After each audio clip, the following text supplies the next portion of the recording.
Alright. I'm gonna have to turn this off. Let's see here. Nope, we're gonna have to turn this off. I'm gonna have to deal without that. Okay. Now, let's join in. Whoa, why did my thing make that noise? Oh well. Alright, Victoria, I'm joining in. So, you can go to bed if you want.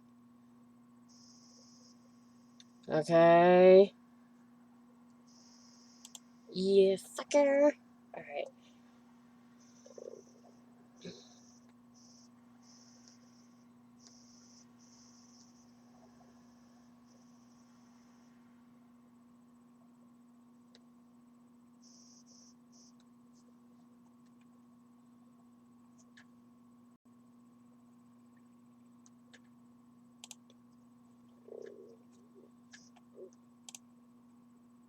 Been stressful.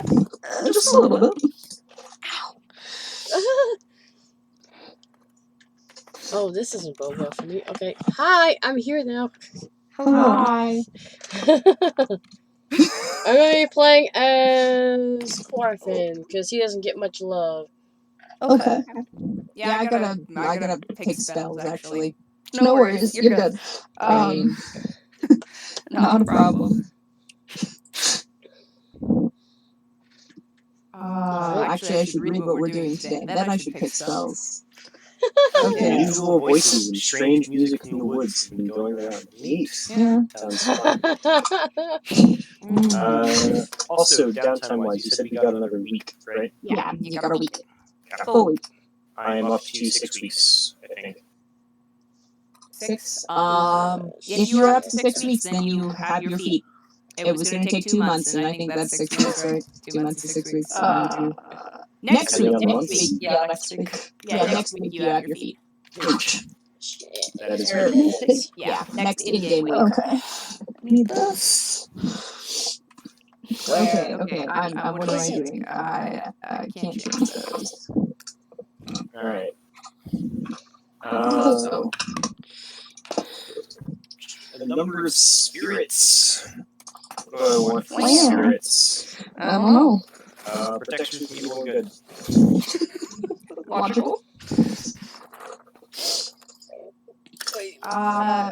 Remind me, what class is Quarfin? Warlock. Warlock. Cool, so I should Time not... zones are whack. Yeah, time zones are weird. How fighty do I want to be today versus healing? I don't know. Oh, let me get my character sheet out. Alright, let's see. We're just waiting on... Oh, the Sunday, I got another dice box that I actually forgot about. Kickstarter. Ooh, another purple heart one. Nice. Purple heart is a weakness of mine. They're super pretty. Oh, you know what? I can do this. I was looking for my phone to take a picture, but I guess there it is. So yeah. Okay, we're not actually going to do that spell, because I don't think we're going to. So don't expect to cut, don't say anything after this, because you're not supposed to tell anything. But I don't expect acid, cold, fire, lightning, and thunder damage, so... For evil? For things that I might encounter. Oh, I gotcha. I was going to prepare that looks super cool. Evil as well. It only affects one person at a time, so might as well. Yeah, so I'll take that. Okay, cool. You can't upcast it, right? I don't think you can. They should say... Yeah, no, you can't. Yeah, there's no... Yeah, so one person doesn't give you any bonuses. Which is not a problem until you're higher level. But, you know. Okay, yeah, cool. I'm good with my spell list then. I only switched out one thing. I'm dropping Where did I just drop? Everything. Oh, I dropped blindness, deafness for protection against good and evil. Okay. Apart from that, my spell list is the same. How much do you guys like falling off of a cliff?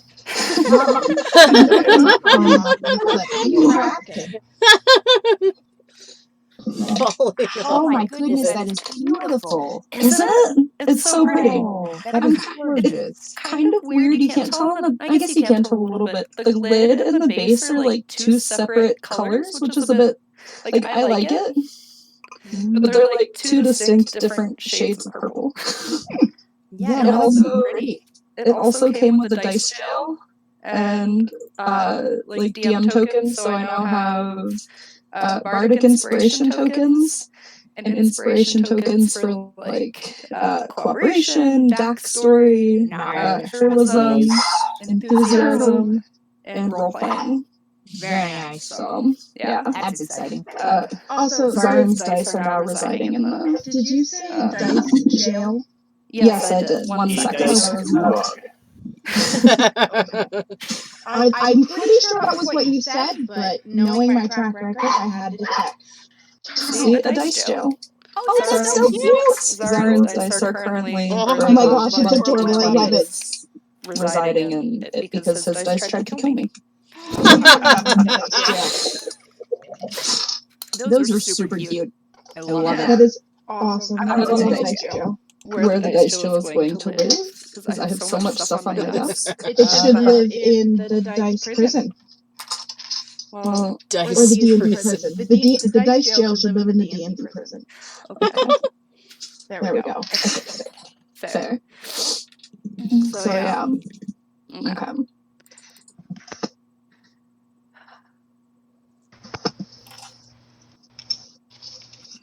Where are...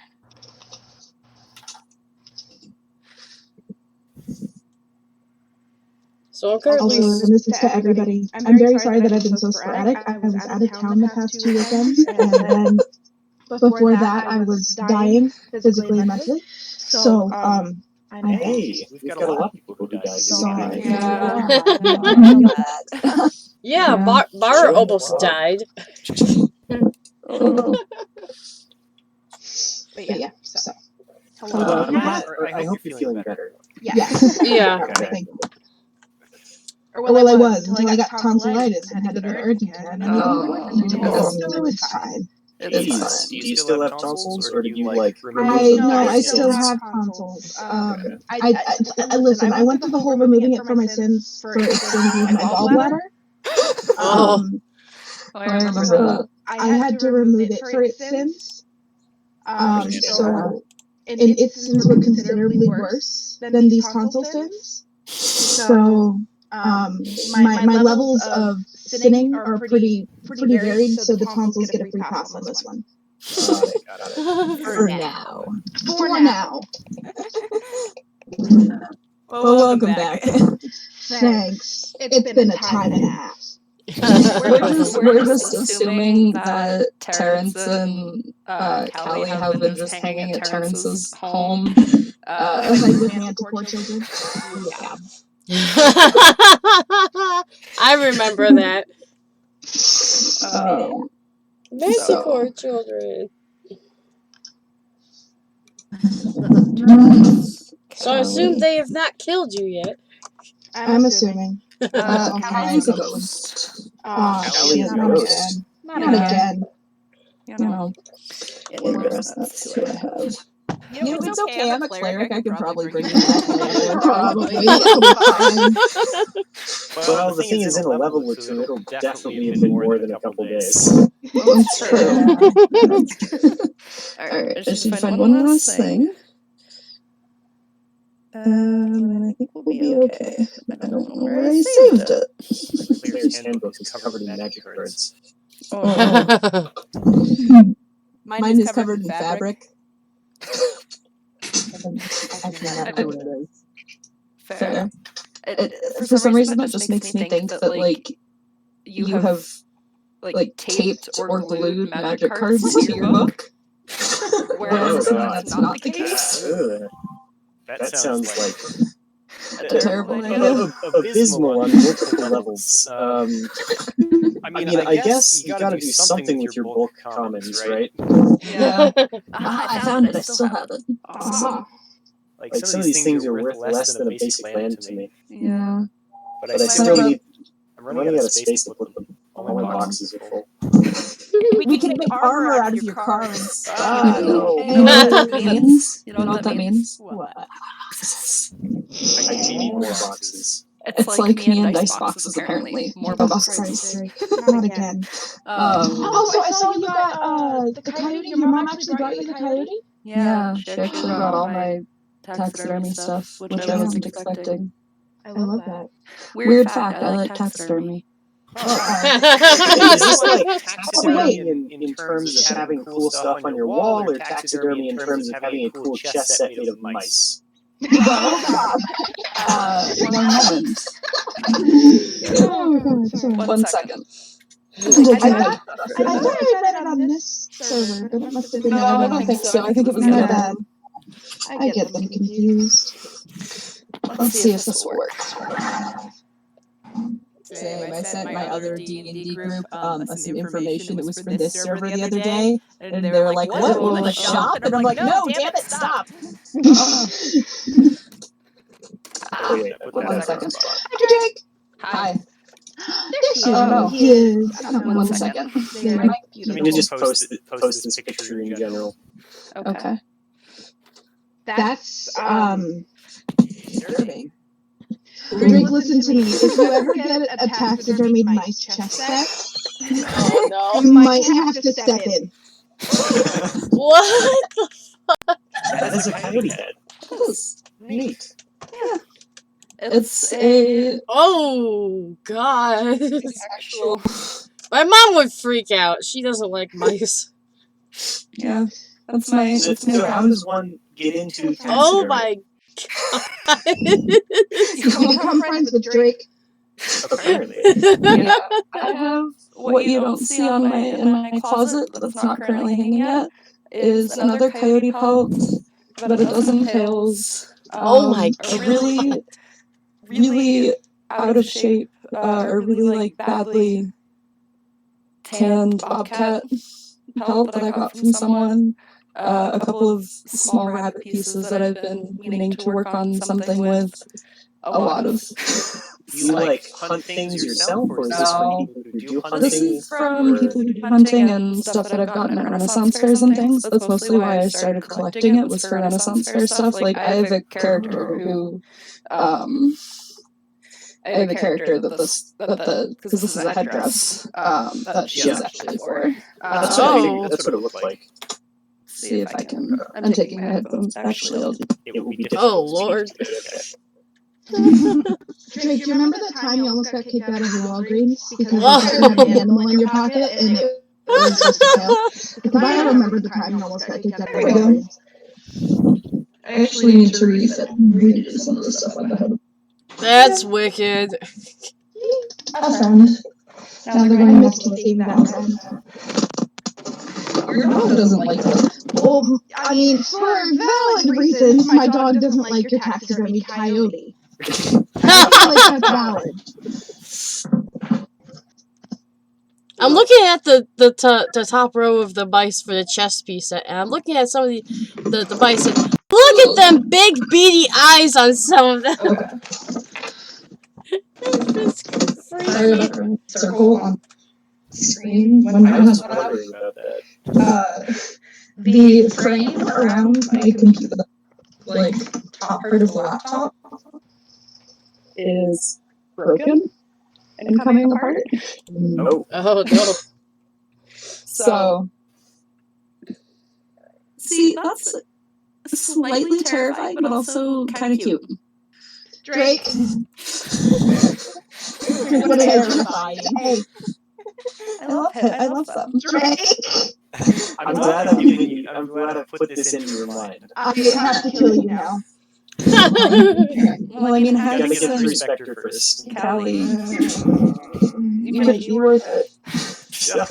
Alright. That means you have to come to the side of the country. Because aren't you home in Arizona? Yeah. Well, you've been planning to kidnap me to Colorado for a while now. Yeah. So, Come visit. All right. So everybody is here. I have everybody's sheets now. I found that.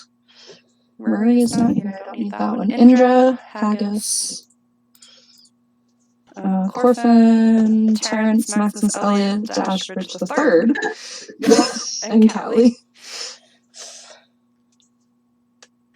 I feel like that's a Percy type name there. Need a few more surnames. Alright. So everyone is here. I think we're all set. If everyone else is set. let's do it. Okay. Sounds good. Again, I don't have maps because I was fighting with everything today, and that's that. Hopefully it was like children. I was fighting with technology and with children. Yeah. But that's a story for another time. Was this like This a might three-way be- combat with the children also fighting with technology? No, the children They're don't. made of technology. Sure. They embrace mayhem. Something like that. Tiny robots. Tiny robot children that go to kindergarten. Yes. Weird last minute off, not D&D. They were pretending to be robot wolves on the playground I today. fucking love that for them. I wish it was them. Not just robots. Not just wolves. But Robot robot wolves. wolves. They're evolving. 25. Exactly. One of the kids had a Voltron shirt today. I was very impressed. Oh, that's pretty cool. I bet their parents got it for them, right? I don't know. It was They like give children don't buy their own clothing. it was new Voltron, so I don't know. Oh, okay. It was like Also, the- that is accurate. Children probably don't buy their own clothing. some of them dress like they. Some of them do pick their own clothes for the day, and it's That's fair. You know when they do that. Yeah. It becomes immediately obvious, huh? Mm-hmm. I had a girl wearing a long-sleeved winter dress today with leggings. It's 90 degrees out, and we were headed outside, and she decided she wanted to change into short-sleeved shirt and shorts. I bet. Yeah. Listen, of all of the things that parents can let their children pick, let it be their clothing. It's true. Alright. Now that I am... Honestly, it just seems like it's a good lesson. Like, you let them pick that, and then they find out the consequences of their actions on their own. Cause and effect is important. Very important. I guess up to give children, like, an amount of choice so they can learn about the world. Exactly. Children creep me out. You could come work at my... You could come see my preschool. You could come see the turret. You could go do public speaking at her preschool. Yeah. The Terror Wolf robot children. Yeah. No. Could be fun. No.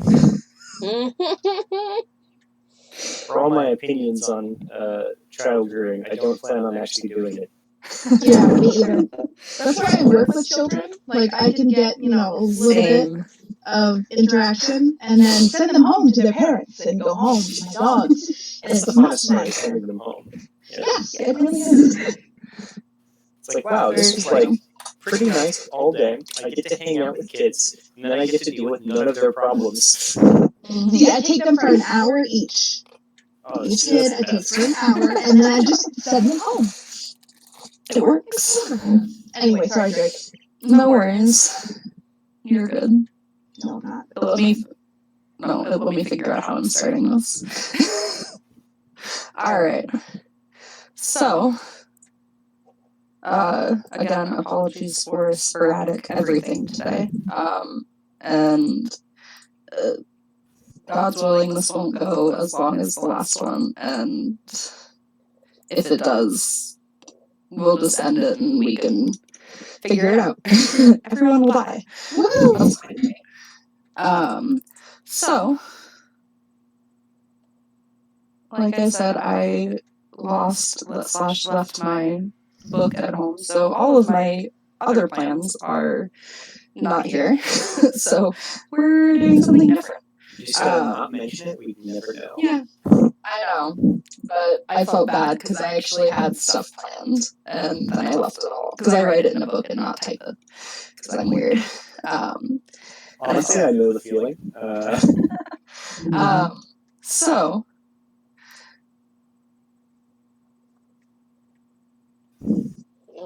Yeah. It is. We have Terrence, Callie, Haggis, and Indra today. 1, 2, 3. And Who am I Corfin. missing? Oh, and Corfin. That's who I didn't write down. I'm sorry. No I worries. was reading things and reading names, and I don't know. Alright, we have 5. That's why I'm not reading things right. So we have the 5 of you today. It's probably about midday. Where is everyone? Start there. What is everyone up to? Corfin's waiting around the job board. Direct. All right. It's Friday again, right? Haggis was. What is it on Friday? There's waffles. Yeah. Haggis was eating the customary waffles. Okay. Does Haggis like waffles now? You know they're acceptable. Waffles, I like waffles. Do not. Sorry. I had a teenager bring that up the other day, and the child that he was paired with didn't know what it was. Oh. And it was...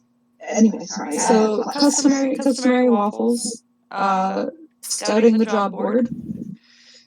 Haggis had scouted the job board yesterday because he needs to do these things. Okay. That's valid. If Callie and Terrence are, Callie is currently staying with Terrence, I assume at some point it would occur to them that we should check in at the place that Callie lives and Terrence is trying to get a job. So I think that's probably what they're doing, is walking in from the city, having left Looking very frazzled. Oh yeah, Not quite nice. It's fine. yeah. Okay. A little bit torn clothing, you know, the usual. But have we known that Callie still has not found Zarin? No, he hasn't. It's been like 2 weeks at this point. There's no contact between the two of them. So Terrence has definitely mentioned again that he can help cure the whole werewolf thing if still wanted, but like we'll leave it at that. At this point, they just debate it in a friendly way. Like, Yes. Terrence totally doesn't get it. sometimes he's just fluffy. It's fine. No, but I can fix that, you see. Like, he doesn't have to be fluffy ever. Change my mind. But he is literally a curse.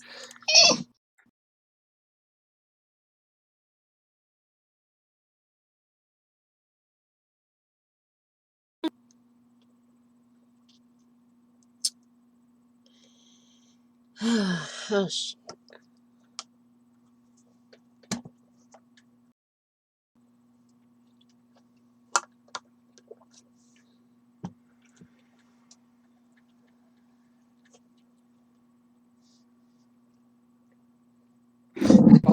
Yes. Oh, God. This is how it gets cooked or something. Sure. Haggis like tears off a single square and like dips it in syrup.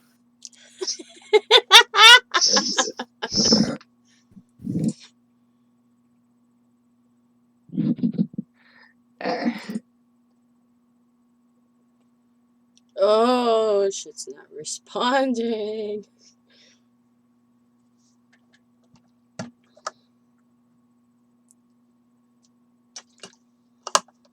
You and Kelly walking there. You notice at the front desk is not the usual Borman sitting there. well, Terrence, you've been bothering this individual. You've been bothering Borman for quite some time for a job, but you notice he's not there today, absent today. Sigh of relief. Oh no. In their place is a dark furred tabaxi. And as you walk in, It's a werewolf for his maybe the tabaxi is a werewolf. You don't know. It's just furry all the time. Exactly. That's okay. If Mara were here, she would resist A to dark, touch the fur. dark furred tabaxi is sitting at the desk instead. As you walk in, they kind of wave you over. You're the one that Borman was telling me about. I hope it was good things. What was the name? Terrence. That's right. He said if you come by, you need to take a job. Really? He said that? Oh my goodness, that's wonderful, because I am here to take a job. Right now, I can take a job. Yes. Callie's just looking back and forth in between his tabaxi and Terrence. They're very confused. Please. The tabaxi notices you and looks up at Callie and is... I didn't mention you. Who are you? Fine. Most people don't. His name's Callie. Well, I suppose if you're here, you can take a job as well. I assume since you're together, you can work together? Yeah. Okay. Well, you know where the job board is, and he kind of waves you towards the board. Shall move over there and look at what there is. Yeah. And there's one job that doesn't have a name because I could pick one. Haggis is going to, walk over from the breakfast place, enter into the hall where jobs. Look like, okay, there's a tabaxi there. Look, oh, Terrence is here. Like, turn to Andrew and be like, are you sure we actually want to take jobs today?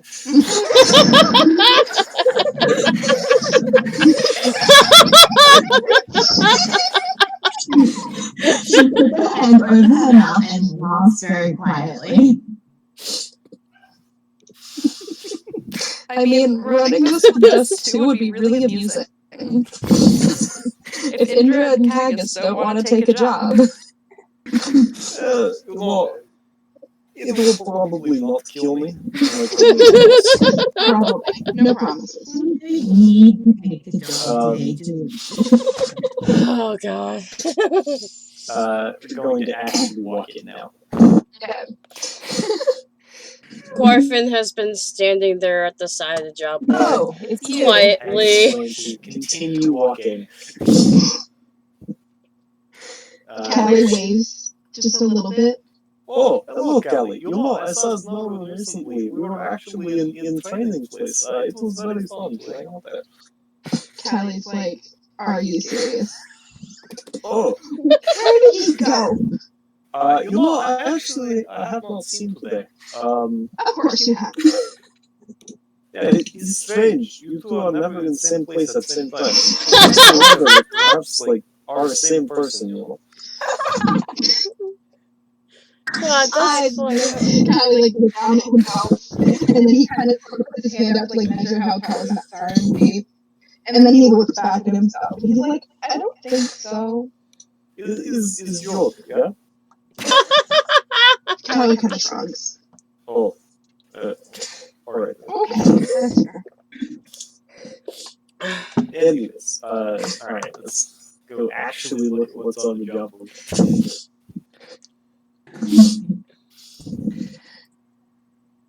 As you walk up to the job board, the tabaxi you really haven't seen before, you've never seen them here before.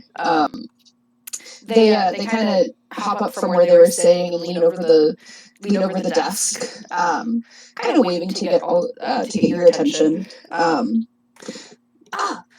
You're one of the other ones Borman told me about. This is unsurprising.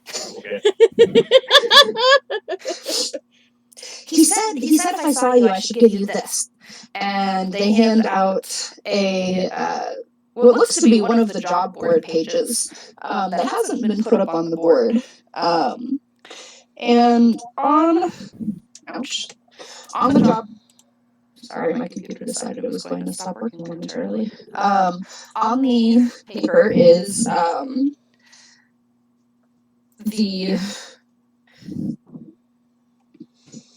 job that we're doing, which I don't remember what I wrote for it.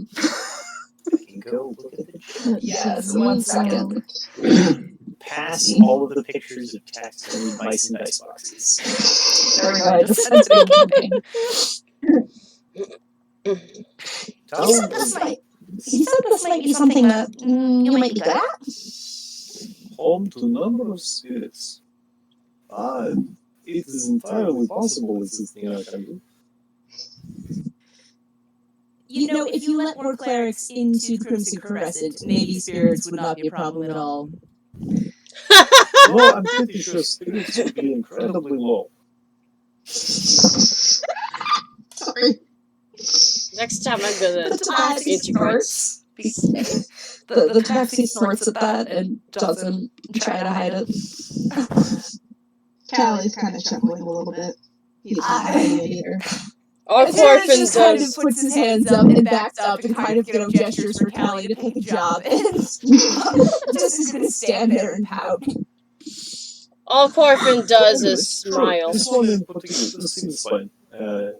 So send me up for that one. And then he goes and waits at a separate table. Perfect.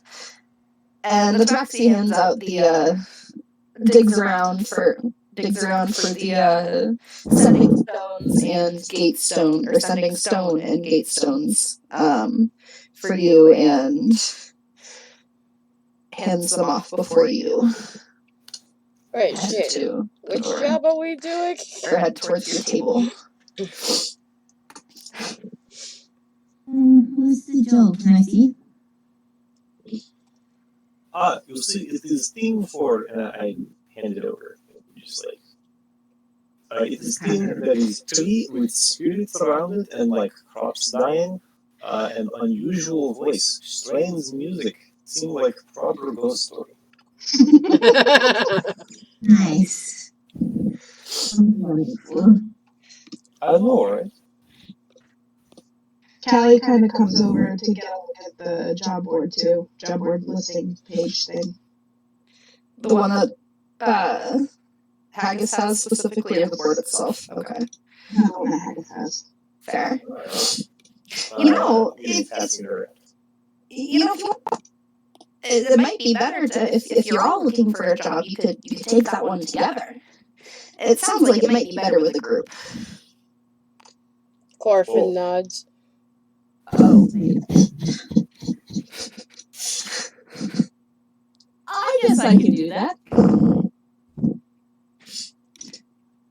The tabaxi doesn't seem to, notice any sort of tension between the group, anyone.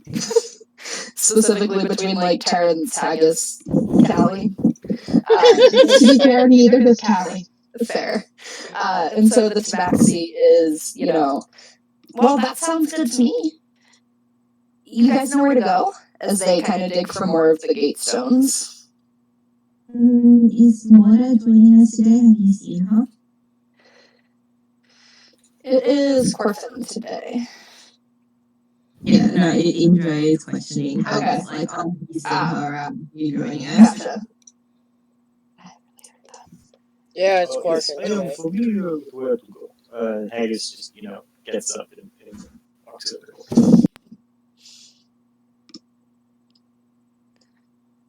He's familiar with what? Always.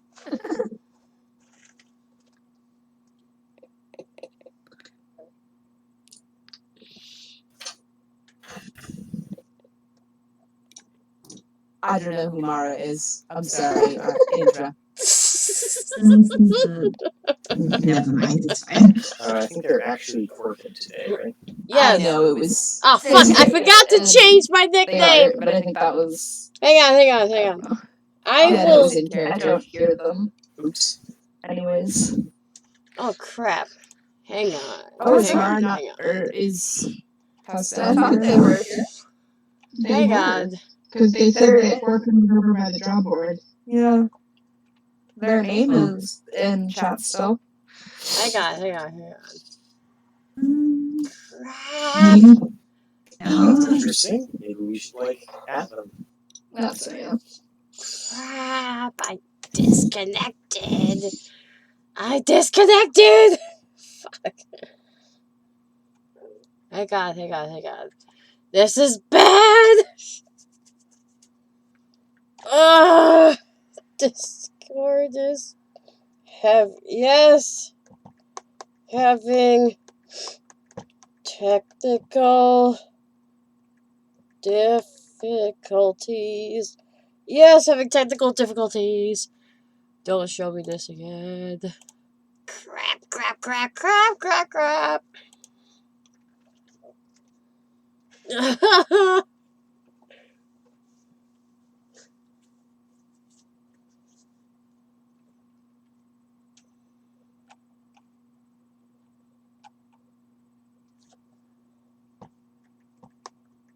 If they can actually. Talking. Crap. Okay, there we go. Alright, cool. Hey! Hey! Hello. I forgot to change my damn name on the Discord. Hang on. Yep, let me just... Crap. How do I... do it on the iPad? You know, I'll just do it on the PC. This is easier. Campaign.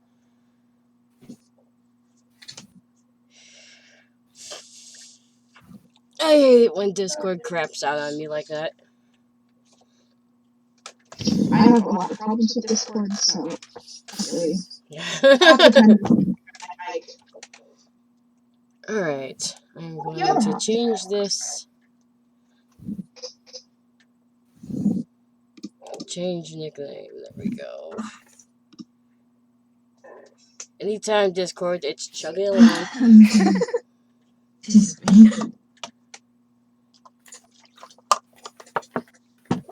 There we go. So it should change any minute.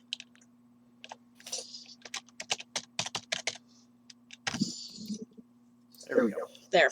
Got it. Hey. We're all good now. Crisis averted. What race is Orphan again? Drow. Full on drow. Yeah, because it's drow, human. Can't remember what Ingrid is. Also human. Mm-hmm. I try and keep notes on this because I'm so bad at remembering. That's fine. And I think Kali's a dragon. Dragonborn. Yeah. Yeah, Corfin has his hood up. He's like being all quiet and mysterious type. I don't know. He doesn't talk much. He usually hides his appearance because he's afraid of what others might think of a drow being in the guild. Okay. We were walking. Yes. Did you hear all of that? Corfin, by the way? Were you able to hear what was going on? Most of the funny bits, but not what the actual job was. Okay. Because I cut out at that time. Gotcha. No worries. I just copied it into the campaign one so you can, it's there. Oh, I see. Yes. Okay. Spirits. Yay. If I would have had my cleric ready, this would be so up her alley. But I'm currently working on that now. No worries. Trying to figure this stuff out. Not a problem. So you start towards you're headed towards the circle. The circle area. And Haggis, you are taking the lead since you have the page itself. The people at the teleportation circle take the ticket from you. One of them kind of reads through it quick and hands it back, but kind of looks at the page and back up at the group before shrugging and motions for you to continue on, and he gets the circle ready for you to enter. So, as you step onto the circle, you find yourself in a pretty small town. It looks like it was built by settlers of a bygone era. It's a very Gothic-styled architecture. It's a lot of dark wood and metal buildings, which is in stark contrast to the bright orange and red leaves that surround the town. Right in the center of this town, kind of the town is built around it, is a massive tree. It's an imposing form, but you can tell that it's not a very healthy tree. A lot of the bright oranges and reds are dulled to brown, especially on the lower hanging branches. And this large tree is, its imposing form is only offset by a large Gothic-type citadel, you're probably pretty close to the citadel, actually. You can see it as you appear in the town center. There's large spires, gargoyle statues hang from the tall towers, and despite the fact that the job board had mentioned crops dying, things of that nature, the few people that you can see seem to have a bit of a spring in their step as they wander their modest village, the small town. Many of them carrying decorations and empty lanterns and things like that. Well, this seems kind of cheery for a place that is supposed to be haunted. One of the villagers walking by hears you and laughs at that, but continues on, not stopping. As Interesting. How intriguing. They're too busy carrying. You notice as they walk by, they have a couple of these empty lanterns, like wrought iron lanterns, hanging on their arms, and they're headed closer to the tree. So you are here in the town of Punsan, which is where you are. Sorry, I'm not doing well today.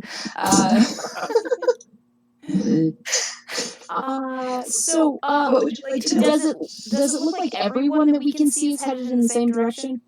Not necessarily. There's people hanging the things that they're carrying. Some of them are decorating the buildings. There's quite a few people kind of headed towards the tree with these lanterns on their arms. But most of the people are just kind of generally decorating the square itself. Fun stuff. Can I just walk over to someone? Sure. Hi. Is there a celebration going on soon? Yes, of course. It's the Festival of Lanterns coming up soon. Have you not heard of it? We are literally just arrived a couple minutes ago. So no. Yeah, it's our autumn festival. It's quite fun. Unfortunately, this year, the human that you walked up to, kind of glances up at the tree. Unfortunately, this year, I'm not sure how well it'll go, considering the state of the tree, but hopefully it will be okay. What's up with the tree? The tree is, they kind of glance around a little bit before stepping a little bit closer to you. Rumor is the tree is home to the spirits of people who have lived here, the previous residents of our town. Unfortunately, there's also the rumor that the spirits have been disappearing lately. Usually during the festival they visit. So you want your spirits around. You don't want them got rid of? No, why would you want to get rid of the spirits of your family? So that they can pass on to the... No, never mind. Okay. Poor parents. Okay. Sounds like they have a cleric problem.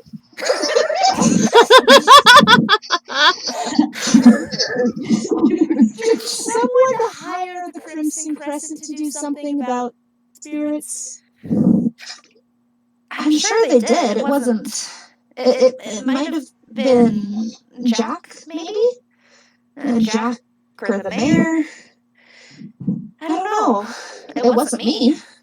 And this individual, like, maybe in their teens, like they're not fully an adult.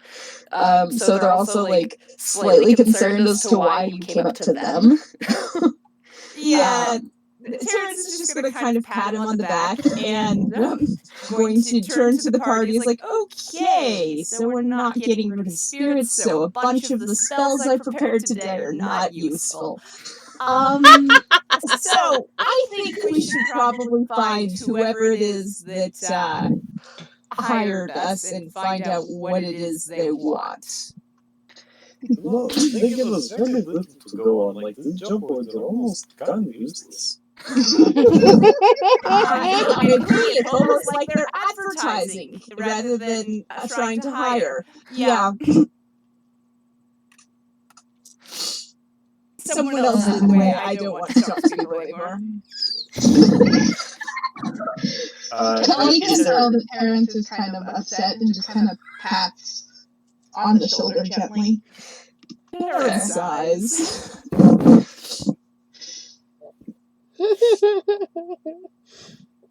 And if only we had druids. Druids sound very useful now. It would be good to have. Is there anywhere that looks like, I don't know, a manager's office or a mayor's Can we have the office? manager of the town, please? I'd like We need to speak to the manager. My order was not. Our job was not indicative of the job we would be performing. We need to speak with your manager.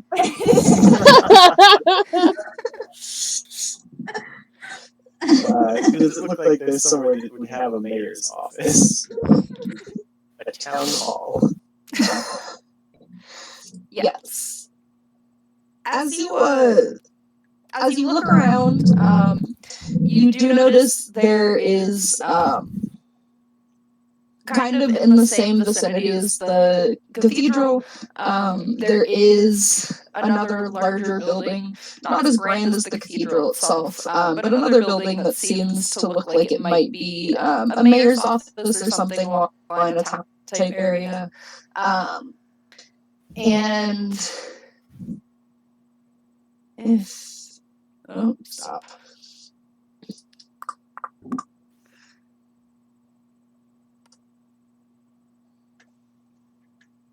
Any, what? Oh, that food. Okay, I didn't want to talk over people.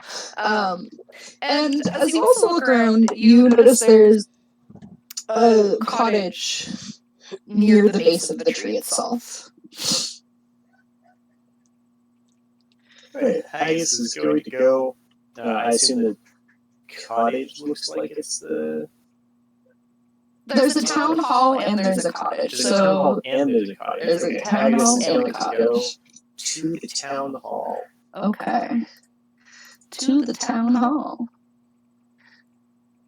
Are we passing near the cathedral as we move in? Yes. So, can I tell what religion it is? It doesn't have. So the cathedral itself doesn't seem to have many. It doesn't really seem to be towards a specific religion. Like there's not any particular outside of the gargoyles that kind of hang off the towers and that sort of thing. There really doesn't seem to be any religious statuary or anything like that. No banners. There's really nothing that defines what religion. 4. It's just a Gothic-styled, terrifying at night cathedral. Okay. Yeah.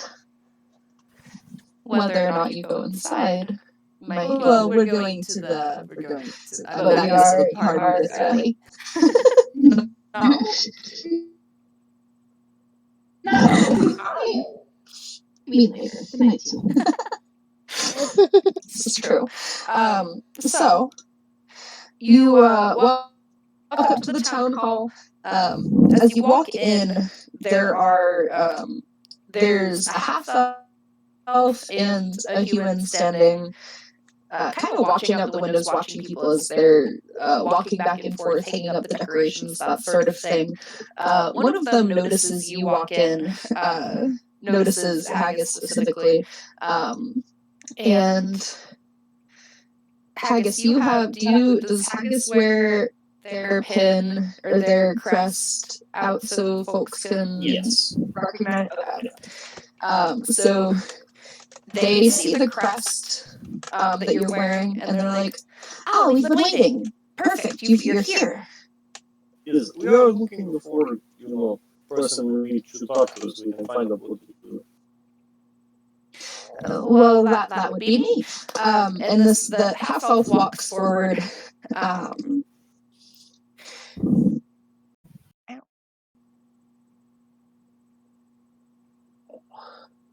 kind of holds out their hand for anyone. Elves as Noriel, and they're that was very loud, whatever that was. They introduce themselves as Noriel, and that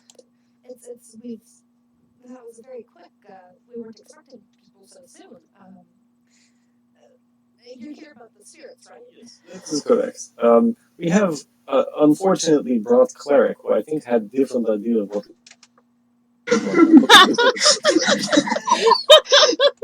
Shame. Yes. Hopefully things will all work out still. As what do you need to know before starting? I suppose. What can I tell you? Well, mostly it sounds like you are actually looking to get Spirit back or find why Spirit is going away. Yeah. Yes, if that's possible. The spirits are one of the reasons that our town thrives so well. They reside in the tree itself. The Semyon tree. I don't know a whole lot about it. Jack would be the one to talk to. He's the shepherd of the spirits that cares for them. Sheep. Noriel looks at you in confusion slightly at first, and then seems to realize, no, they're the residents who have lived in our town previously. So no, not sheep, but Why they're do they need people. shepherd? Shepherd is person watching sheep. Yeah. That is accurate. They kind of tilt their heads slightly, considering that. I hadn't particularly thought of that. That's just what they call themselves. Now you're giving the half-elf an existential crisis. That's okay. It's not D&D without that. So, Noriel, no, I don't know where I was going. Sorry. That's okay. Jack would be, like I said, Jack would be the one to tell you more about the spirits themselves and why they're, about the tree itself. But the spirits are one of the reasons that the town has thrived so well over the past years. And I assume we can find Jack in Cottage at 3. Yes, that is his home. Okay. Agus is going to turn around and walk out the door. At this point, Callie's just following behind. He's really, but he's kind of interested. Noriel had been about to say something, but at your turn and walking away, kind of, and just kind of is like, oh, well, I guess I won't say that. Goodbye then. Okay, there we go. That's what I needed. So. Yes, I'm walking to the cottage.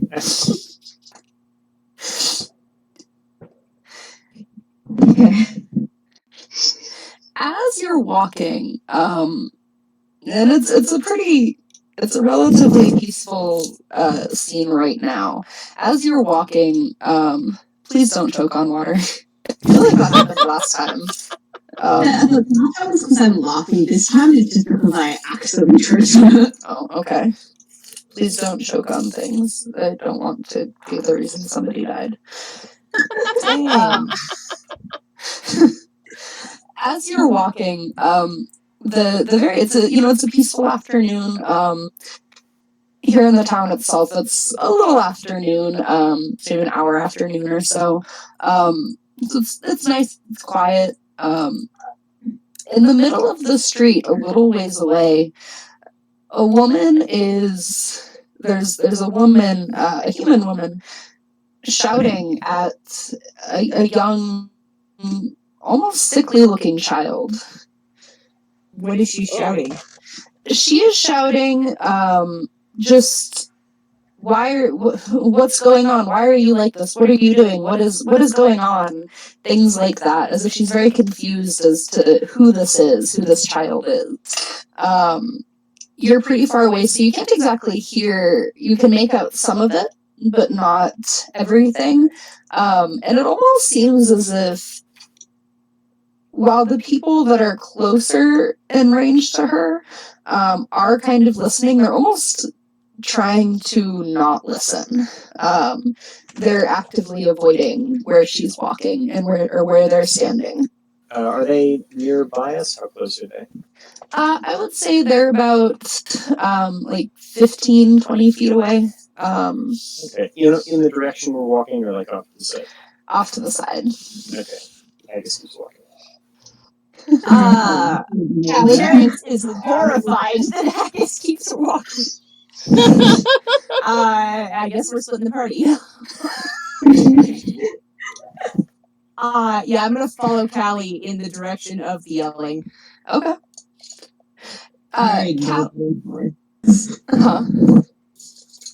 Greg knows what's happening and following Agus. This is fine.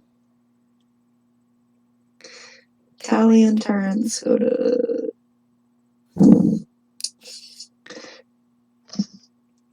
What about Corfin? Callie, it was just kind of like, oh, what's going on? What about Corfin? Where are they headed? With Oh, Callie, we lost her. I think. Oh no. No. God damn it. I hate this. Technical difficulty. Fuck You you. can probably speak to the random yelling woman while we're walking. Probably. I hate this. Why does it have to be like this?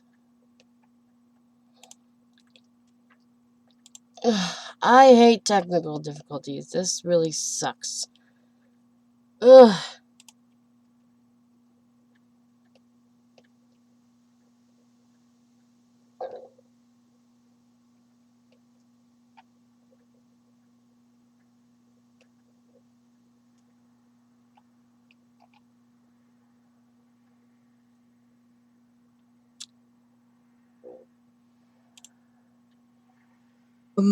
I'm going to... Come on. Okay, I'm back. Welcome back. I'm gonna pat Callie on the shoulder and say, hey, can you, fix this, or no? Fix The child or fix the yelling? I can definitely fix the yelling. Fixing the child, I don't know. It looks kind of weird.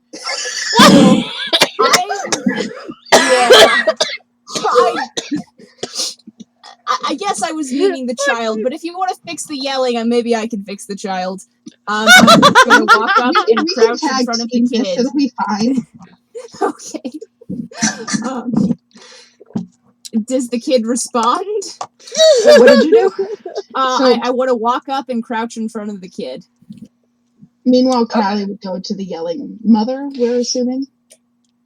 Yes.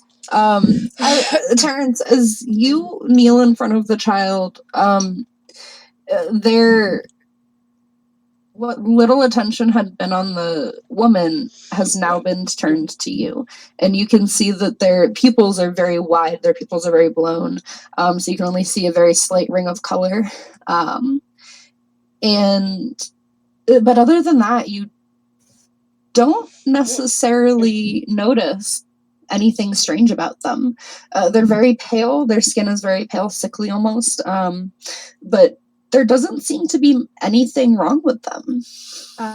Can I reach out and touch is this a girl kid? Is it a child? A boy It's kid? a boy. Okay. A boy. Can I reach out and touch his cheek? Yeah. Is he cold? He is very cold.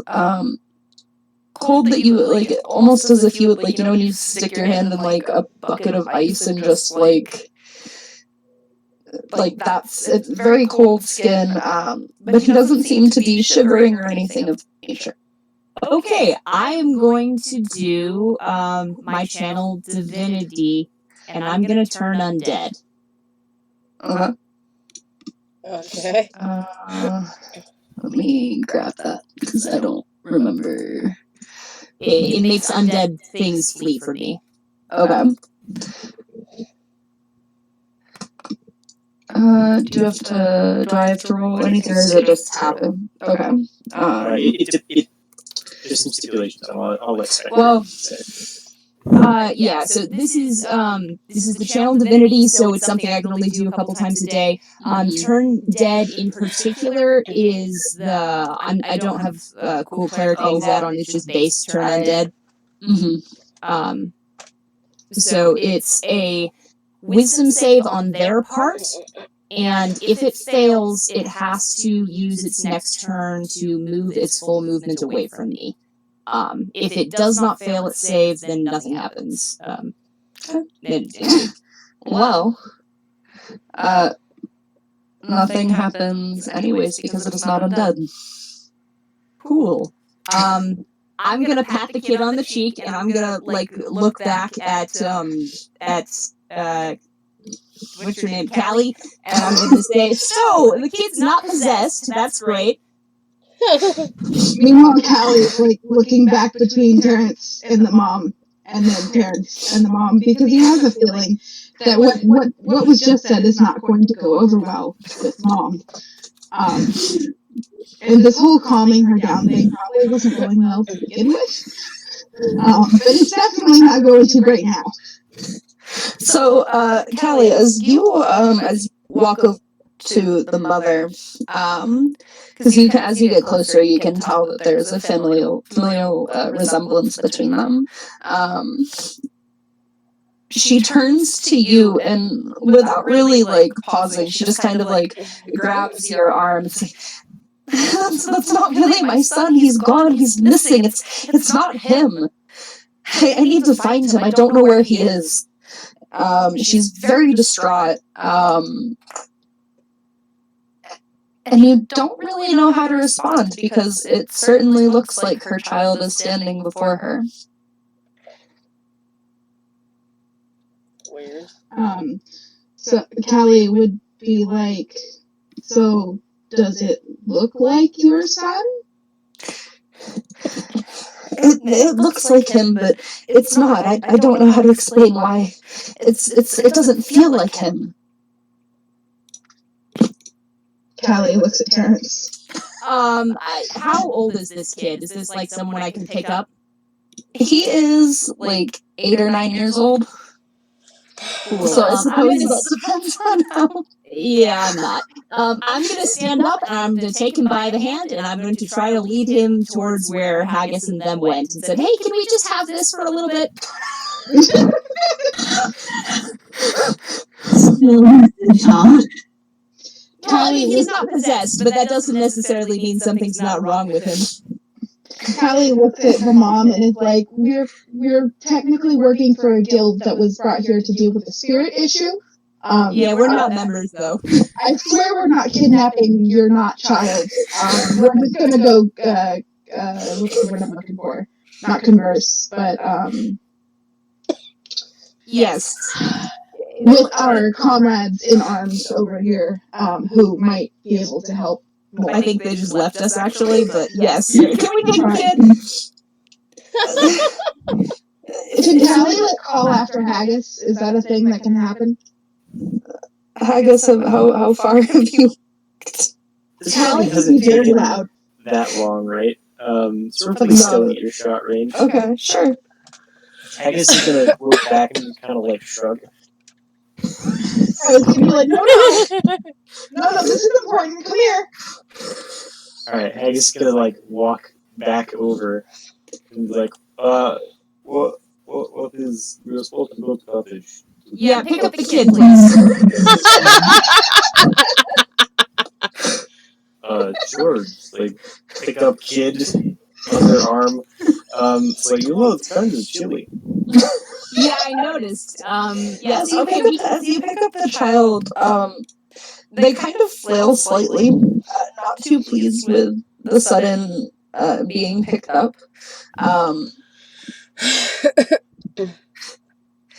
But they, other than just that slight flailing and trying to, like, hit their fists against you very not well, they don't really, they eventually realize, like, I'm resigned to my fate, I guess I'll go along with you. But they still are very, the mother's, Oh boy. the mother is still grasped onto your arm, Callie.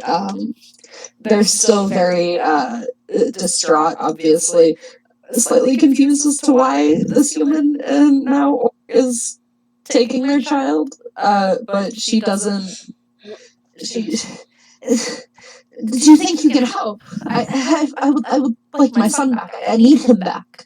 And she lets go of you and trails after Haggis, reaching out to try to grab her son's hand. And as soon as she tries to do that, he jerks his hands away and tries to move closer to Haggis. Which is Is the child saying anything? Like, nope. has anyone tried talking to the child? No, actually.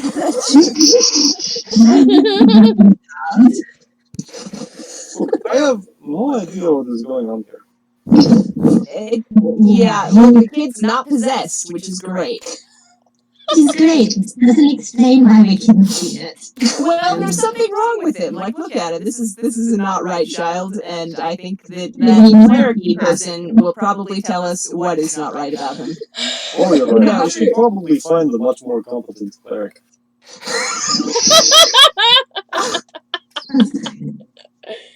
Parents, guys. Would you like to make him not possessed? Fine. Look, if you want to make the kid not possessed, that is totally your initiative next time. Like, we can just leave the kid I thought we there. established that the kid was not possessed. Yeah, he's not. And guess who found out? Yeah, that's right. The not competent cleric. How about you do him? I don't see why we have to be involved. Just leave him there, deal with him. He might not be here if we walk away. I don't want to have to go chasing around a not possessed child. Wait, that came out wrong. just bring him with us. The mother is still she's still trying to get the attention of her child. Drew, he wandered off to try to catch spirits hours ago, and that was the last time anyone saw him before now, but this isn't him, this isn't my boy. Callie makes a gesturing motion like, see? Spirits. It's involved. If it was a spirit, then undead, like something would have left his body, or he would have taken the body with them. Like a turn undead is like kind of reliable. There's not a spirit in him. There's like, you can have things other than undead that could possess the little road snack. It's not a spirit. Does anyone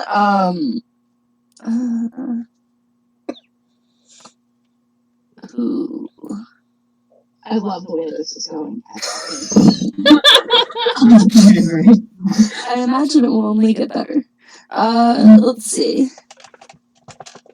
If anyone would like to roll history or an arcana check. Oh, History or I have a +2 in history. So wait. Let me look. See, history or arcana? I'll go for the arcana. I'll go for the Yeah, Arcana history. too. And if you just want to put it in. Sorry. If you want to put, yeah. Wait, So I can see them all. Oops. What was Terrence? What was your score? History. That was 19 plus 2. 11. Okay. Sounds good. Oops. And I guess you were holding a small child. Not a small child, a small to you child. That is between the ages of 8 and 9. Terrence, as you're watching this play out between the mother and the boy, you notice a little bit of a glimmer of unusual magic that seems to kind of surround that. And as you're watching, you realize that this isn't actually her son. It's a changeling. Oh. A construct. Oh, that's not good. Wait, is it a changeling or a construct? A changeling is a construct created by fairy magic to replace. Cool. I'm going to... damn it! Okay, I'm gonna take out my longsword and cut its head off. You're gonna what? What the fuck? Haggis is gonna, like, because he's holding this small child, jump backwards. Corfin's eyes widen. He's like, "You're gonna what?" Alright. Jeez, Callie Terrence. kind of like almost wants to like step in between the blade and this child. Like, what the actual fuck? What is, I guess, who is she rolling against then? Yeah. Even Corfin Callie would is use his surprised. reaction to jump in between because there has been no explanation whatsoever out loud, and he is very confused and concerned. Fair. Oh my god, Terrence. Oh no, I lost my stat book. What the hell? I'm gonna have you roll against the child because Haggis, how are you holding them? Like a football carry. Okay. I rolled another 19. Oh, Plus no. my longsword is 3, so that's 22. Yeah. Damn. So there are no words from anyone as you draw your sword and bring it down on this child that Haggis is holding. The mother seems to freeze and kind of steps back because as the blade slices through, a wooden log falls from Haggis's arms. Congratulations, you were so right. I'm sorry we didn't believe you. That was not your kid. Callie needs to sit down for a minute. Raises his eyebrow. Just like, Callie has zero idea what's going on. None of this makes sense. I'm And gonna he kind of needs like, to sit down. I'm gonna put my sword in the ground, and I'm gonna like kind of pat the mother on the back. You do And realize this is bad for edge of your sword. You should take better care of it. yeah, it's fine. I'll buy a new one. Ma'am, you're right. That's not your kid. That's fairy stuff, and I bet the fairies stole your child. Also, are you really sure that the lights that are the spirit people are actually spirits? Because I'm getting a feeling they're not. The woman is still very shocked. Like,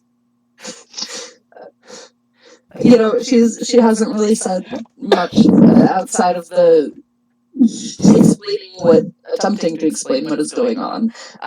She looks between the log and you, Terrence, and back at the try to log smile. and just is like, Sorry, she seems at a loss for words. I'm But sorry. there does- Dealing with people is not something I do very often.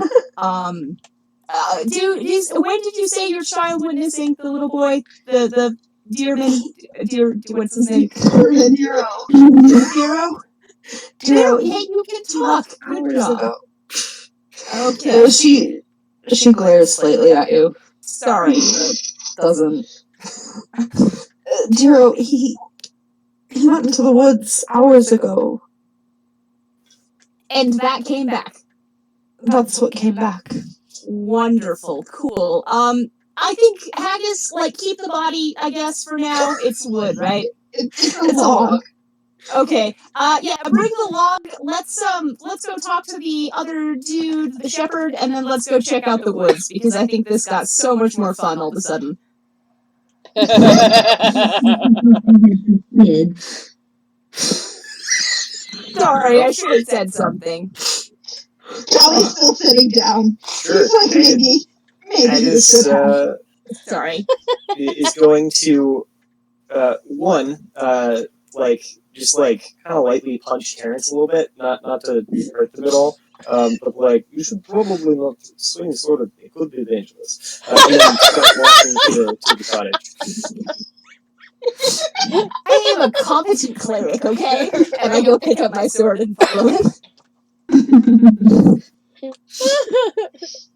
Callie, I'm sorry. Callie's not okay. I fixed it, though. She was right. You should listen to parents. Imagine that. Well, that was actually pretty efficient thing to do. See, I thought so. I'm I gonna be times by the end of this, aren't they? Alright. That's one way to do it. So as you walk towards the cottage at the base of the tree, the tree itself is as tall as a watchtower. It's very dark black bark, making the pumpkins that hang from its branches seem very bright, even against the slightly dull leaves on the tree itself. At the base of the tree, which is about as wide as a house would be, there are more pumpkins. These ones are older and rotting, and these pumpkins have faces carved into them, in combination with their rotting. Makes them seem very sorrowful and tired and just almost gloomy. As you walk up closer to the tree, you can hear chopping noises coming from around the corner of the cottage, which seems distorted as you walk closer to itself. It's about half as much taller than other cottages that you would of the size that you would normally see. There's lots of squash and autumn crops that surround the structure itself. It's made of a slightly oranged brick with a thatch roof. As you step closer to it, you see a very tall, very lengthy humanoid who seems to have unusually long limbs. And as they stand up, you notice they have a pumpkin for a head. They're holding a large axe, and with a last powerful swing, they bring the axe down on a piece of wood and turn its glowing eyes towards you. Hey, we have another piece of wood. Eric is gonna put haggis between him and this new person. So, anyways, are you, what was it, Jack? Jesus Christ. Great. What? You named it Jack. I did not name it Jack. Wait, was it Whoever wrote this named it Jack. Name has always been Jack. Sorry. The pumpkin-headed individual straightens up, and he's much taller than Haggis is. He's almost like a head or so taller than Haggis, making for a very tall individual. And you kind of have to look up as you talk to him, Haggis, which is probably unusual for you. I don't know. Are you average height for an orc? It's relatively unusual in the past year, anyways. Yeah, fair. So he with one very long the axe up against the wall, and looks at the wood still under your arm. Why, yes, that would be me, Jack of the Lanterns. Right, well, you see, we have, this piece of wood used to be small child. There was crying woman over it, and this human here hit it with sword, and it became log.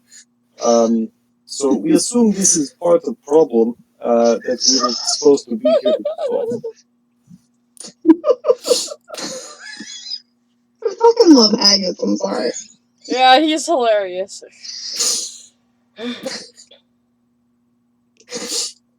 Jack is still kind of just looking. His eyes, his head is a carved pumpkin. Unblinking eyes, he looks between all of you again, this time glancing over, kind of like shifting slightly so they can look better at Terrence. Terrence is gonna shift slightly more behind Haggis. Alright, great. Jack nods slightly. When he talks, does the mouth move, or no, it's just static? No, it's just static. Got it. It's very unsettling. It is. I am unsettled. You are unsettled, or Terrence is unsettled. Or both. I have to get the accent back because I had a slight one for him.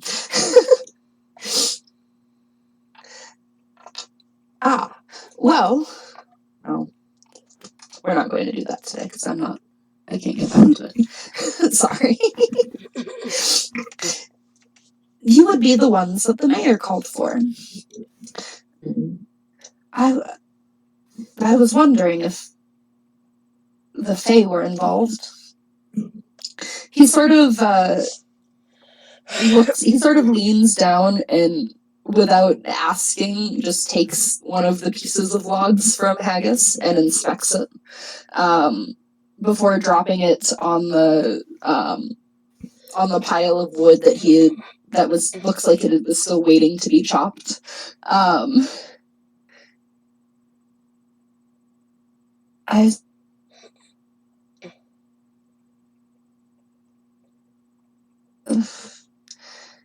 What can I call all of you? And he looks at everyone at that point. You see, I am Haggis, Bethlehem, Imba, Corfin, Kali, Cleric.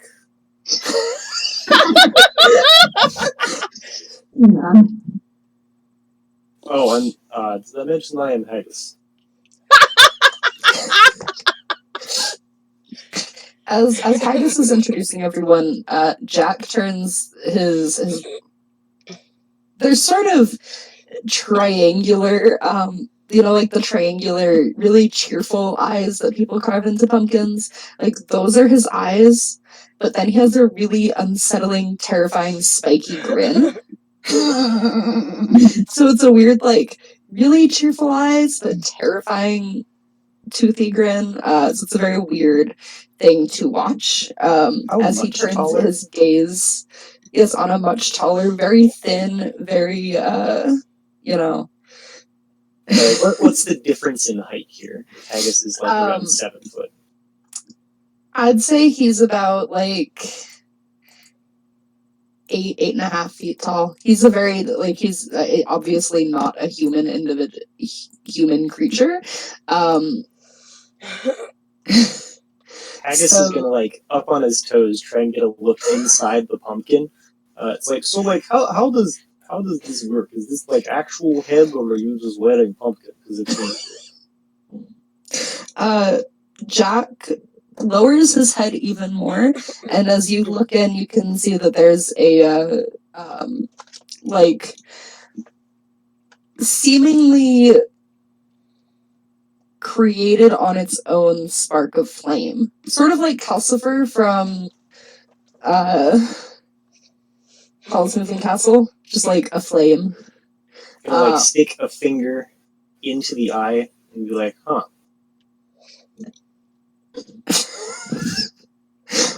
Is it hot? Is it... Yeah.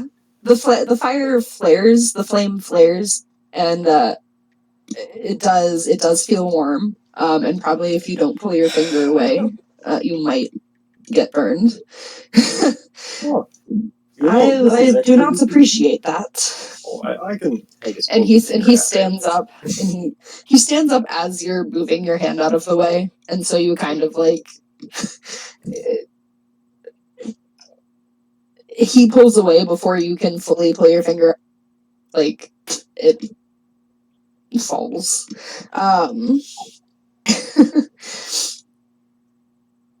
What? Now that that's out of the way, what do you know?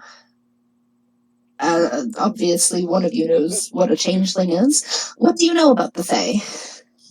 Can I insight check him? Sure. While she's doing that, can I roll? What is it to find out about the Fae? I would say,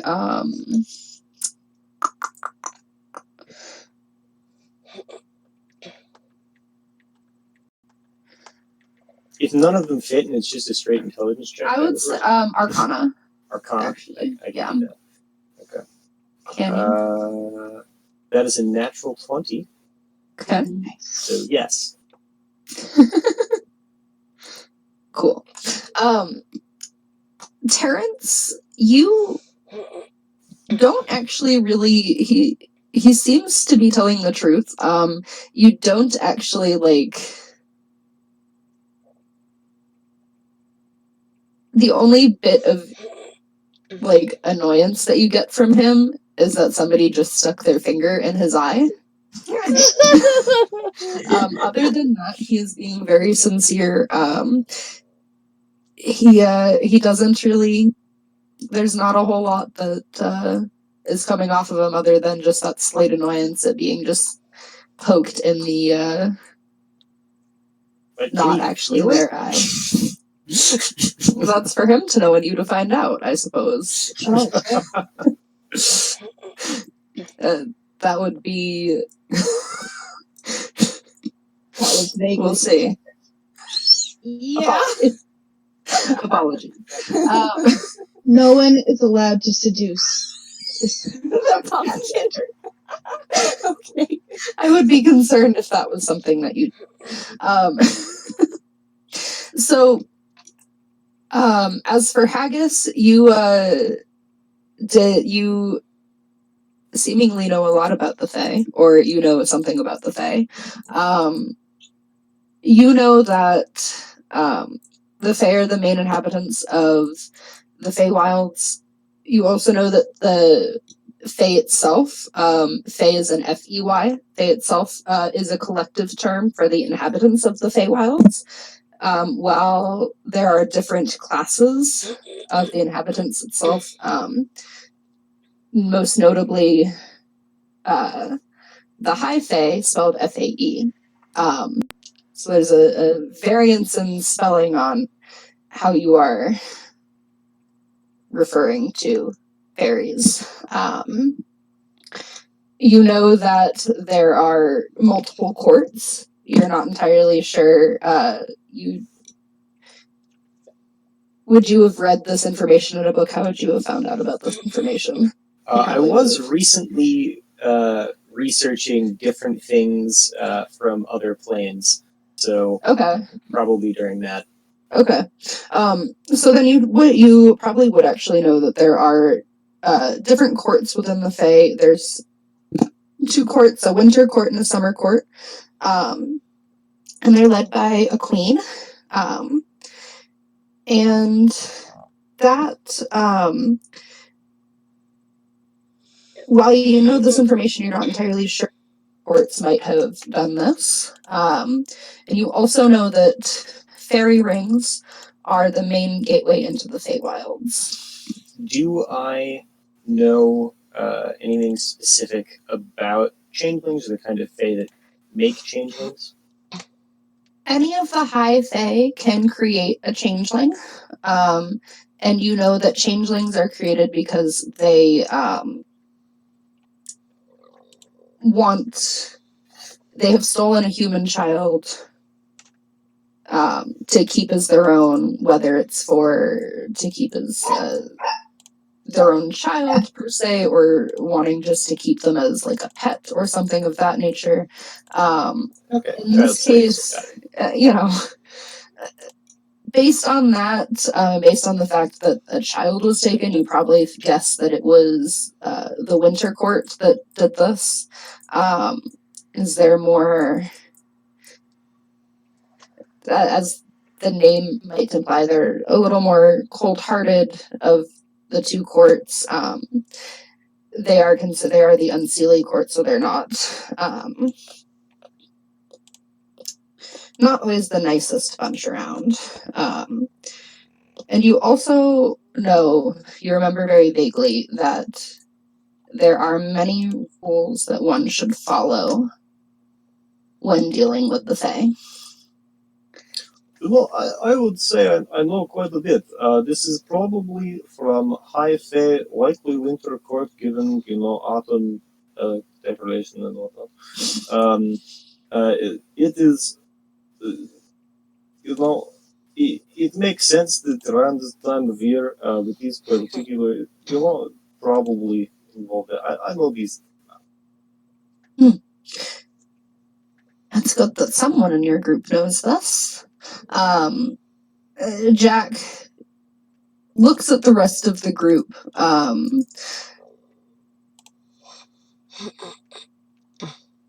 We are to believe that the same court, the same queen that has taken this child, is also the one who has been stealing the spirits from our tree. And those spirits, we would very much like them to return home. And it's a very subtle change, but you notice that the fire darkens a little bit as he mentions the queen and wanting the spirits to return back. He straightens up. There's a fairy ring not far into the woods. That's likely your best chance at getting them back. So, to be clear, your plan is have us go walk into Feywild. This is a terrible plan. That's a very, very bad plan. Callie knows nothing about the Fae. And she Everything I know about the Fae is bad. bad. Now, real quick, important thing to think about. One, did you feel it when I put finger in? Whatever, doesn't matter.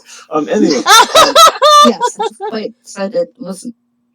I do not appreciate being poked in the eye. noted. The I fuck? didn't see an eye, so I should be fine. There are like certain there are like rules for Feywild. I'm not I am not that much of expert. Do you happen to know, what we should do and not do so that we can like not die? Jack laughs at that. And it's a very, like, cackling, like, not necessarily, like, full-on witch laugh, but it's a cackle. That is very good. Have you been practicing? He ignores that.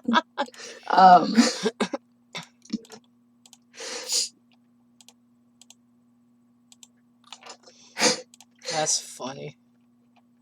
It takes much practice to get very good, like, haunting laugh. Well,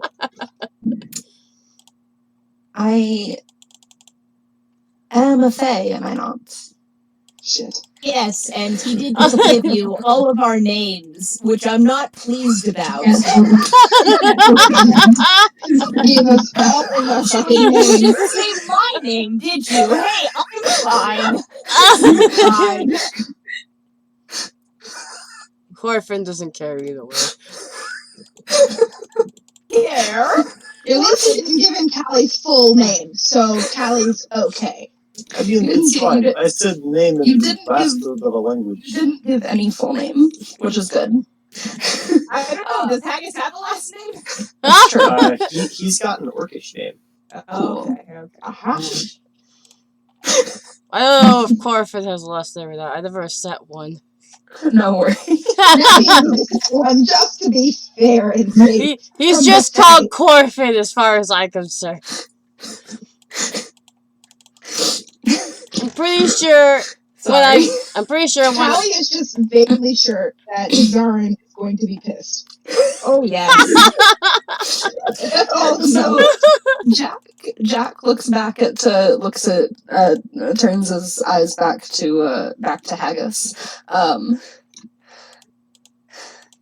Well, it seems like you've already broken one of the rules. He not to that one. I wonder which rule it was. He looks at Haggis. As you will be going into the Feywilds themselves, We will. I would not stray from the path. Mm. You'll meet many others. I would hesitate on giving them your name. Listen, I doubt Callie knows this, but I do as a person, and I have to ask, are any of and or all of our weapons made of iron? So, I think. Immediately. Wait. Let me look at my Corfin character sheet. Mine is presumably steel. I don't know if that actually counts. I don't either. That's why I'm asking. I don't know what mine is made of. So I'm pretty sure I'm wearing chainmail, which is... Yeah, I'm wearing scale mail. I'm wearing leather armor. Fuck. And I have a great sword, so I don't know. I don't know mine either. It just says +1 rapier and a dagger. If you have a weapon that's made of metal, it's very likely made of steel. Yes. Yay. So unless it says silver, steel, but then like you affect magic things in general. So yeah, steel can out of character and out of game. Steel does hurt fairies because of the process by which it's created. But steel is not iron. It's a combination of metals, therefore... It's actually a combination of carbon and iron. Yeah. Which is... Carbon is not a metal. Anyways. Yes. Yeah. It's a combination, therefore it's not as... potent as cold iron would be. I should have brought Mara. She has like a cold iron dagger. That's okay. It came with her character sheet, by the way. That's what fair. she came with. So the rule he lists off these rules: don't consume food or drink of the Feywilds. The music may be sweet, but never dance with the Fey. Use your manners, but never say thank you, or you might owe them. All of these rules that, as you're listening to them, seem like they're a little unusual. Haggis, you notice there is one or two rules that he does the list, whether or not you want to comment on those. You notice that he doesn't necessarily say never accept gift from the Fae, and always keep your word are the two that he does not mention. Given that I had to roll last time against a Fae dude, would I know those two? Because I had to get a ride back. Yes, you do, because you talked, or you, dealt with Soleus, that's his name. Yeah. You do remember him saying something about never accepting gifts from the Fae, which you think might be the reason he was in that mess to begin with, or why he is of the Fae now. And though you don't notice that they didn't mention, like, always keep your word, but you do notice that you do notice about the gifts. Okay. Which is probably the most important thing. So he explains more about, he says, he explains that he knows the location of a fairy ring and would be very willing to lead them to this ring. And so I guess we'll respond to that before I continue. Sorry. Do you want something out of this? I am the caretaker of this place. Of course I want my companions back. They're the ones I care for. Wouldn't you do the same? This is a double-edged question.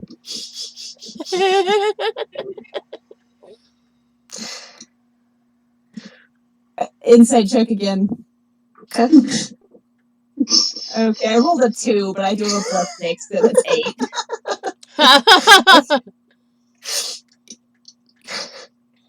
I don't know how well insight checking works on the Fae.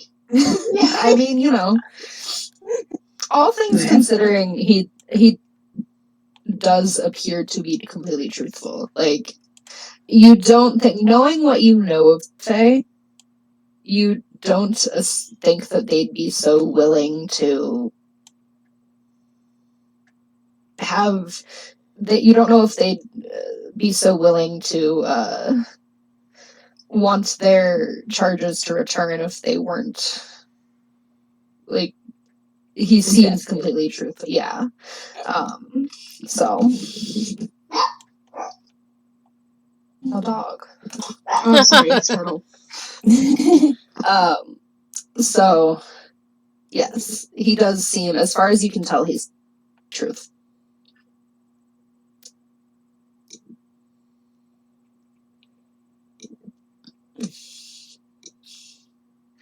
Any other? This seems like a reasonable thing. Other than, possibly dying. But I'm sure if we just, be careful, we'll be fine. Jack laughs again. Not so much as a cackle this time, just a bit more of a friendly laugh. Would you like me to show you where this fairy circle is? This fairy ring. That would be good, yes. Before he ducks into the house to the moment, and when he returns, he has donned a very long traveling coat, and he's carrying a lantern. And it's a lantern in the shape of a pumpkin. Funny that. It's a lantern in the shape of a pumpkin. It's made of iron. It's not made of iron. What? I think that's what this says in here, but that would not work. It's made of metal. No. Okay. It's made of a metal of not kind of metal. But it's a dark metal itself.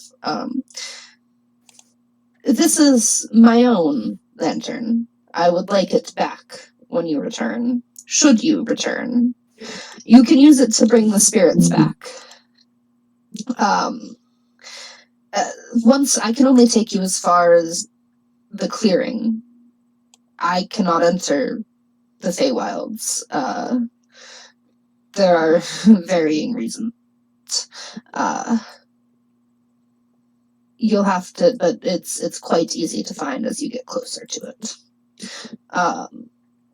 And he, without really giving you a chance to respond to that, he starts taking very long steps towards the citadel or the cathedral, and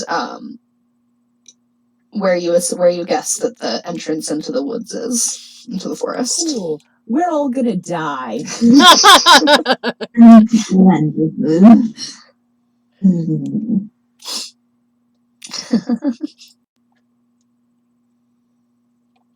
Are you all following Jack? Yeah, Yep. mine as well. Yep. Cool. Yeah. As you are walking,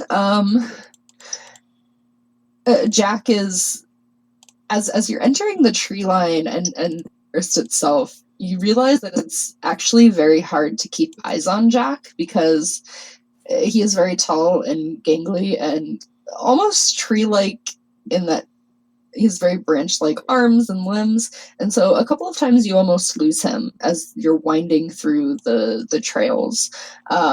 But eventually he stops at a clearing, and this clearing has stones, large, tall stones that seem to mark the edge of this clearing.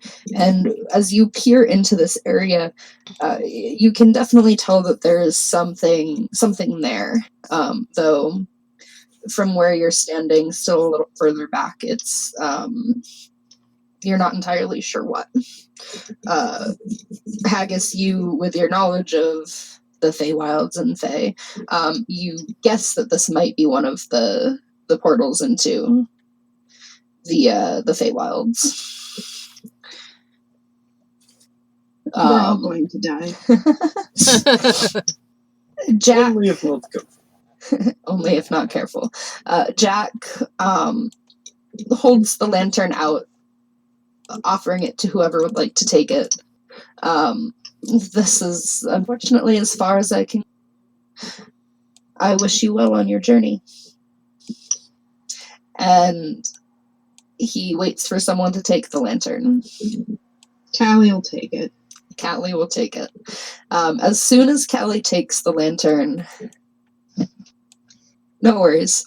As soon as Callie takes the lantern, you sort of blink, and Jack of the Lanterns is gone. Neat. I Cool. kind That of was suspected. terrifying, and I don't like it. Also, I've now generated a full name for Haggis. So that's Okay. Oh yay! Yeah. So Haggis is not being Targeted by the Fae. not trapping himself to a Fae. Good to know. Well, it's something that I thought would be interesting to do. So Trapping yourself to the Fae? no, thinking of what kind of full name Okay. Haggis would have, because I had to think about the naming structure, whatever is driving. Gotcha. Anyways, so now we're in a place. You are in a place. So you're kind of reeling for a moment the fact that Jack just disappeared completely into thin air. You start to look into this clearing past the stone. It's a pretty small clearing, relatively, and there are several dozen large mushrooms and plants growing out of the dew-covered grass. The area outside of the circle appears to be much darker than what you can see inside of this mushroom ring. I'm guessing, do you walk closer? Give me just a sec. No worries. Someone else should go first. I feel like someone should do some kind of check, but Callie is not magically. Hang on. Give me- Pushes I Haggis just- along. Yeah, let me check my spells.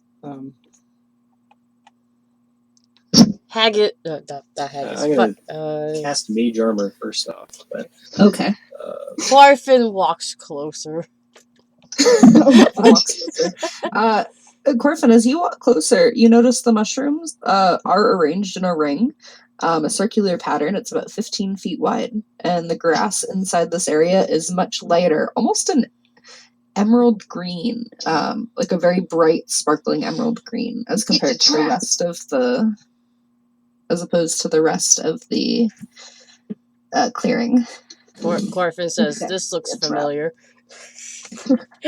No, the question is, does Corfin stop at the edge of the ring or walk into the ring? I suppose is another good question. Oh, he stops at the edge. Okay. He's okay. smarter I than just that. want to make sure.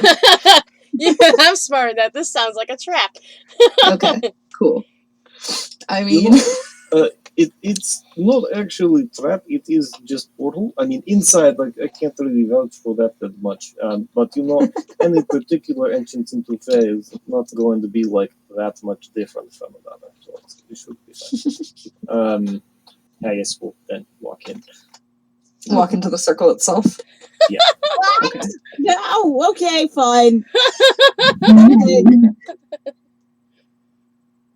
Callie kind of shrugs. Follows. No, what? Why are you doing this? As you're standing, so Callie and Haggis are in the circle. Yeah.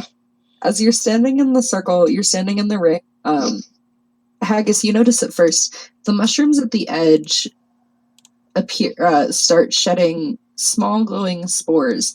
They rise up and they start to swirl around you.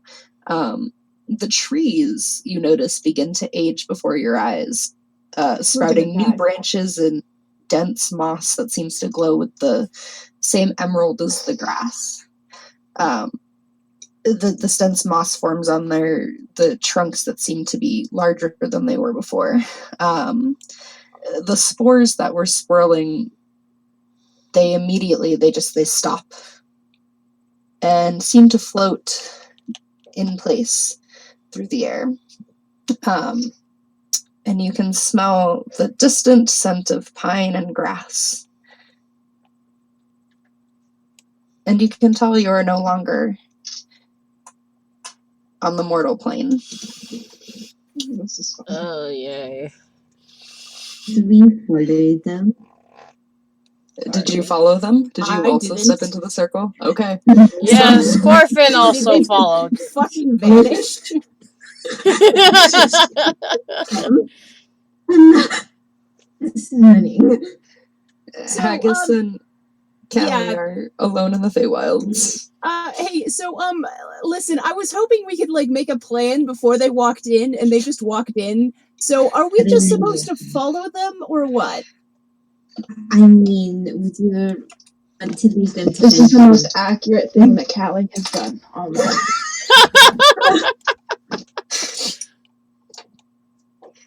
Okay. I mean, for there's leave no them to other fend for themselves, choice go than home, or forward. we just like follow them. What?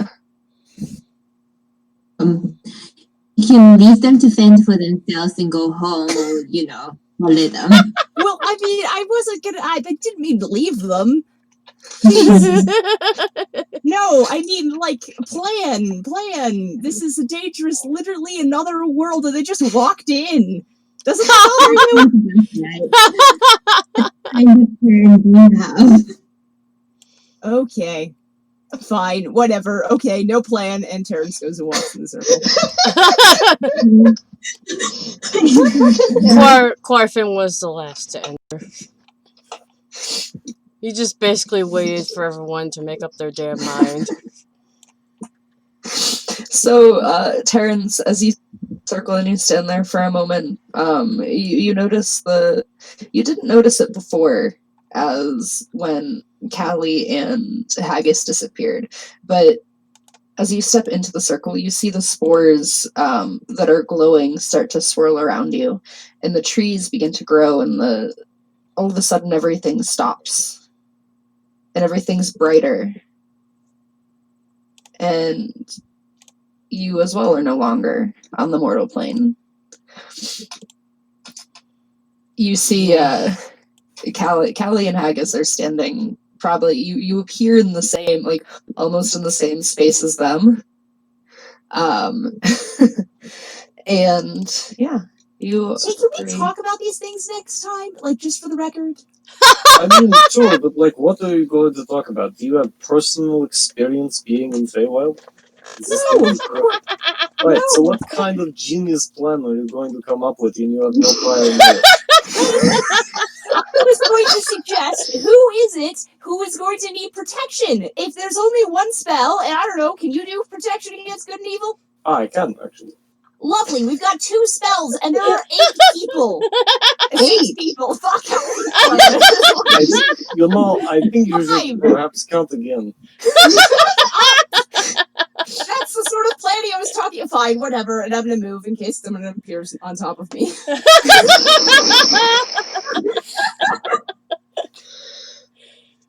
Haggis is going to... so what does it look like around here?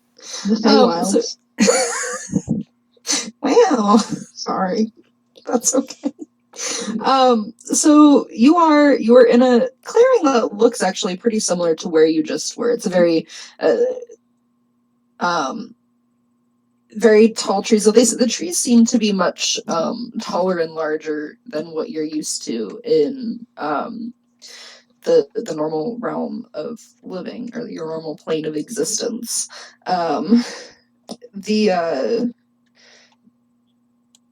The clearing you're in it looks almost identical, except for the fact that you all are standing in a small pool of water that seems to be it's about ankle deep. It's not very deep. It's probably a little less than that for you, Haggis.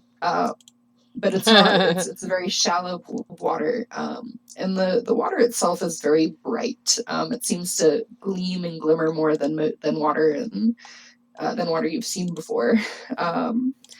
Almost as if it's got shards of gemstone or something like diamond dust in it. Neat. So it's a very pretty area. It's the sort of area that with this water. Do not take anything. do you have? I have Oh my 5 God. bottles. Also, they didn't mention not taking anything. This isn't a gift, and I'm not going to drink it. So. From the Fey realm. He's stealing from the Fey realm instead. I mean, It's a puddle of water. Who owns a puddle of water? I own the puddle of water. You guys are overreacting. 2 bottles of sparkling water. I'm moving away from the water as he does this. Catherine's just kind of watching, knowing this isn't a good idea, but not really able to explain why. With Haggis' prior knowledge, does he know anything of why this would be a terrible idea, or not?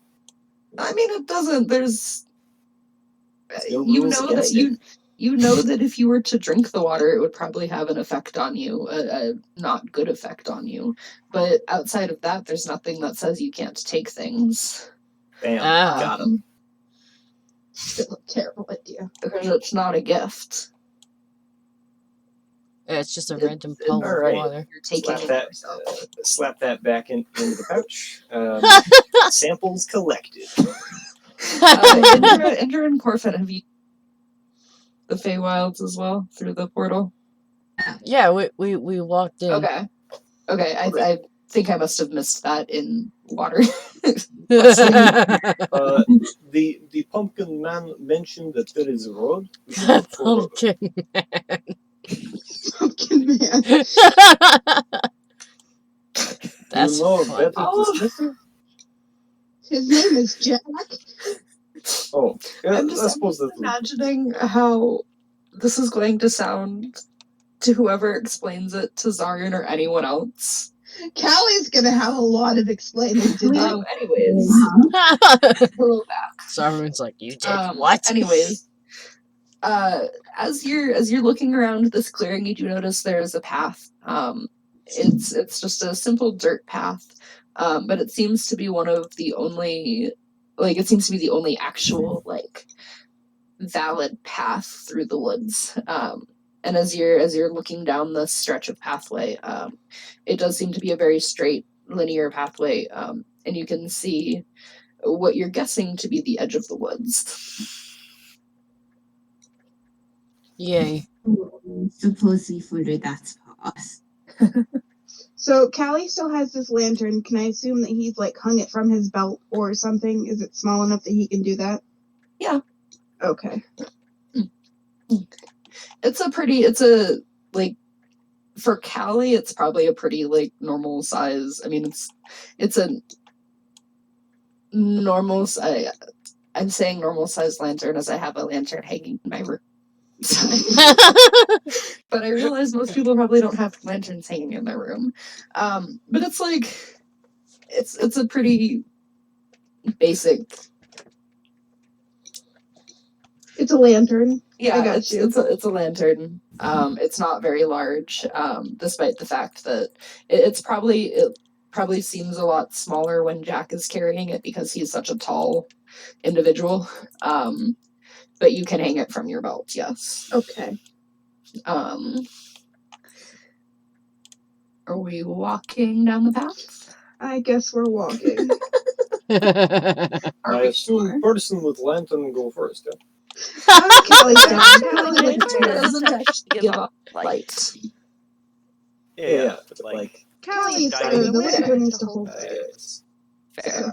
Callie's down. Callie can go first. Okay. Callie's down. Sounds good.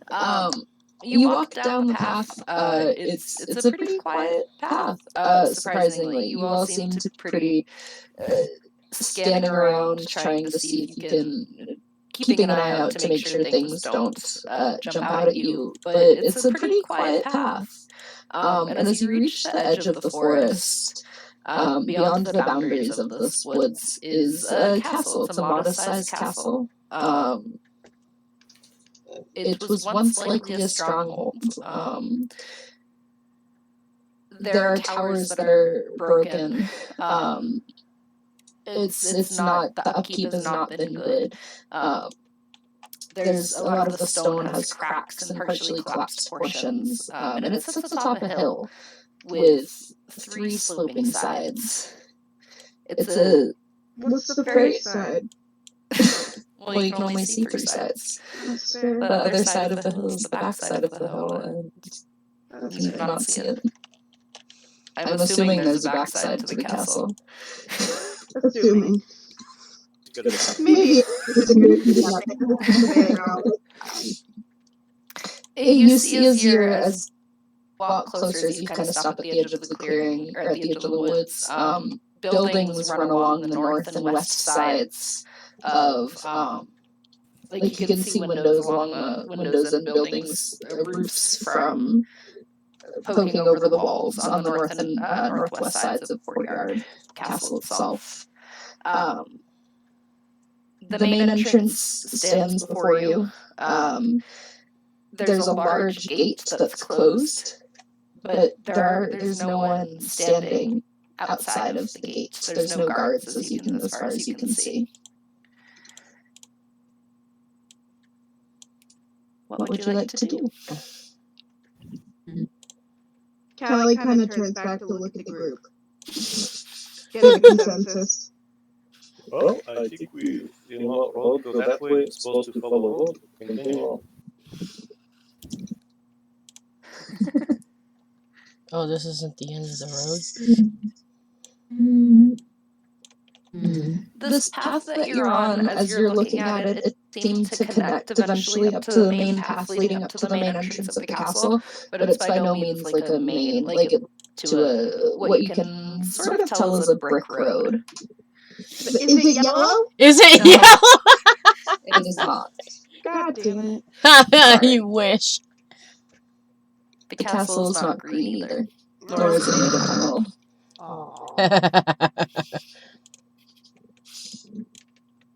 I want a refund. This is a terrible campaign. There's no Emerald City. I mean, just because this particular city is not Emerald City, it's not, it does not exist.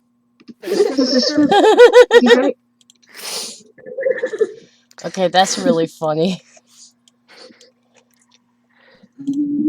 I think we continue. Yeah, okay. Sorry. No worries. I swear at one point I'm going to stop derailing this whole campaign. So as you walk closer, I'm gonna have anyone who wants to roll investigation. I'm going to roll. I can do that. Okay, I'll do that too. Let's see. So I have roll investigation. Yay. +4 for investigation. So I have a +6, and look how horrible I did. Oh no! ouch. 21. 21. 21. Wow.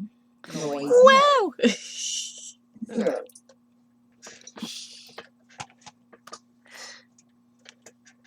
All right.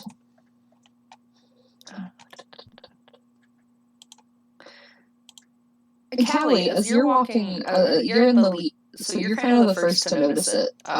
You do what? I said, oh, great. You do, as you're starting to near this castle, you do notice that there's a group of individuals walking along the top of the wall that surrounds this courtyard. They seem to be, they have their backs towards you and they seem to be going the opposite direction.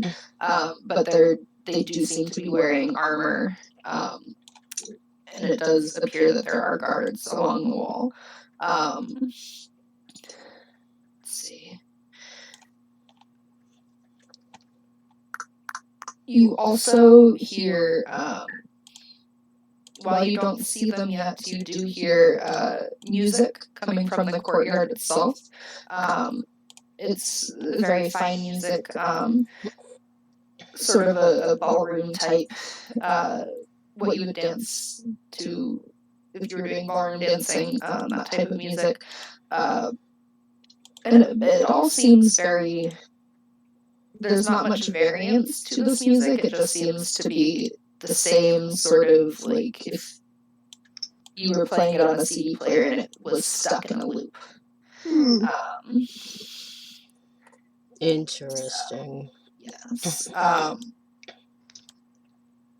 Let's see. Terrence and Indra, you do notice that there does seem to be another entrance as you get closer to the castle, or the castle itself. On the wall, kind of the west side of this courtyard, I'm mixing my words. On the west side of this wall, there is another entrance of a locked door, or a door that you see, a wooden door. Do you let your fellow group know? No. Yeah. Fair.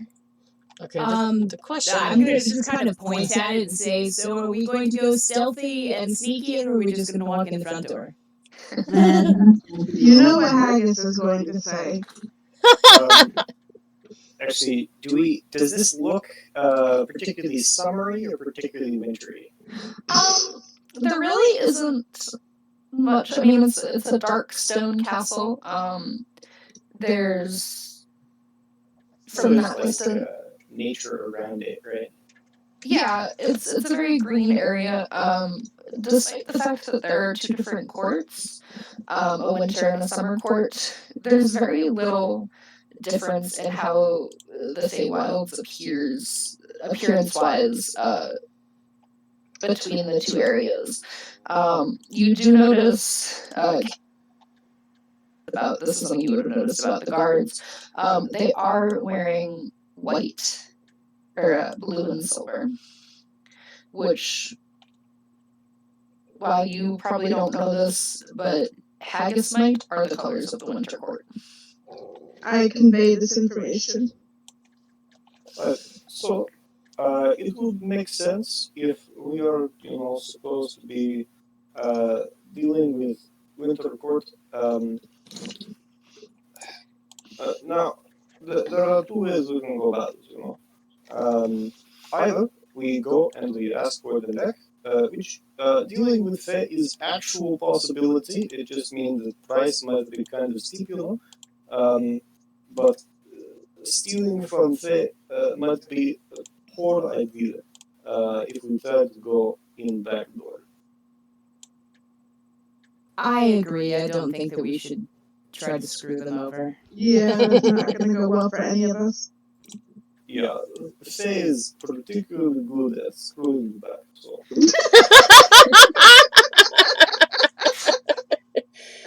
Yeah. I've never heard it put so concisely. I love it. This is why we love haggis. Where it is then. I think we walk up to the gate and then stop at the edge before we actually go in. Sounds good. Oh, what are you doing, this computer? Okay.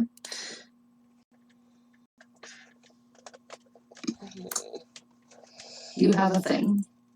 Oh, it's a thing.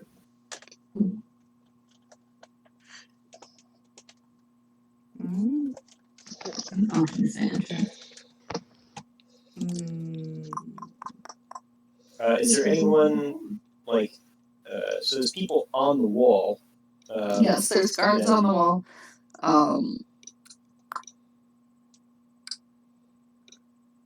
But they are, if you're looking at the map, they're kind of over by where the stables are, so they're not necessarily looking at, where you're continuing up to the door itself, the entrance itself. Are they door guards? Is the door closed? The door is closed. So the door is where did it go?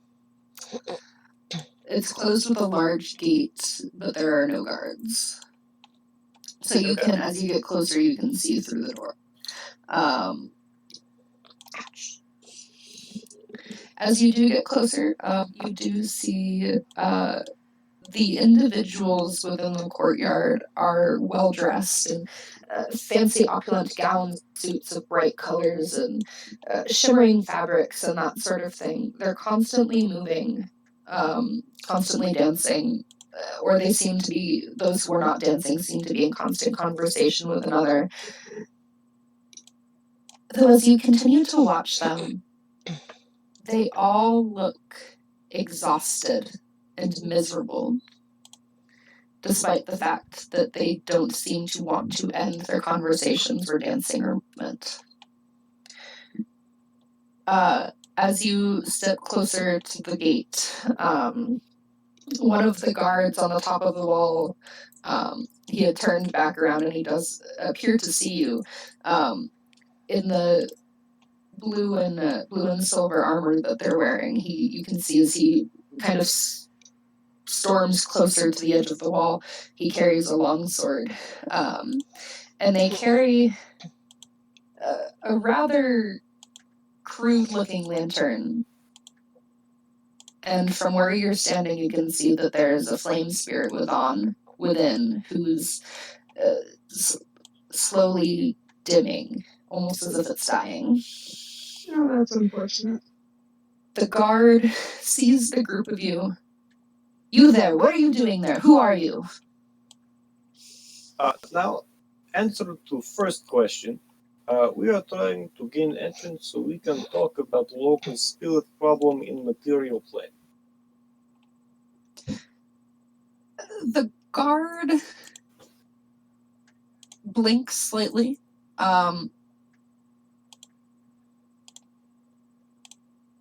As if he doesn't quite know what you're talking about. He sort of, most people, it seems, who comes to this castle, it seems as if there have been very few people who have actually come to this castle in quite some time. A lot of people have come, but very few leave. From how the individuals at the side are looking. So he seems, first off, very surprised that there's newcomers here, which has to do a lot with his distress at finding you. But he kind of gives you a one moment, please, and he walks off. This time bringing another group, a group of the soldiers along with him, a group of guards along with him. Of these guards is one that is obviously in charge, wearing finer armor, carrying a sword that doesn't look as rusted.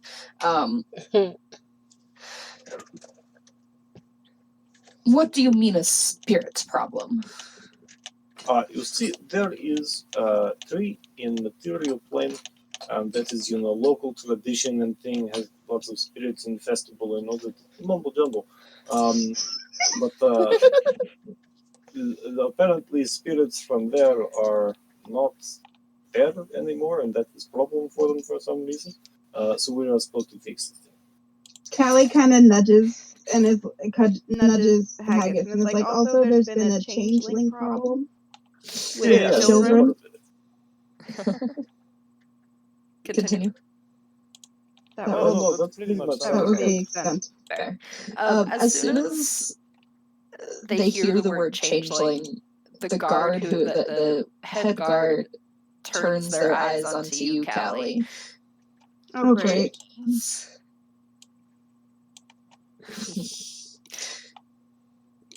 The guard sort of doesn't. He doesn't quite react other than turning to look at you, and his eyes narrow slightly, but he doesn't say anything. He turns to the guard that had originally seen you. I suppose we can see if the queen will see them. Let them in. And with that, the guard rushes to open the mechanism for the gates to allow you in.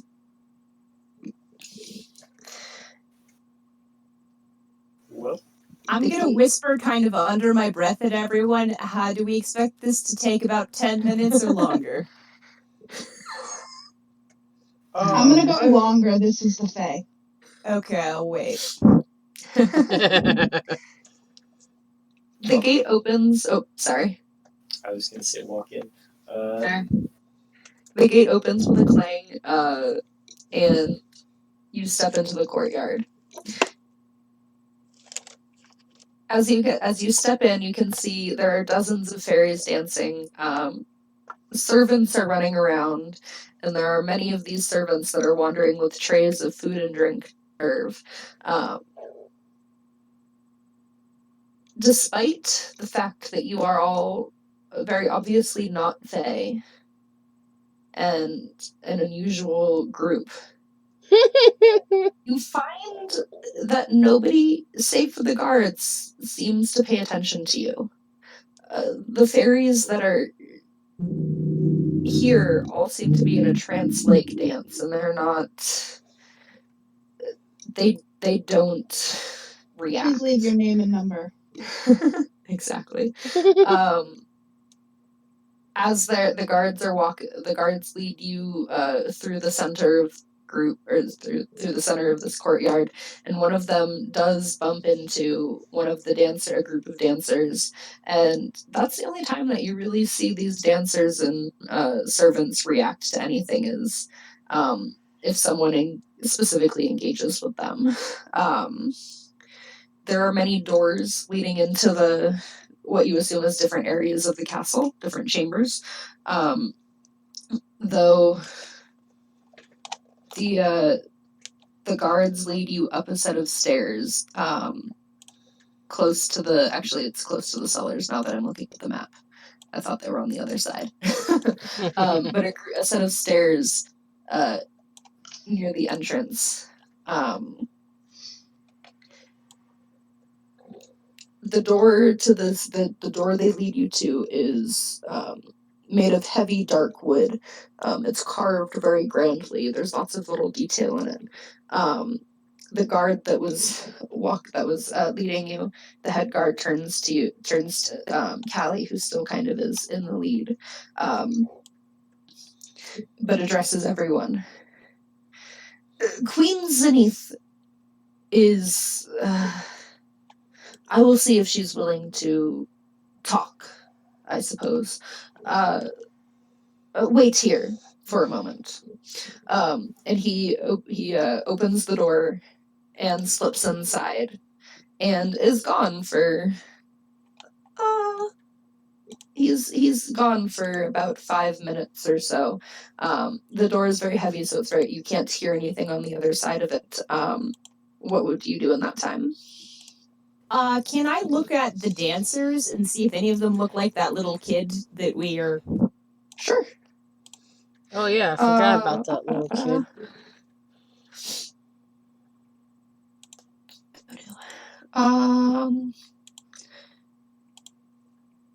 Roll.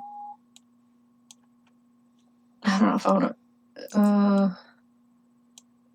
Perception, I think. Okay, I rolled a 15 plus 4, Okay. so that's 19.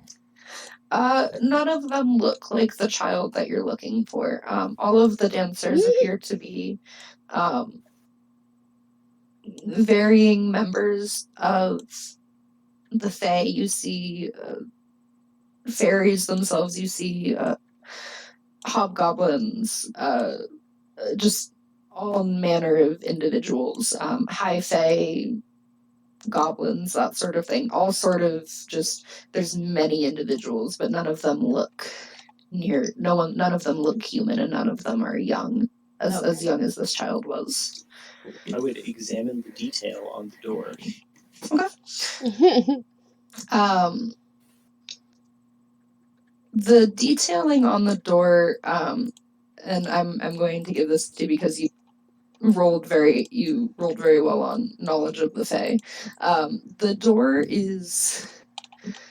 depicts half of the door depicts what you can tell is the summer court, and half the door depicts what you can tell is the winter court. And as you're looking at these details and looking at these carvings, you kind of wonder if this is one of the places where the winter and summer courts hold court together. Because it doesn't seem to be, while it seems to be inhabited by winter court at the very moment, it does not seem to be, as you've been walking through and kind of looking around, you notice that where there should be banners hanging, there are none, and it looks like fabric has been torn away. So you almost wonder if this keep was an area that was potentially once a safe area or a meeting place for the two courts. You do notice there are 4 individuals on each door. The topmost you recognize as being the queens of the summer and winter courts, followed by a knight, someone who is dressed in armor and carrying a sword and what appears to be a mantle. And then 2 other female individuals that you're not really sure of who they might be. But that is what you get off the door. Got it. And what did you say the name was for the queen that she mentioned? Zenith. Zenith. Mm-hmm. Yeah. Thanks, Zenith. Yes. Yes. Okay. So that is interesting. Very interesting. As you're investigating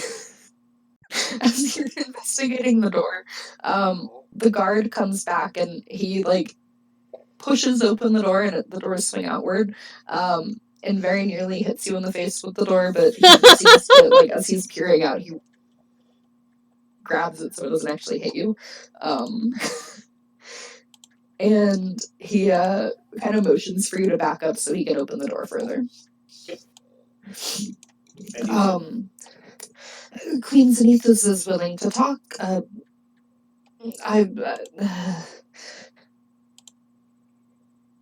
Choose your words carefully. The guard swings open the door so you can step inside this hall that is now being opened for you.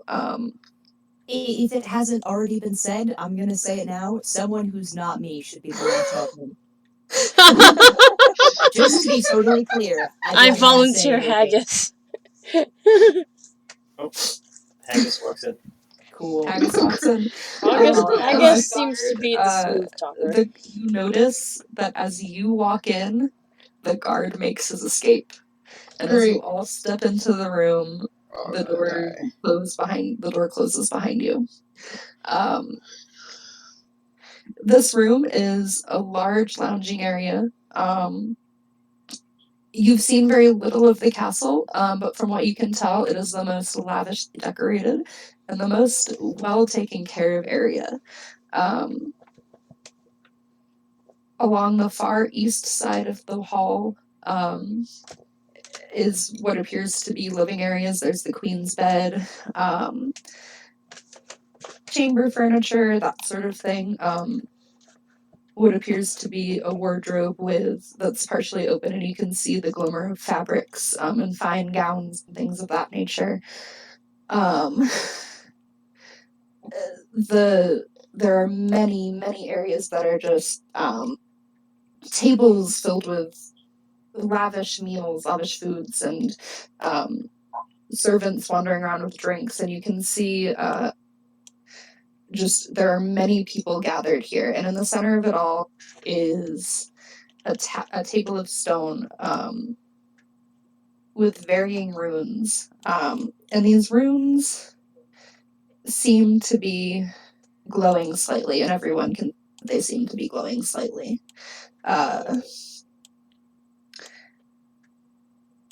The queen herself is sitting at the head of this table, facing the door, and she doesn't seem to look up as you walk in. Queen Zenith, it is good to meet you. We are here from Material Plane. I hope that it is not too much of a burden for you to speak with us.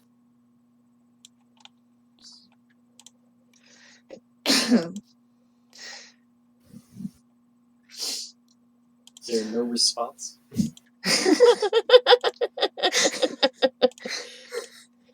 She, as you kind of move closer, you, who was it? No, you all saw Diro. You see that as you step closer to the table, you do see Diro sitting there, next to her. And she, is very into, she's running her fingers through his hair and very much just doting on him as, she finally looks up at the group of you.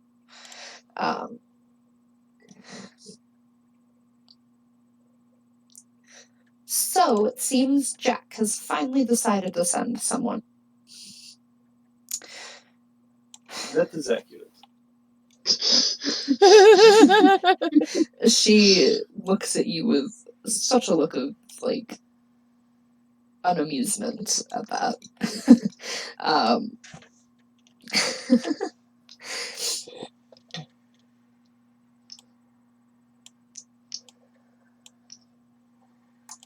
This is gonna be fun. What? What were you saying? This is gonna be fun.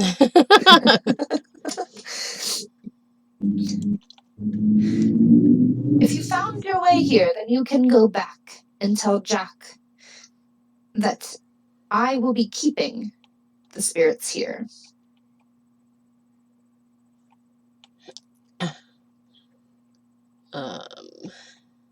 What do you use them for?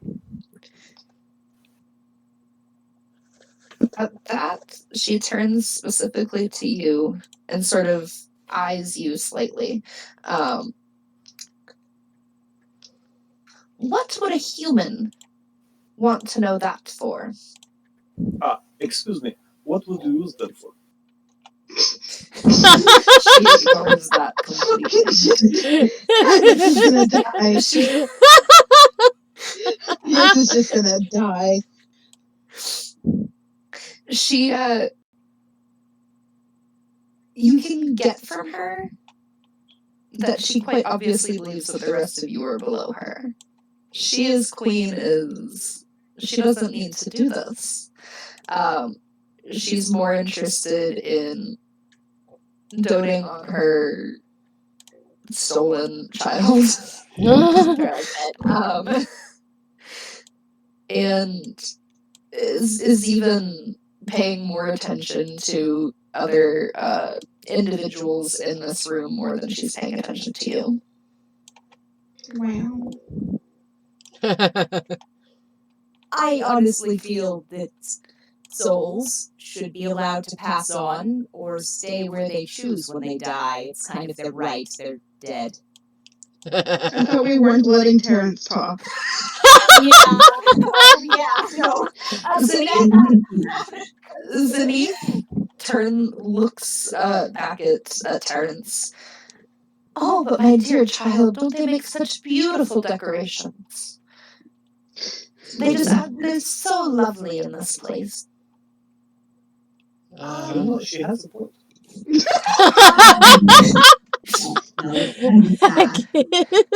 I'm glad you agree.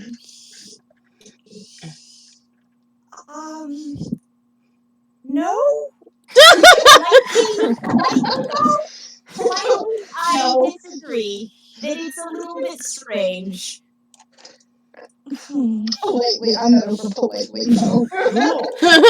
Perhaps I could put this in specific term. We are here because of deal. We made particular deal with our employer. So this is thing where we are supposed to come here and bring various souls back. And they will then exchange essentially those souls for giving us money. This is probably the thing you can understand, yeah?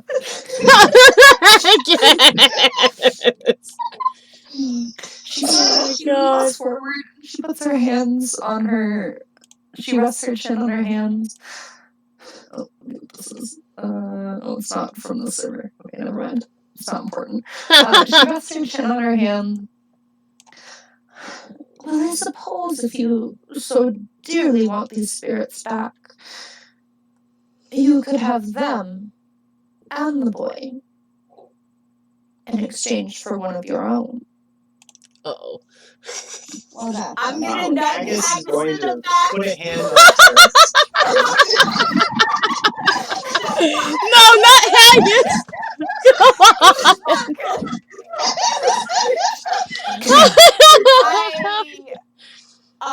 No.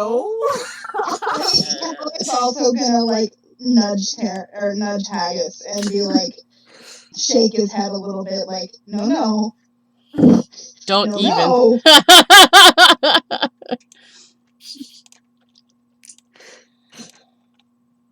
I would offer this cleric here.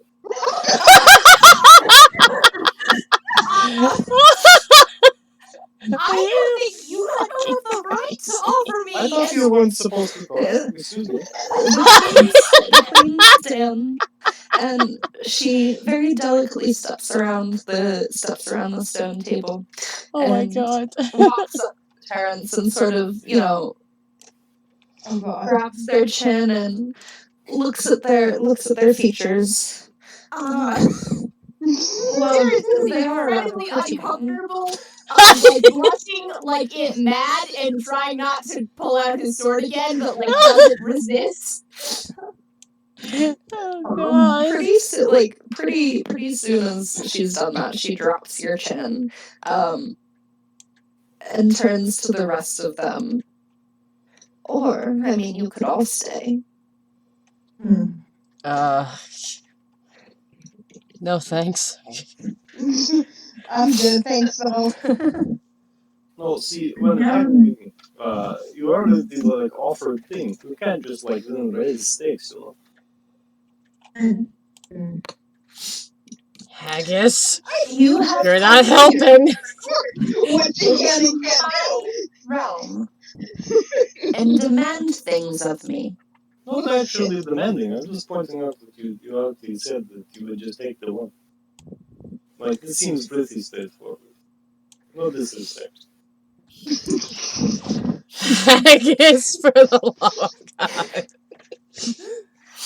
She snorts slightly and turns and walks back to her spot at the table and motions for you all to follow. Can I offer you food or drink? You must be so weary from your travel. Absolutely not.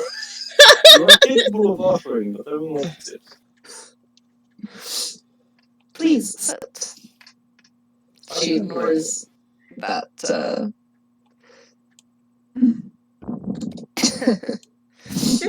Comes to Charles and whispers like, "Hey, wouldn't your family be upset if we leave behind here?" incredibly upset. Would be incredibly upset if I Oh my left you. god. That's funny as For the fuck. record. Callie would not let them leave Terrence, okay? Callie would not let that be the... It's such a problem to deal with. Oh, your concern is so heart-warming. Thank you, Indra.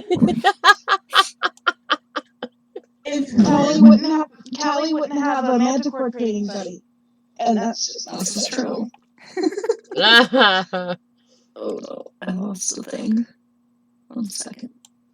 I have to make a new character.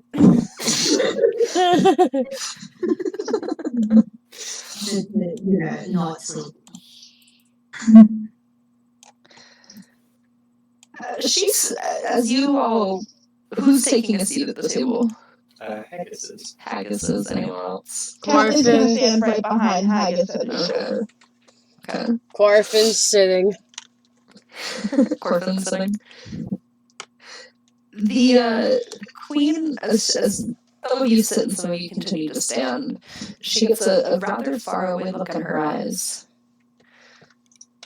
You know, after the tragic death of the king, I was without an heir, and I just had to find this wonderful child, and she motions towards Diro.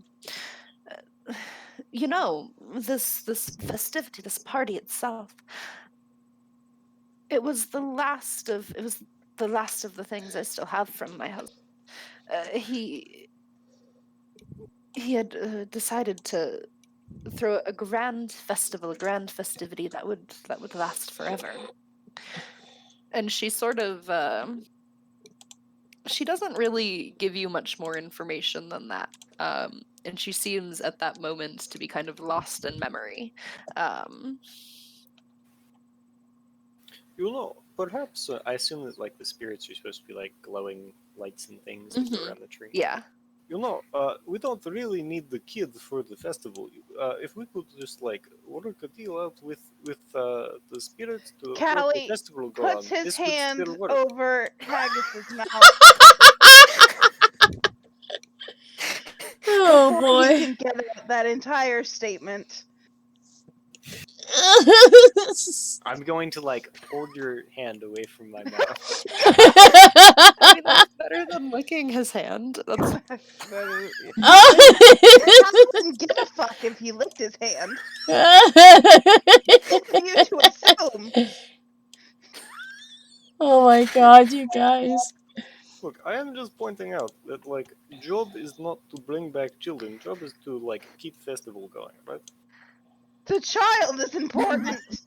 Yeah. I mean, if the child is important to you, you can try and make your own deal to save the thing, you know? Oh my A god. deal, you say? Oh my god. That's what I was getting at, you know? Oh god. Need to bring back the spirit, not the child. Well, I suppose if you won't sacrifice one of your own for these beautiful spirits of mine, then perhaps the townspeople. One for each of the spirits. Oh I will yay. exchange the spirit for the servitude of one of We are them. actually not in a position to 12. gamble with the townspeople's lives either, I'm afraid. Gambling? I wouldn't put it that harshly. Well, we are just not in a place to be able to speak for them. Also, it's less of a gamble when the result is basically guaranteed.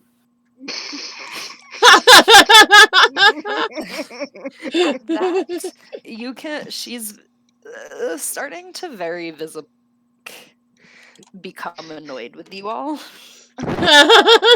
Now, you mentioned the king of the court, yes? This is festival that he actually set up, if I understand. He is the one that started all of this.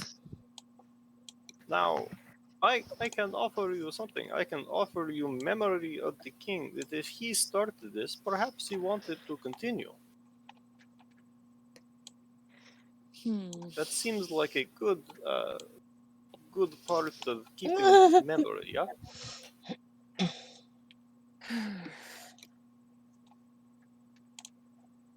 She stares at you slightly. And I am going to haggis. Let me check this first.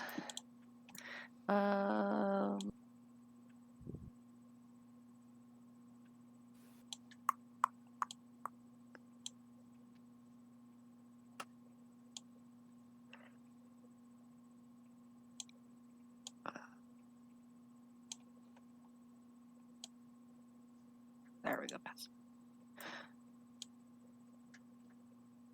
Haggis, what is your passive perception? I don't have that written down for you. Why don't I have that written down for you? Because it will be a straight 10, probably, right? I think so, actually. Because what is it? It's just 10 plus your perception, right? Yeah. Yeah, it'll just be Okay. 10. Cool. Actually,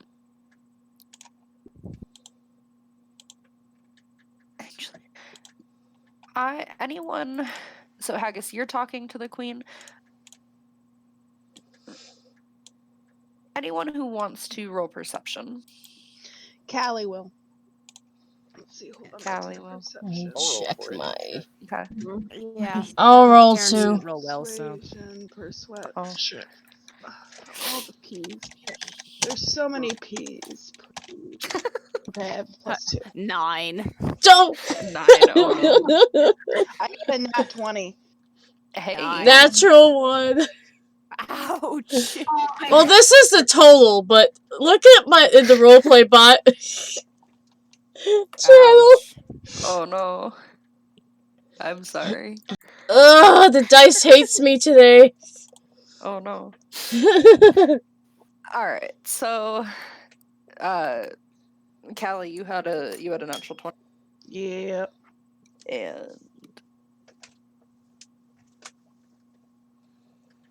all right, Indra and Callie, you notice as she's talking, as Queen Zenith is talking, she's slowly drawing a sigil of sorts on the table. And as you are watching this, you're focused on her. You notice behind her, from behind these curtains that are hanging on the wall, you see a large group of guards step out fully armed. Uh-oh. Swords at the ready.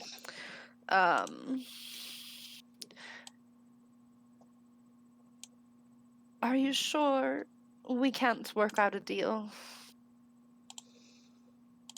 Callie kind of nudges Haggis in the back because he's kind of standing at his shoulder. Mm-hmm. So from behind him, he can kind of nudge him in like the direction of the sigil. So hopefully he gets the point. Mm-hmm. Do I? And Haggis, do I would say that I would say that you probably noticed that as well. That she is drawing a sigil because I see that you have rolled a 17 now.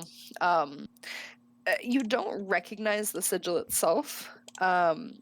It is something.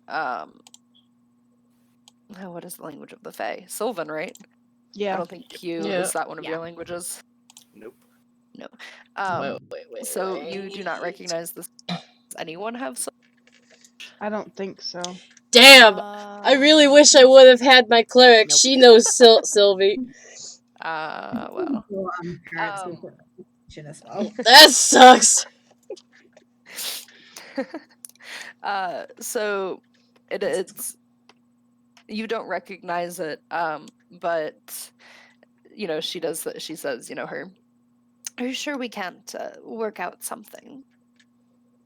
And she turns and looks at each of you and you know, meets each of your eyes in turn.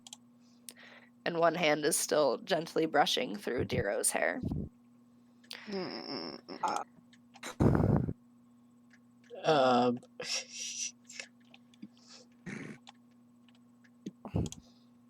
Looks at Oh god, this is Haggis. terrible.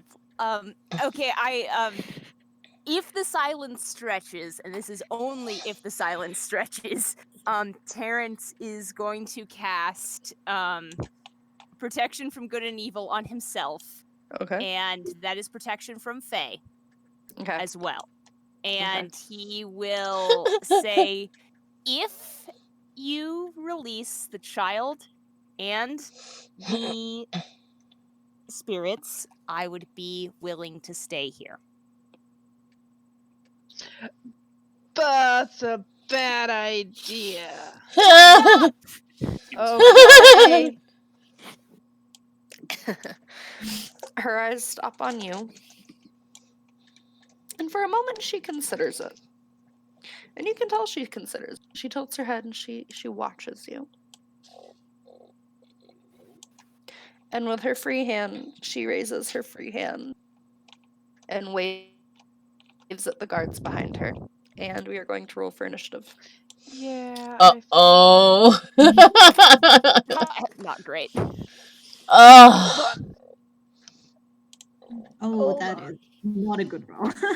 Damn. This is what we get for meddling with the Fae.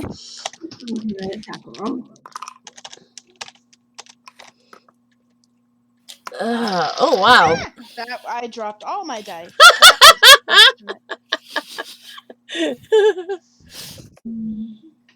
I did not just Haggis roll goes one. first. I dropped all. Sorry. Where's my friggin' dice? How many guards are there? There are 3 guards right now. Okay. I wonder how tough they are. And how close is the door?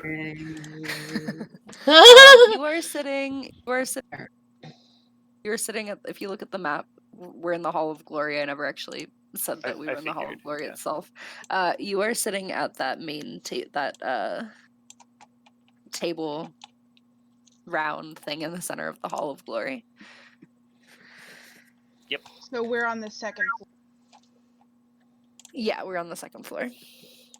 Yeah. Yay! So how many feet, I guess, to the door? I can't. One sec. I'm looking for. How do I have all of these dice yet not another d20? You are probably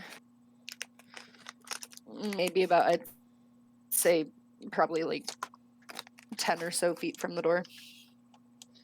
Okay. Does anybody know how we get these spirits? Lantern? What? Does anybody know how we get these? Alright, let's see. Corfin. Yay. Guard 3. Oh, actually, Haggis. Yeah, Haggis rolled 1 point above me. Haggis, Corfin, Guard 3. Oh, wait, no, Guard 2, not Guard 3. I could be interchangeable on that. Callie. Guard 3. So Indra, Terrence, and one of the other guards, the first guard, all rolled 6. Dang. Excellent. And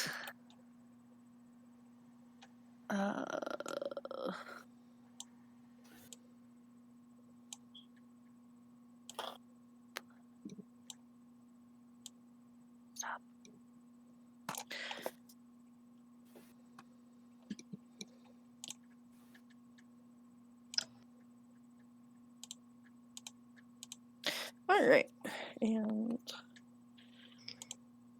there we go. All right, Haggis, you Okay. are up. Neat. The guards are still, they haven't, they're behind her. They're maybe, I'd say about 5-6 feet from where you guys are. They haven't quite, started towards you yet. But they are there. Neat. I'm gonna go try the door. You are going and trying the door. The door is... Sorry, I'm looking for paper. The door appears to be locked. You can't open it. It's wonderful. Okay. I'll cast protection from evil and good on myself. Okay. Um, Sounds like a plan. then after that you.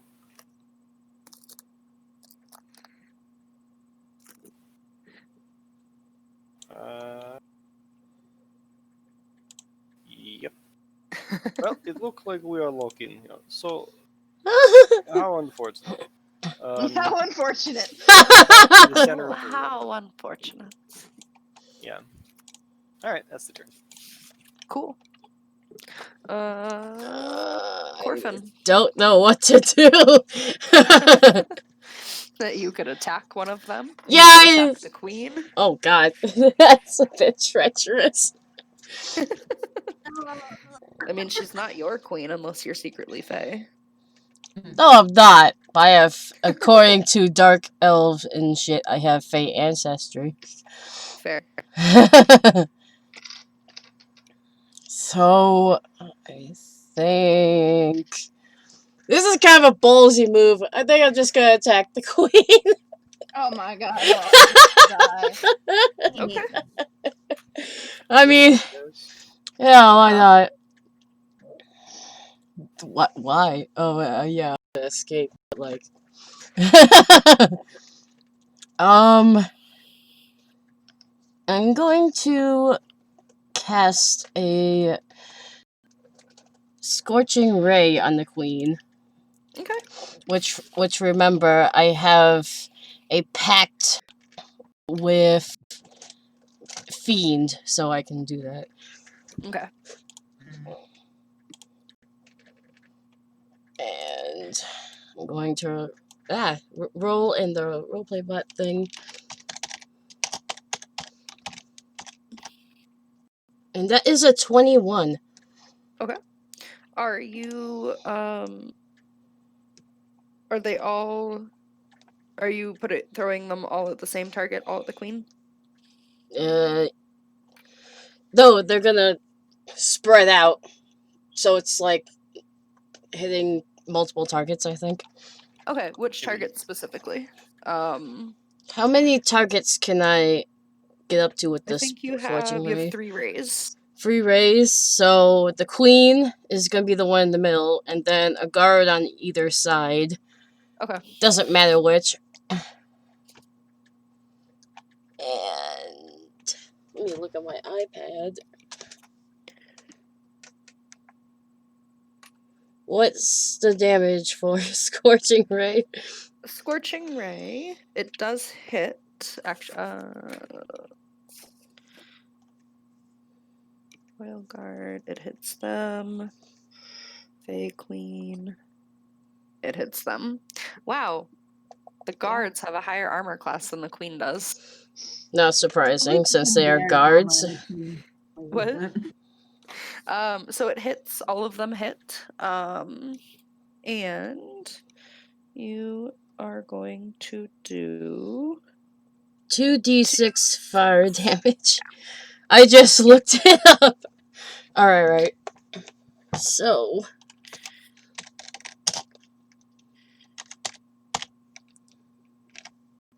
Wait, free. Yay. Free fire damage for each, I guess. Did you roll 3 separate times? You can roll 3 separate times so you can, because it'll be different for each one. Oh, oops. So I'll do that again 2 more times. I forgot about that. 7 and oops, not D20, dumbass. Cool. Whoa, I don't know why. That just did it twice. I don't know why it did twice. So just take the 8 or whatever. Ignore that other extra one. I think the bot glitched out.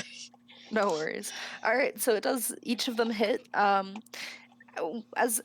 the 2 of the firebolts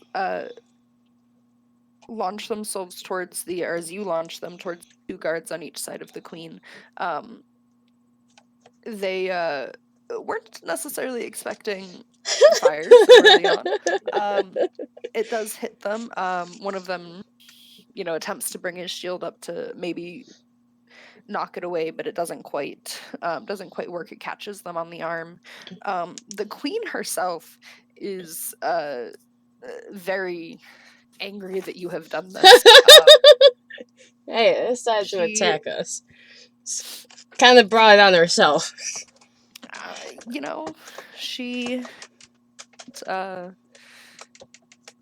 She will not agree with that, but it's probably true. I don't blame her.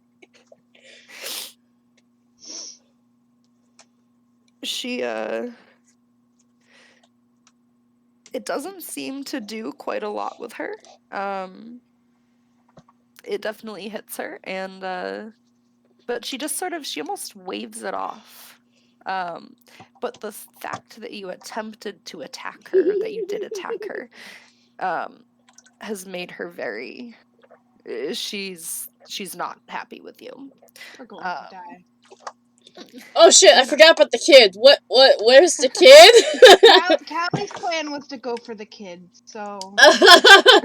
I was wondering if the fire accidentally hit the kid. Now that I think about it. No, you did not accidentally hit the kid.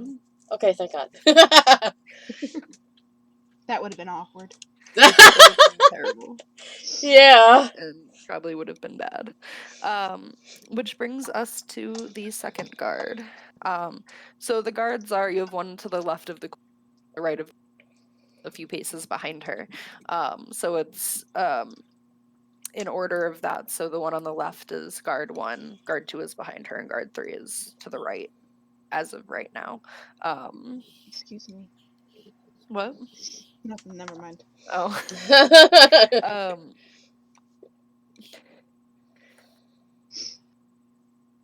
As of right now, guard 2 is, so the second guard, he's the only one that does not have he's going to draw a very heavy looking crossbow, pull it from his back, and he's going to, you can see that there's already a narrow notch, so he is going to make an attack on Corfin.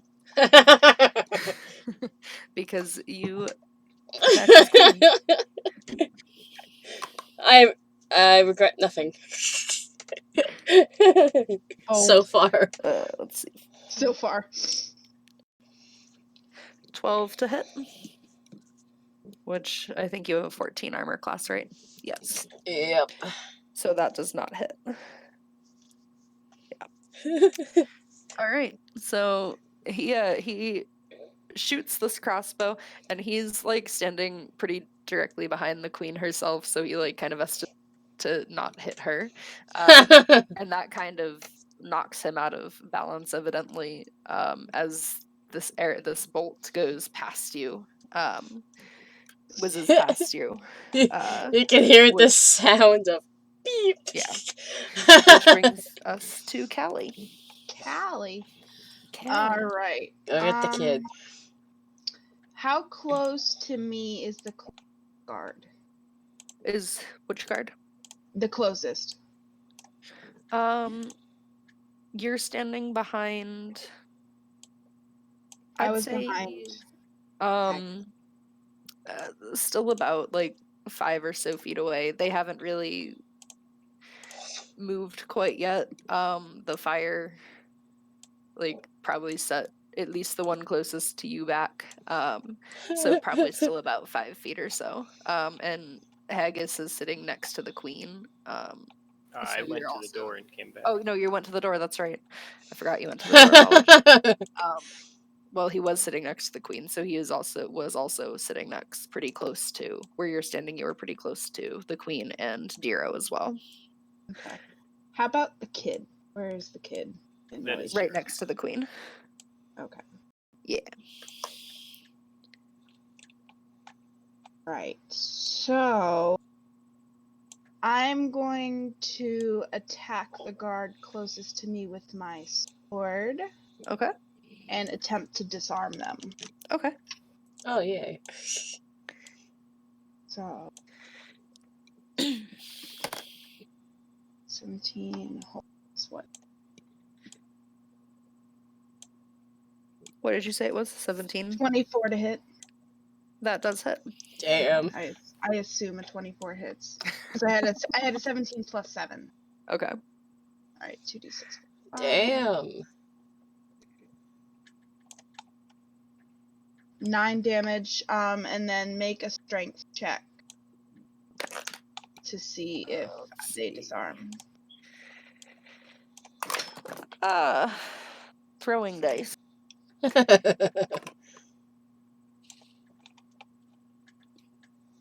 man, I add the dice damage. Shit.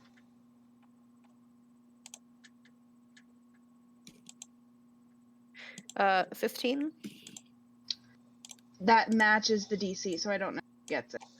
What? The DC was 15, so I don't know which way it goes. On checks, I don't remember. Beats. Well, it's technically What? a saving throw. It's technically a saving throw. Yeah. Oh, okay, that changes. I read the wrong number then. It-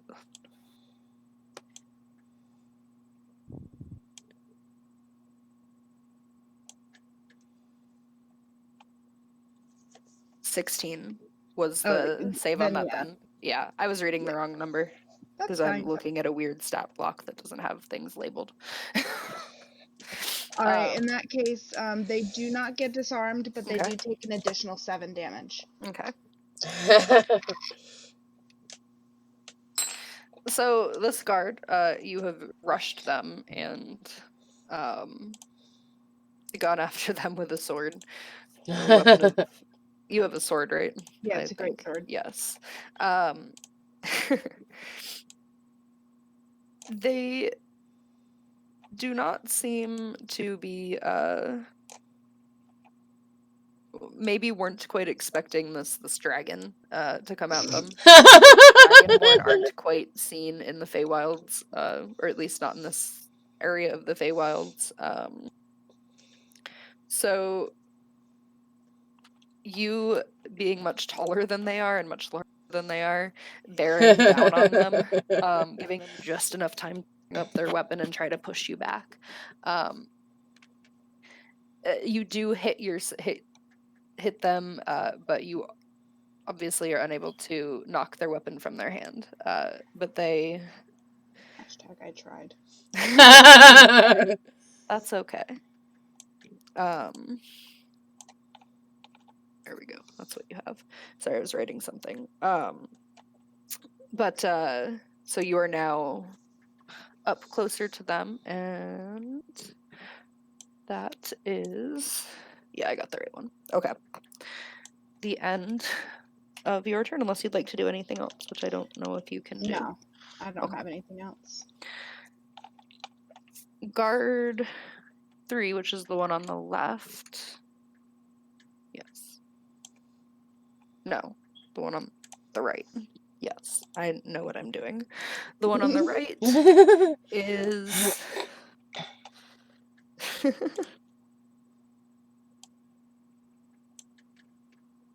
The one on the right is going to... What is their speed? Can I do that?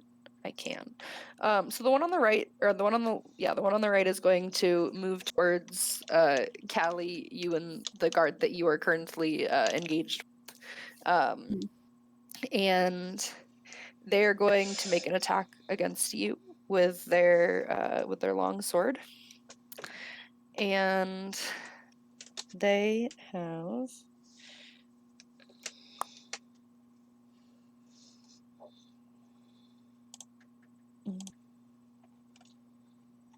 The guard has an advantage on an attack roll against a creature if at least one of the guard's allies is within 5 feet of the creature and the ally isn't incapacitated.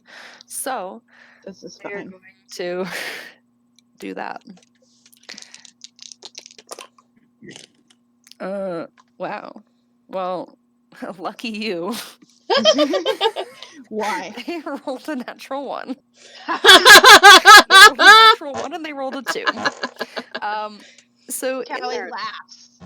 in their attempt to help their friend, they take a swing, and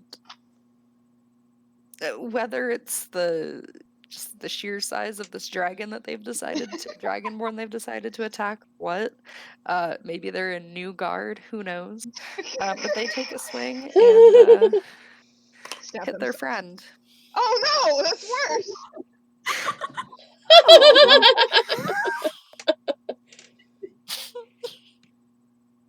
Callie is definitely going to laugh. Okay. Like 100%, he's going to laugh. As Out he loud. should. As he should. Let's see if I grab the right dice.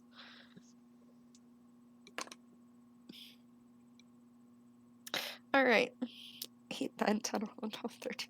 Holy shit! 16 damage to his friend. Oh my god. 16 damage to his pal Former there. friend. You know. Former friend.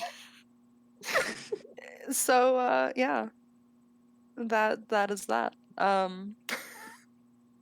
Callie's definitely laughing. Cool. With that, we bring it to the queen. Oh, wonderful.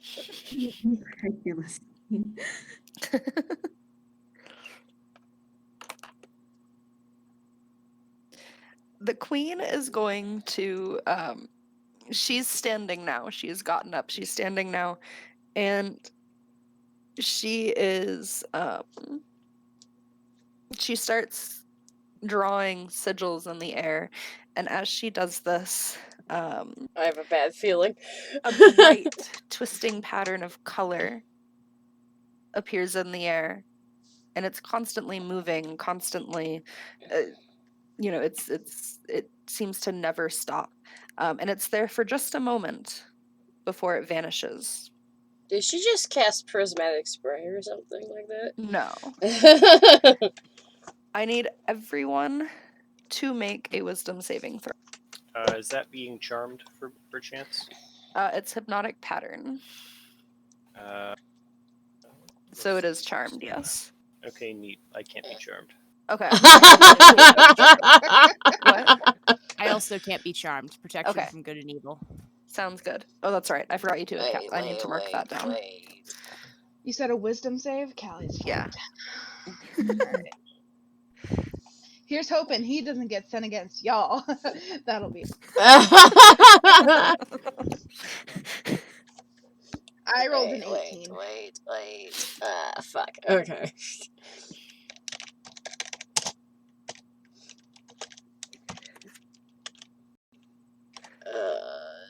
16. Mine is chocolate.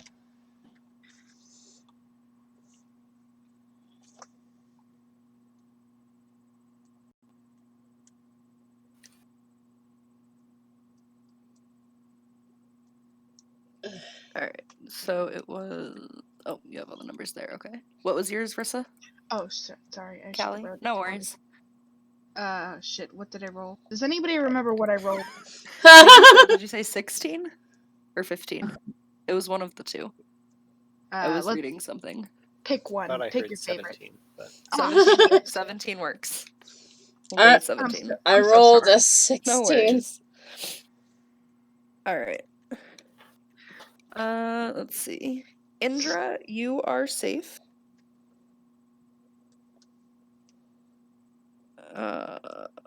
Stop. All right, Indra, you are safe. Actually, all three of you are safe. Hallelujah. Nice try, Queen. Yes, you are all good. Callie, it was close. Terrence, you're up.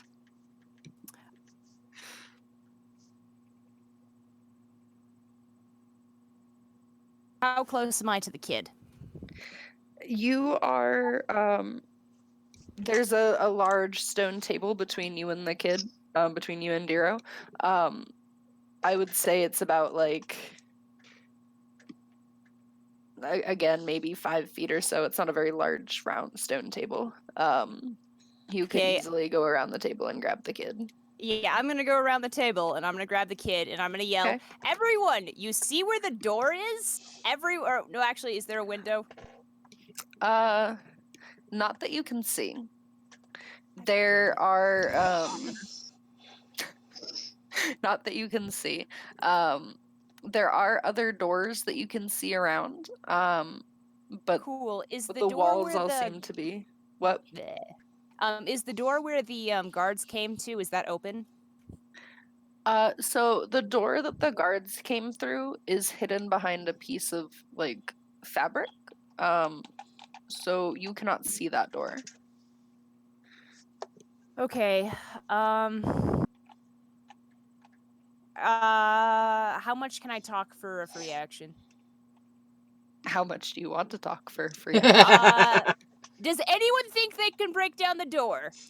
Callie's like, I can do it! Okay, everyone, look at the door. Remember where the door is, and I'm gonna cast darkness. Okay. 60 feet in all directions. This does mean I have to drop protection in good and evil because it's a different concentration spell.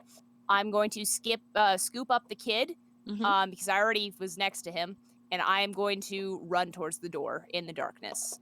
For reference, what darkness is it is a point which I choose, which is the table, because that's the center of the room. 15-foot radius sphere for the duration. Darkness spreads from all corners. Creature with dark vision can't see through darkness, and non-magical light can't illuminate it. I'm just making it on the table. Okay. Actually, here, I'll make it on me. As if darkness will move with an object. So I cast it on my sword. Completely covered in darkness, opaque objects such as bowl blocks darkness. This spell overlaps with any area of light created by a second level spell or lower. That spell created by the light is dispelled. So basically, everything is black. And that will prevent any sight, visual spells and keep people from doing attacks of opportunity. Sounds good. Mostly-ish. maybe a little. I don't know if this is gonna help or make everybody worse, but we're gonna try. That works. How long does this Alright. spell last And then for? that's concentration, yeah. Yep, this is concentration, and this is up to 10 minutes, as long as I'm not hit. And it is a Sounds 60-foot to 15-foot radius, and I'm going to make it, or I'm sorry, it can be, it's 15 feet, but it's on my sword. So every Okay, 15 so it feet moves around with me, you. everything is black. Cool. So Okay. the queen, I think, is included in that right now. Right now, yeah. Until you run. That's my turn. Cool. That is your turn, Indra. Indra swears in Celestial. What? He just swears. Okay, this is fine. And then as her action, she summons her pseudo dragon. Would Okay. the pseudo dragon's blind sight help her make her way through this darkness? Yes. Would it? Okay. Yeah, That was because a blind question. sight is based on objects, not sight at all. No, okay. Okay, so then she gets a pseudo dragon to help her make her way to the door.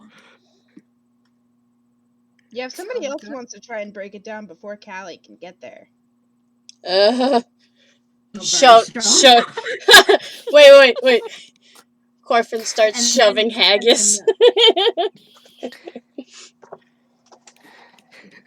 Haggis, do you want to help Callie at all? What? Didn't catch what that last thing was. Corfin. Just like, damn it. Fuck's sake. Corfin asks Haggis directly, don't you think it would be a good idea to help Callie break down the door, Haggis, considering that you're strong? Oh, actually, I have one more question. All throughout this, has the child been doing anything, or has he just been like staring off into thin air? They've been. Actually, that's a good point. As you grab the child, he seems to be bewitched, and so none of this really has like affected him at all. That's fine. So he's just kind of willingly going along with you at the moment. At the moment. At the moment. So Also, Haggis hasn't answered me yet. It hasn't been my turn. Haggis out. Yeah. Yet. There's one more guard before it's Haggis's turn. Right. Well, Is your when turn- his turn comes, will he Yeah. help? That's what I meant. Indra, are you done with your turn? Yeah. Okay. So that brings us to the first guard, which is the one that Callie is Murdering. engaged with and has also been hit by his. He's just not having a good day. Really not.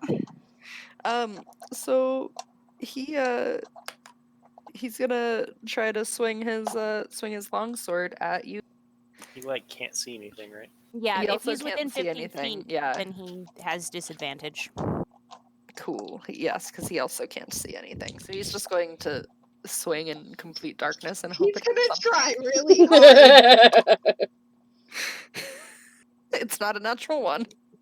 Hey, he's doing better than his fucking friend. He rolled a 4. That does So that does nothing. that does. So he swings and Listen, he tried, and Callie can respect that. probably turned around and just hits nothing. So Haggis, it is back to you. All right. As instructed, I remembered where the door was. I am going to run towards the door, kind of feel out where it is with the Mhm. hand, and then grab the axe. And we're going to start trying to force our way through the door. Sounds good. Imagine that there's just a bunch of guards on the other side waiting for us. However you want to deal with that, whether it's attacking the door or a strength check or Um, something, I don't know. I mean, if you're bashing it down, doesn't it count as an attack? Up to the DM. True. Yes. I will say if you because you had already Did you go back over to where? No, you were over by the door anyway, so you didn't move. So I'm going to I did go slightly back, but I Okay. figure I would know where it is. Yeah. Yeah. Okay. Let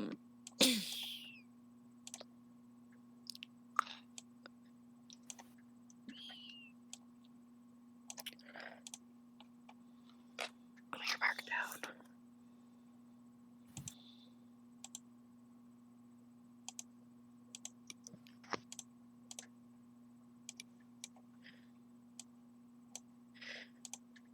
All right. So I will, if you want to, if attempting to break the door, either break the door down or break it open, roll to hit.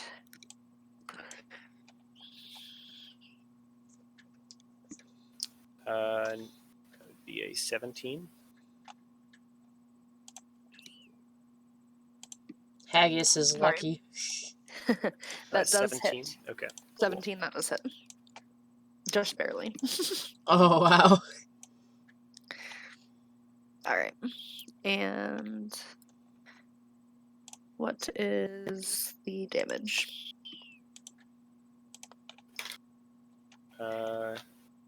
7. 7. All right. Cool. So you swing your axe at the door, and as you're hitting it, you do notice that there's a bit of a give to it, but it's a pretty solid oak door, pretty solid wood door. So it will take more than just one swing to get it open. So, Corfin. Okay, I wonder what would happen. I'm not saying I'm gonna do it, but I wonder what would happen if I just told everyone to stand aside and cast burning hands at the damn door. Please don't. Please don't. It'll be okay.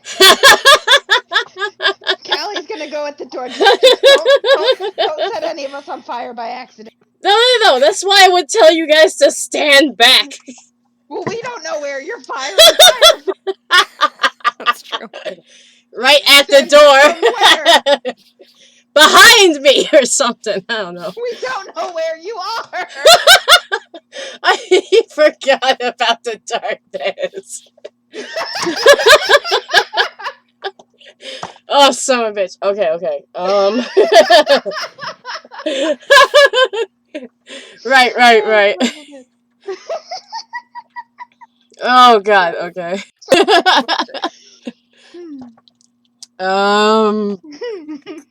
Okay. Quirfin is also going to feel for the door then. Okay. And he is also going to attack the door. What is he going to use to attack the door? Is +1 rapier, apparently. Orcs? Yeah. Alright. Stab the door. Just stab the door. That rapier is not gonna be okay after this. It's not. It's fine. Roll the hit. I'm working on it. Okay. 14. 14. That unfortunately does not hit. Yeah, Corfin is... You hear Corfin go, "Hiya!" And he's like, doesn't hit anything. He just swung in the air or something like that. I don't know. Because he can't fucking see anything. The thought of attempting to hit a heavy wooden door with a rapier is maybe was not the best of thoughts. Well, but I we don't... tried. He doesn't have anything else. He's got like a dagger and a rapier, and that's it. The rapier is better than the dagger, probably. Yeah, he doesn't have an axe or anything like that. Not even a hand axe. Oh no. That's all he got. He's definitely not gonna try with his damn fist, I can tell you that much. That would hurt. I will tell It's you like... what Callie's planning to do. Because, like, I don't want to risk anyone getting hurt with a damn spell, so I thought, may as well try to bash down the door that he thinks is there when it's not. Fair. So, Corfin's failed attempt then brings us to the second guard, who still has his crossbow drawn. He's going to notch another bolt. Oh It's dark. god. And Who is he gonna shoot at? No, he- Hopefully the queen. the other. Hey, Oh he's god, going to this is attack- gonna end terribly. It's you're gonna not hit anything, or it's gonna hit one of us. Yeah, continue. You know, we never claimed the guards were very smart. it's true. They are henchmen. They usually aren't. It got really quiet. Please, miss. Is he even aiming at anything, or is he just shooting into the abyss?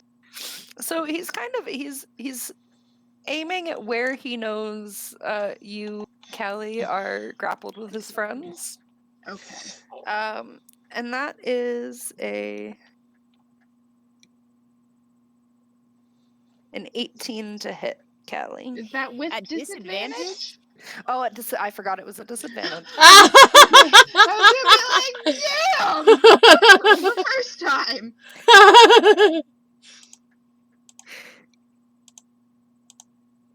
Great. It's a 14 to hit. Okay. That doesn't hit. Okay. So it swings, it goes past you. And Oh, you can God. hear it, like, you can hear it whiz past your ear, and it, like, there's a thud as it hits something, and then the arrow just clatters to the ground. Oh god, what did it hit? The wall or something? Probably. You know, something over that direction. Past Callie. Which brings it to Callie's turn. Callie's gonna run at where he knows the door to be because he also remembered he was instructed, and Callie he's gonna remembers fly something? kick the door. What? You heard me. You're not gonna, like, Okay. swing your greatsword at it or whatever? God. No, fly kick the door. Alright. Oh god. Listen, I have a +7 for my unarmed strike. We're doing okay. But you're at a disadvantage too, because it's an attack roll that you have to move up to. But I remember where it was. Drake, do I have disadvantage? Because it's darkness, yes. Yes. Fine. Well, that's nice because the first time I rolled a 22. But I'm Oh. gonna this time. Oh boy. 12, 13, 14, 15, 16, 18, 19 still. Fighting me. That does hit. Woohoo! I fly kick the door. Corfin ducks just in case. Alright. Roll for damage. Oh my god. Alright, this is fine. Son of a... It's fine. 6. It's fine. I didn't even have to roll, actually. It's just straight damage because... Fair. Yeah. You it's a very jarring If it doesn't experience. if it doesn't open after that, I'm gonna cry. It doesn't open. God damn it. Oh, it was gonna be so cool. It's a very jarring motion to lie kick a door, especially a heavy door like this one is. Oh god.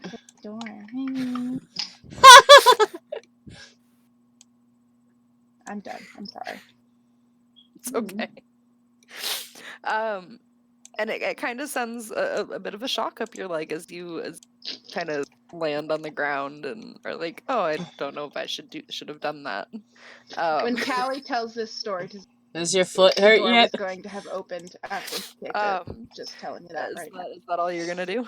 now. with the Yeah. timing? I don't know if you can do Yeah, I anything think else. that's it. Okay. Is Callie's foot okay? Callie's fine.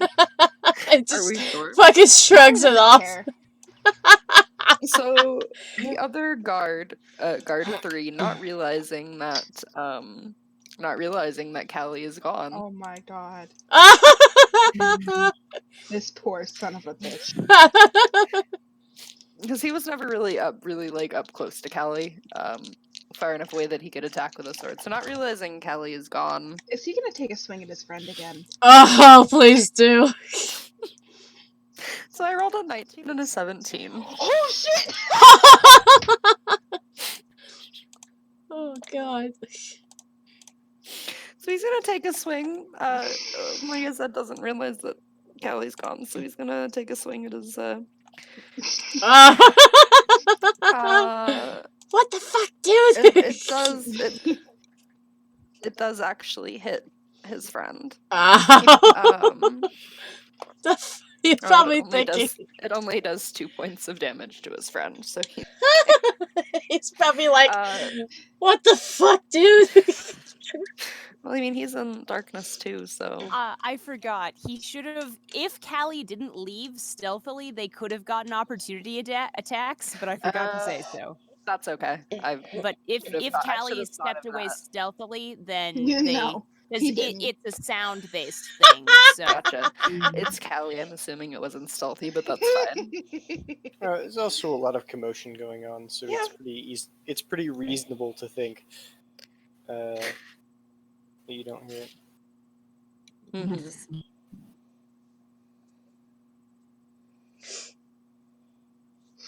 All right. I'm just imagining Callie's flying fly kick to be stealthy, and Yeah, totally fucking stealthy. Just bang. Question for you. Question for you, Terrence. Dispel magic. That works on. Okay, darkness, so correct. It does.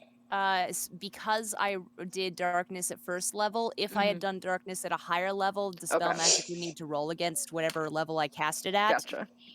However, dispel magic, it's a range. So if I am not with it, because it's on my sword. So if the queen, who I assume is casting it, if the queen is further away from me than the range of dispel magic, then it doesn't work. Okay. Also, I think, does dispel magic need a target? Because if it needs a target, then no, it doesn't work because she doesn't know what the target is and can't see the sword. Choose one creature, object, or magical effect within range. Any spell of 3rd level or lower, the target ends. Well, then magical in that case, effect. it is up to her, or it's up to you as the DM. Do you think she realized that it was it's cast on the sword?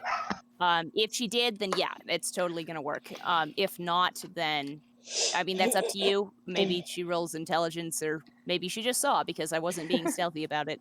And you were directly next to her. And I was directly next to her, Stealing so her it's very child. reasonable that she would know that I cast it on the sword, so it would move with Okay. me. But assuming she doesn't have true sight, she can't actually see you directly. So. Well, if it's just within range, then it doesn't matter. It has to say see within range. I don't know what dispel magic says. Range for dispel magic is, where did it go? I just had it.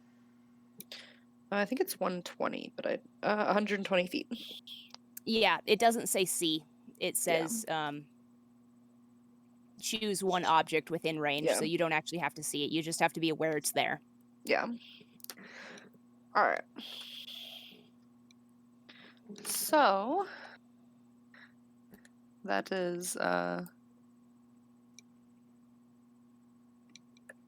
what she is going to do. All right, yeah, it works automatically because I She's only have going first level. to cast a spell magic and poof. Also, darkness is a 2nd level spell. Yeah, but dispel magic is 3rd level. I yeah, know, any but spell you of kept 3rd. saying 1st level. Oh.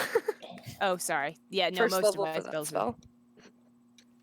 Be right back. 1 second. No worries. Or base level. Yeah, you're right. No, dispel Yeah. magic is 2nd. I only have one more 2nd level slot, so I can just do it again.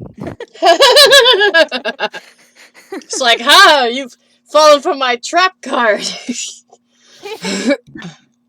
All right.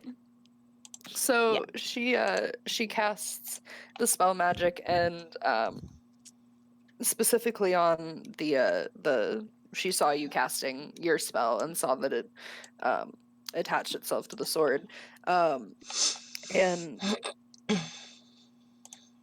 in moments the darkness has vanished, and the guards kind of blink, and the second guard, the third guard who has attacked his friend realizes I've made a mistake, and realized we are shooting at the wrong individuals, you know, all of this. And the queen is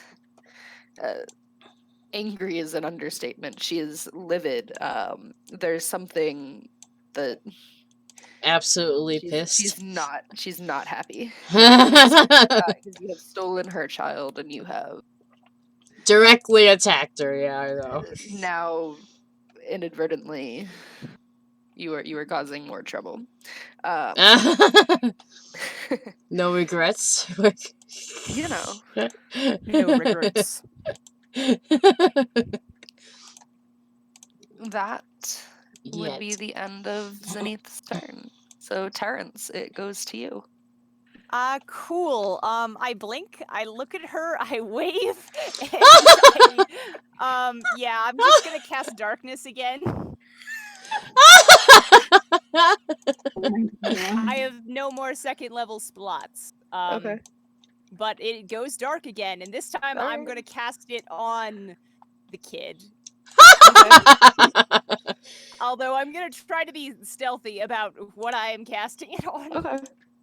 I don't know. Do I have to roll for that? Yeah, I'll have you roll a sleight of hand. Sleight of hand? Yes. Yeah. Actually, no, I'll have you great write at that. Which yeah, one? sleight of hand. Cool. 14. 14.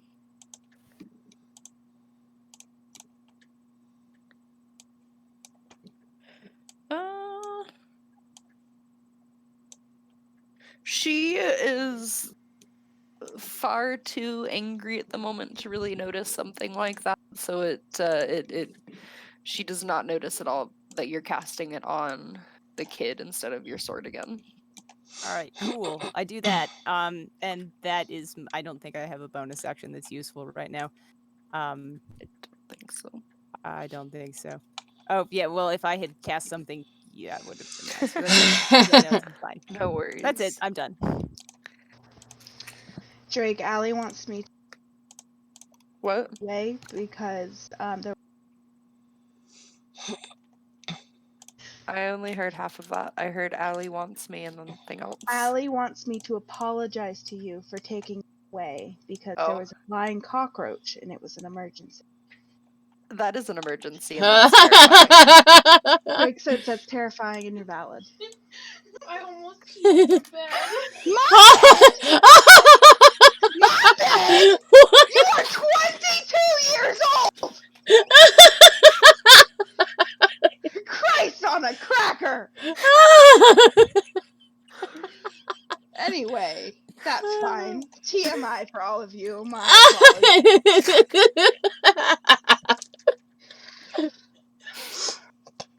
It's fine. It's fine. It's fine. Quality content. Welcome to the family. It doesn't get any better. Oh, it gets lots better. Does it, Drake? It does. I mean, you have been adopted, so. Okay, Yeah. I officially love all of you.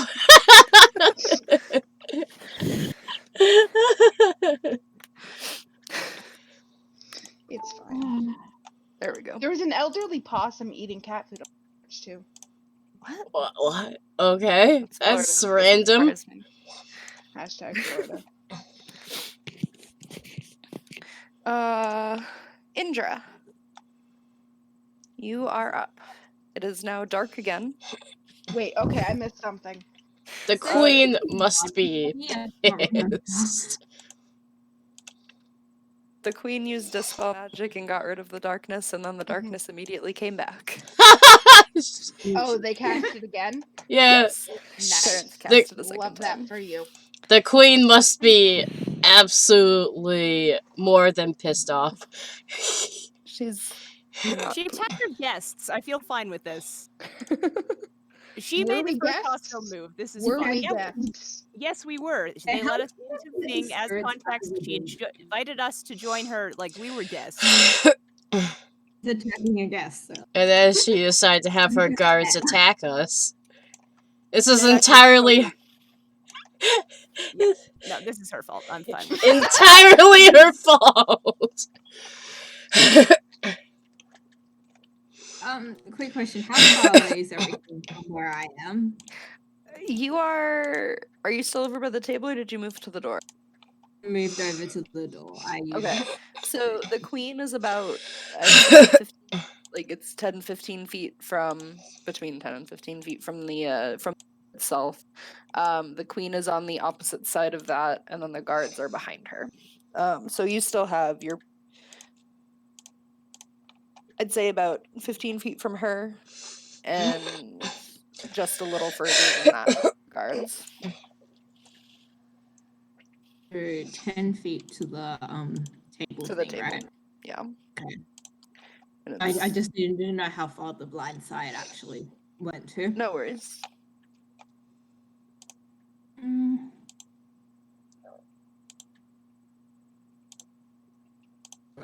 So she kind of turns to everyone. It's like, so we still need to like do the spirit thing, don't we? How are we gonna do that? Yeah, I don't know how to do the spirit thing.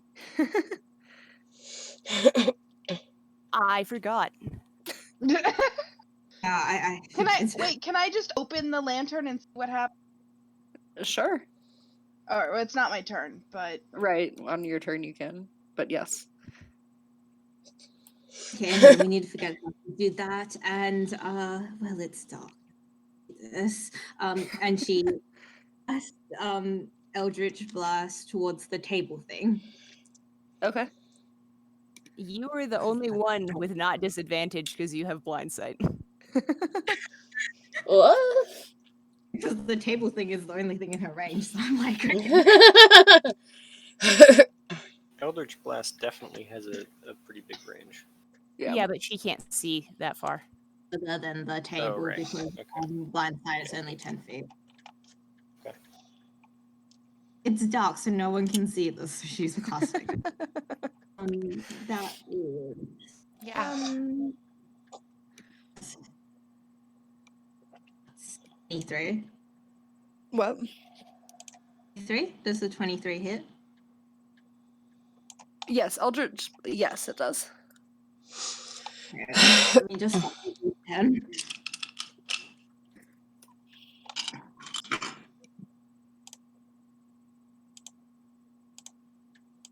That is not it. That is 6. 6 points of damage. Okay. Whee! Sounds good.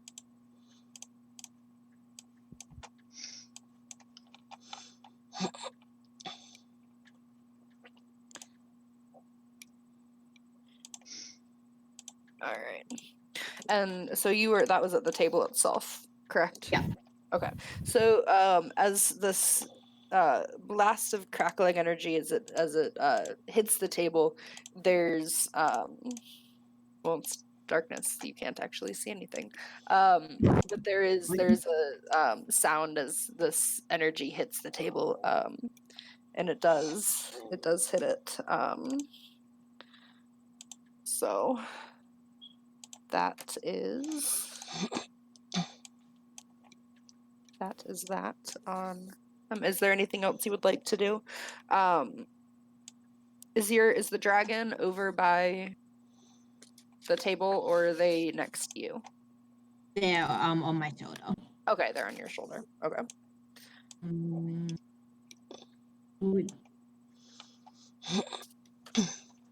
that's the end of my turn. Okay. Sounds good. Which brings sorry. It brings us to guard 1. The first guard, who is not doing so well.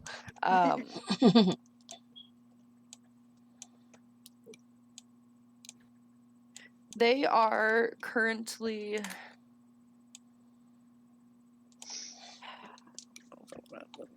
do that.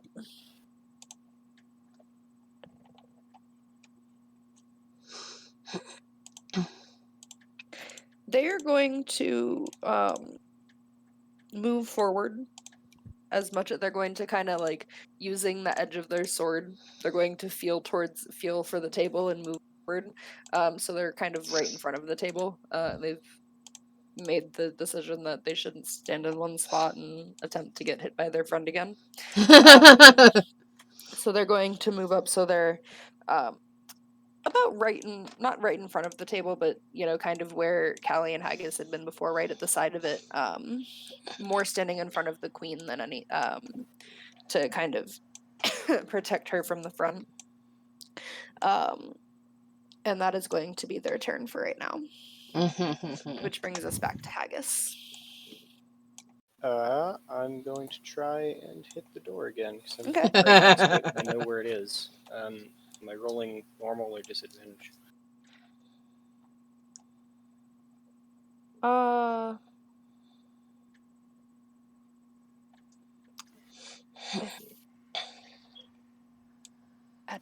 think at disadvantage still because the darkness is still. Yeah, rules as written, it would be Yeah. disadvantage Neat, two if nat it was a ones. creature. So, oh jeez. What? 2 nat ones. Okay. Oof. At least you got them out of your system. That's true.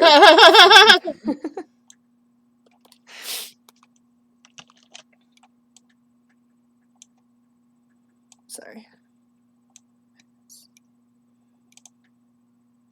There we go. Now I have the right thing.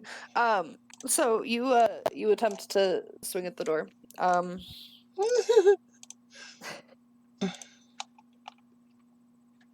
don't know if I want to.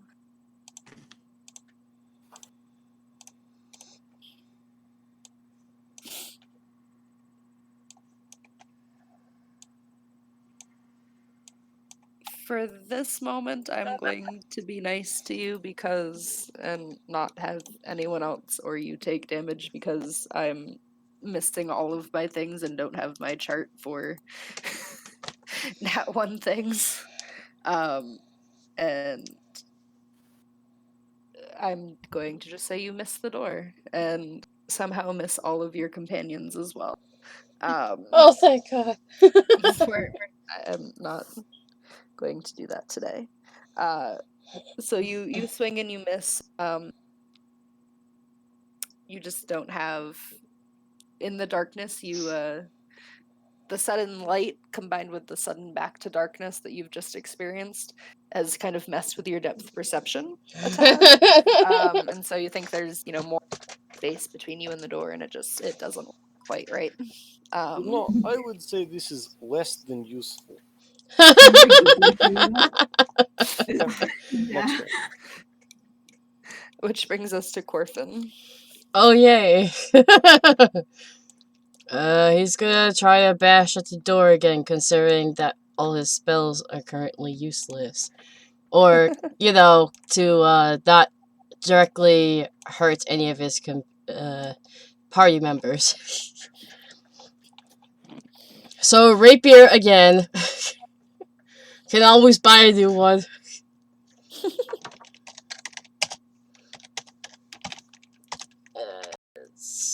20. That does hit.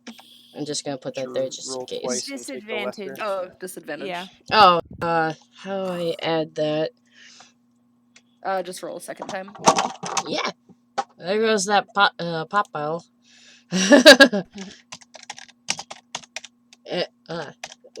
It's the spot or another one that I think there's one of them that you can download that you can put in disadvantage. What's the modifier for the disadvantage thing? You just roll it again. Yeah, just roll a d20. Oh, okay. Yeah. Yay! So you that does not hit now. So you take a swing and kind of the same thing. It's kind of messing with you a little bit. The sudden darkness and back to light and back to dark. It's kind of throwing you off slightly. Especially considering that he has light sensitivity as a drow. That's true. You do have that as a drow. What was his name? Terrence? This is a bad idea! I am keeping everyone from being hit. I am totally fine with this. Actually. Yeah. Say if we ever get out of here. For spells. You can do force spells against objects, and it's fine. I don't know if I have that. You have Eldritch Blast because you're a warlock. I didn't think of that. Shit! It doesn't matter now. It's fine. But I'm just telling you, force spells work against objects just fine. Eldritch Blast is a force spell? It is. Force damage. Thanks for the information! I'm going to need to go to bed relatively soon. No worries.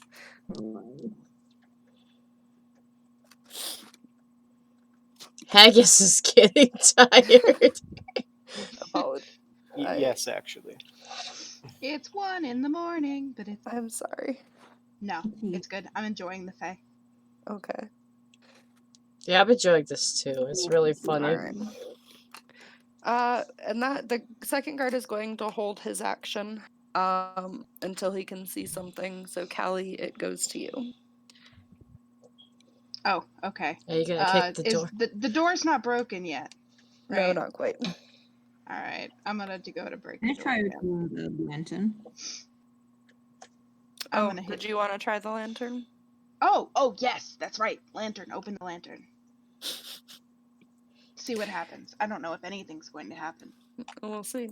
The lantern, as you open it, you do notice that there's the spirits that seemed to be hanging around hanging in different places around the throne room. They seem drawn to the lantern itself. And without, just on their own time, they seem to drift towards the lantern, and I want so that. So I'm gonna leave that open and then go to the door again. Okay. Just let them do them. Just take your bloody time. It's all good. We're not in the middle of something.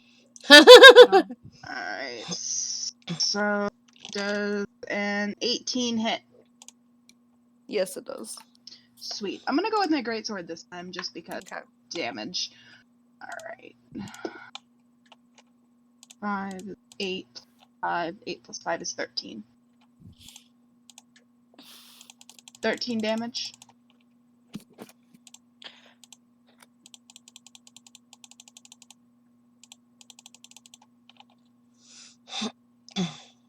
$18, you said? Or 13? That was 13. 13 damage. It was 18 to hit. Yeah.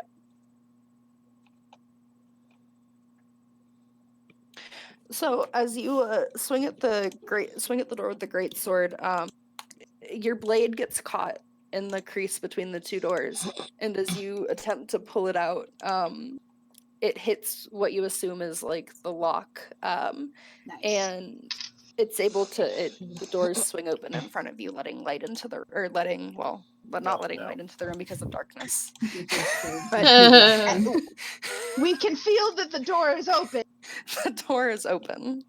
Sweet. Is there anyone waiting for us? No. You can't tell. It's and dark. you can't tell. And so just book it. Let's book it. Yay! We have caused Do more. we need to wait for the spirits or anything? They'll get there eventually. I can't see them, and I don't know how many. Can I tell if the spirits are like? 12. As all of this is going on, you do you hear as the you hear the soft closing of like a metal lid. Great, the lid closed itself. It's full of spirits now. So you kind of guess that the lid has the spirits having entered the lantern itself. It's sealed them inside, and now they cannot escape again or take them again. Run. Oh. Everyone run. Run. Well, that problem solved itself. Yeah, Corfu immediately begins to run. Yes, I would run. We all book it. We all run. Sounds good. Somebody's got the kid, right? I have the kid. I think Terrence is the kid. You need someone to carry the kid, or are we just dragging the kid? I'm just dragging the kid, actually. Okay. That poor boy. So as you run out this door, you obviously cannot see anything because of the darkness spell. What a quick question about that. Because my pseudo dragon has limited telepathy, could it communicate with some of the others to give them an idea of where things are? Yeah, so they don't bump into the walls. I honestly don't know a whole lot about this about that companion, so I'm not entirely sure. This is gonna be a DM call, though. Okay, usually Yeah. it'd be limited to telepathy. It can't actually talk with anyone else except for Right. you. However, it can send images to other people, but usually it's one person at a time. If you want to say that you are helping your pseudo dragon do this, maybe. Yeah. Because you're I don't remember which. No, you are celestial. Okay, so that's Yeah. actually not something you can help it with. If you were old one, that would be something you could help it with. But I would say that would be up to Drake. Usually it can send images to other people, but usually it's one person at a time. So I don't know. What if it just pings pictures to us, each of us? If it's only one, then I'll send it to whoever's lagging behind. Well, the dragon will. And the dragon would know that who is behind. Yeah. But that is a good point. Is if we're maintaining darkness, we are running into things. Yeah. Because only Indra knows what everything looks like, and I can't imagine we could. So I can drop darkness as soon as the doors are open. Like, hey, the stairs ahead. Something. Yeah, I mean, I'm okay with dropping the darkness and just booking it, but that's okay. Then I will do that if everyone's cool with that. I will just drop the darkness and we run. Yeah, fucking drop it already. All right. So darkness is dropped. As far as anyone, I mean, there were no guards out in front of the door. They have gone back to their patrolling. The individuals who are still dancing in the courtyard still seem to be at their dancing or just talking and wandering. All in all, it seems like nobody has noticed anything that's gone on in the itself. Run. Running.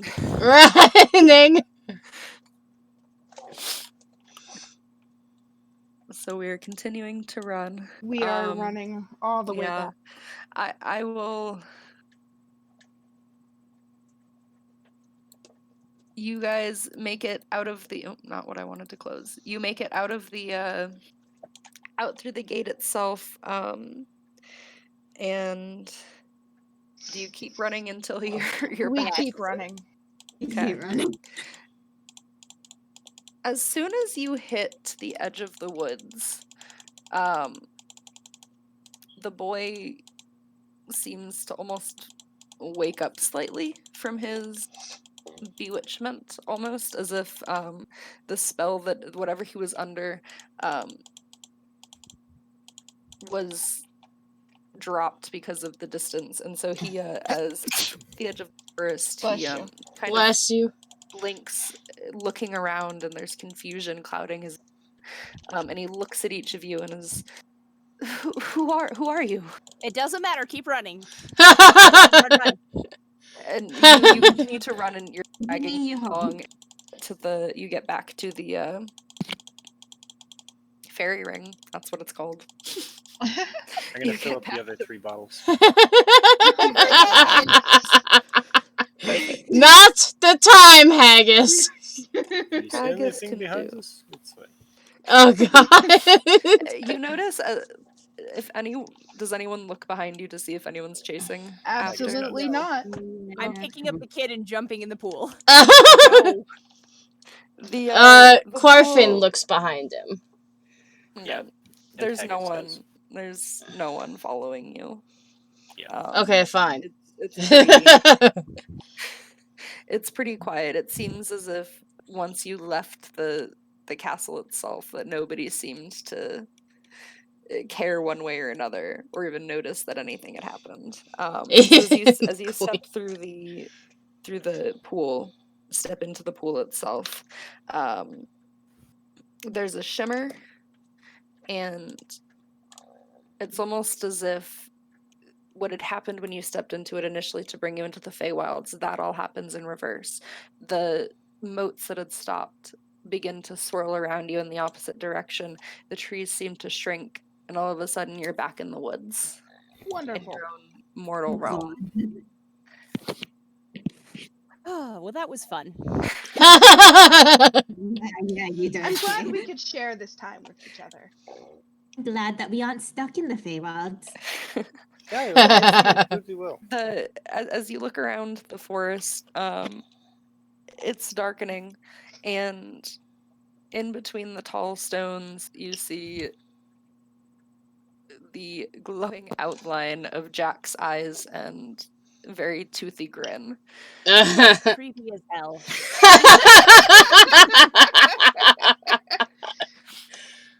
Well, once upon a time, that was my job. Nice. That's fine. Look, here's a kid. There's some spirits. I want to leave now. Callie offers out the lantern. The fey creature before you takes the lantern slowly and opens the lid and looks inside as if counting them mentally. Well, I'm quite impressed. You found them all. Good, we didn't know.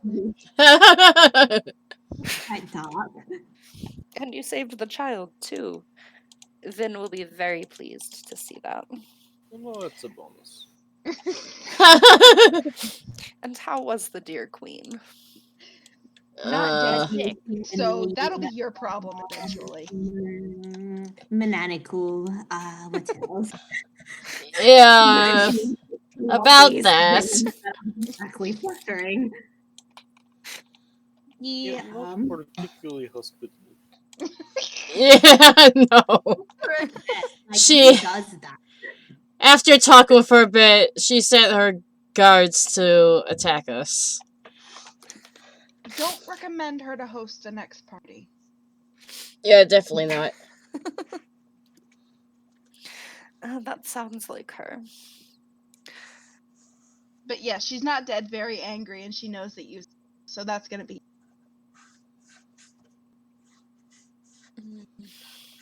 Jack seems to contemplate that for a moment before just kind of waving it off almost, as if it's not a concern of his. It's something he can deal with in his own time. And with that, he disappears. Wonderful. Poof. Takes the kid's hand. Okay, I was gonna say, does he and the take pair the of kid? them. He leaves the kid with you. You have to take the kid back. God damn it! That's Callie's adopting. Callie and No! Terrence are adopting. Callie has adopted too many things. He takes the hand of the child and they disappear into the darkness of the woods, leaving your group in the clearing. To go home. Okay, let's go. Yep. Okay, then. And you're all gate stoning back too. Yep. Yep. Sounds good. Callie really is not telling this. Just not at all. Fine. We're fine. Okay.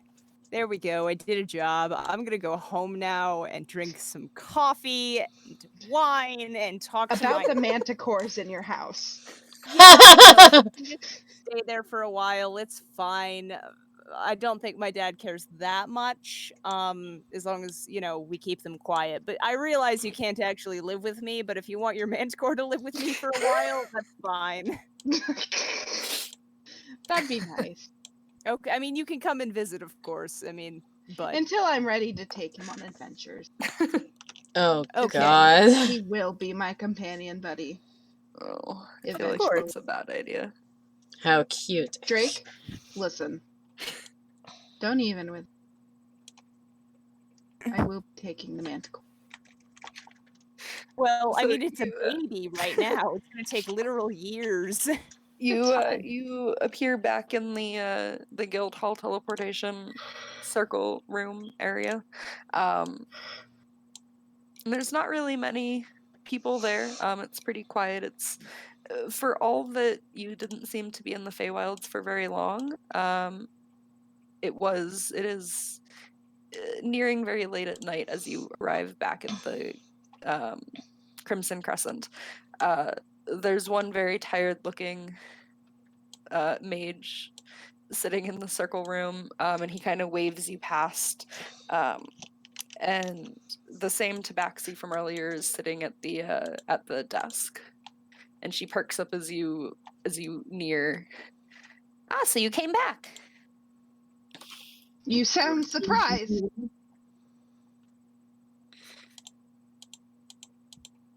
Well, I mean, I've never worked with any of you before. I've never met you until today, so I don't know how well you work as a team. We don't. That's funny. Yeah, that's They all share a hearty laugh at that, which is the only thing they've shared all day. Probably. She hands you each your tickets to get whatever payment and things of that nature, takes the stone back, and that is that. all right. Cool. It was fun. Garfin is. No one got trapped. No one died. That's always good. No one died. No one's stuck in the I'll Feywild. get no. Terrence almost got stuck in the Feywild. Terrence Yeah. almost agreed to get stuck in the Feywild, and I think that's the concerning bit. Yeah. Unfortunately, he's very self-sacrificing, but he's a dick, so you don't notice often. That's valid. All right. Well, I know some people need to sleep. I apologize again for the ones that I had written. I had like actual thought out things for, and we're not going to go this long. Just have to take time. It's fine. So I will get stuff written up. Everything, just payment and stuff written up, and I will type it and share it with y'all, so people who would like to bounce can do so. I'm Okay. going to go Thank you. I am sleep. going to bed. Good night. Sounds Good night, Haggis. Apologies I'll talk for to y'all the later. late. No, it was fun. I enjoyed. I need Yeah. to eat dinner soon. No worries. Ah, nice. But that was fun. I think that went well. It did. I enjoyed it immensely. Yes. That's not what I wanted. Ah. I don't know what I wanted. I'm going to Okay. bed. Good night, Gross. all. But Yes. before you Night. leave, Good before night. you leave, imagine Benar and Haggis meeting. Yes! Oh my god, yes! Yes. Oh my god, yes! Benar is Listen, her hold on. barbarian. I have a little excerpt barbarian, from Dragonborn, actually another Dragonborn. Listen. But he's a barbarian, and Yes, he is. all I'm saying is that when Benar played this campaign, he straight up decapitated the changeling child too.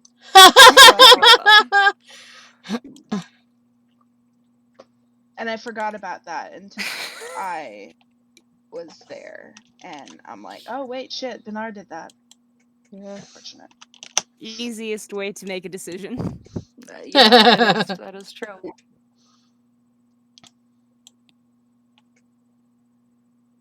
Man, you all are So- funny.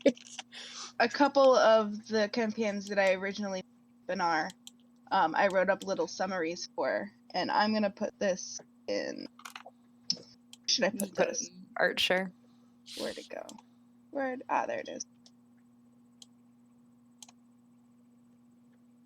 This is just a small excerpt. You should also know that Benar was hired by a small Corgi. corgi wizard. Yes, warlock. No, Warlock. Wizard. A corgi wizard Wow. An awakened corgi wizard. That's the way to do it. So it is a small, short-legged dog. Nice. I mean, if you have to have a boss. You know. So did people underestimate that corgi wizard? You know. Tends to be that way. Knight has played in a campaign with the corgi and did not like them. I don't think Knight likes Benar either. I mean, considering Bernard did launch Knight onto a flying wooden dragon being controlled by a wizard? Another wizard. Not a corgi. But I posted 2 little short things about Bernard. Great time. I don't remember this one. I must not have. I don't played know that this you were one. there. I don't know that you were there. Yeah, no, I didn't play this one. Yeah, no, this was 2 of Becca's friends. Yeah. Yeah, you weren't there for that. I It was would a have great remembered. time. I would have remembered the name Gwent. Yeah, it was a great time. Yes. Oh, I just found the one from Knight and the not goat, and Okay. yeah, great time. No, Bernard's a great time, and he definitely needs to meet Happy. They'd just be best friends. I don't know. I feel like they would. I don't know. It would be amusing, that's for sure. Yeah. But I will let folks sleep if they would like to. Yeah, I gotta go. Now I'm But thinking that was about fun. Bernard. Thank yous. You're welcome. Bye-bye. They, I don't know. I'm too used to staying up all night, so I'll just be working on my, drawing. Fair. Now I'm just thinking about Bernard. I love that little. You know what I'm thinking about? I can't stop imagining how Callie was doing a flying kick at the door in the damn darkness. Hashtag he tried. I know, but just the action. I kept on imagining this dragonborn doing a flying kick at the damn door. Yeah. That's funny looking. His name is Pembroke the Mystic. Pembroke, that's right. Pembroke the Mystic. He is accompanied by a pony named Steven Spielberg and 2 demon baby goats. Which, listen, the story behind the demon baby goats is like the story behind the baby manticores. Oh, I know where this is going. Okay, so my sister-in-law, not the one who almost peed on my bed. That was my actual sister, unfortunately. But my sister-in-law plays Pembroke, and the first campaign that I had to play with them, I was DM, and they had never played before. And so I did this little one shot, and she raises goats, like as a human, like person in real life. Like she farms goats. That's her thing. And is that the correct so term for that? no, there's not. It's not. But it's also 1 a.m. It's just so when the big bad of the campaign turned out to be a demon possessed goat that subsequently had many demon possessed baby goats, the 2 remaining baby goats that had not attacked, she decided that Pembroke was going to befriend them and drag them along everywhere. So there's a small pony named Steven Spielberg that has 2 saddlebags, one with a baby demon goat on each side. And that is how Pembroke adventures. With Benar. With Benar. And they're only Bernard's just being paid for this shit. Yeah. It's fine. It makes for a very interesting campaign. It really does. I fucking Wow. love Benar. Also, Benar's answer to trying to figure out a puzzle in a dungeon it was the first game I had ever played with him, actually. And they were trying to get information out of a ritualist to figure out how to open a door. Benar saw a basin to be dried blood in it, so he just straight up decapitated the ritualist on the altar and got the door open. And the rest of the party was Distraught. shocked and appalled and distressed. But yeah, so that's why I think he'd get along with Haggis. Oh, I Fair. forgot her agonizing blast. Oops.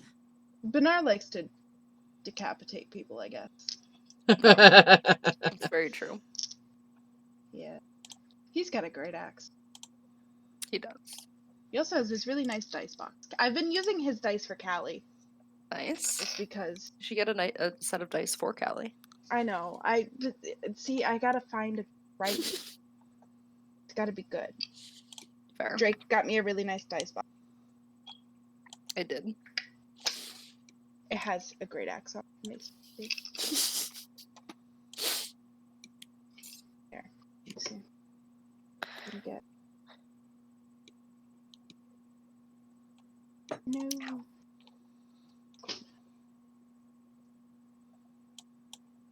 I'll put this in Archer too. Oh, the dice box. Yeah, it's where the rest of. Fair.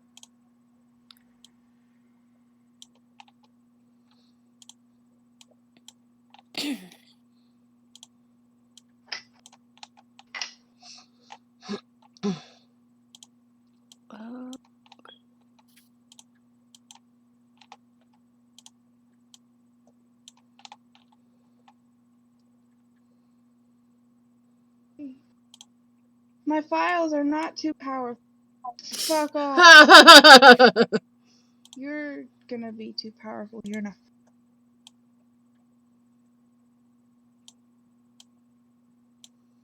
Be nice to the computer. It's my phone. Oh, I don't have to be nice your to it. No.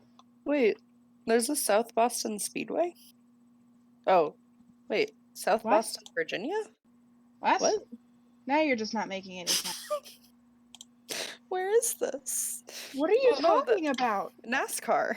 Oh. Xfinity Racing fucking- Series should go to South Boston Speedway for a doubleheader next week. What? I'm so They're confused. in Kentucky. No, they're not going.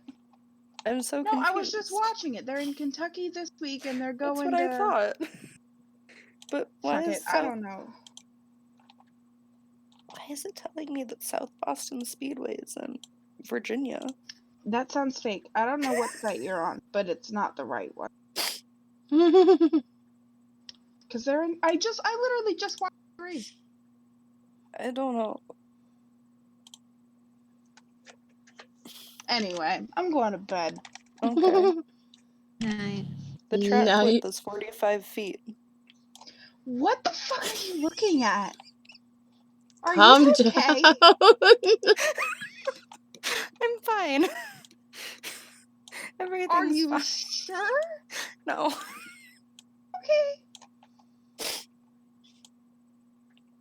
Oh my god. With affordable ticket pricing, great food, a family-friendly atmosphere, Drake. a playground, and a swimming Drake. pool. Oh my god. Are you still? America's- Is this at the track? Apparently. Yes. Directions. Maybe this will help me. Oh my god. No, it doesn't. How does directions not help? And because it's giving me direction. It's okay. So it's is South Boston Speedway the track in Richmond? Okay. Oh, they're in Richmond. Yeah, they're going to Richmond next week. That's what it is.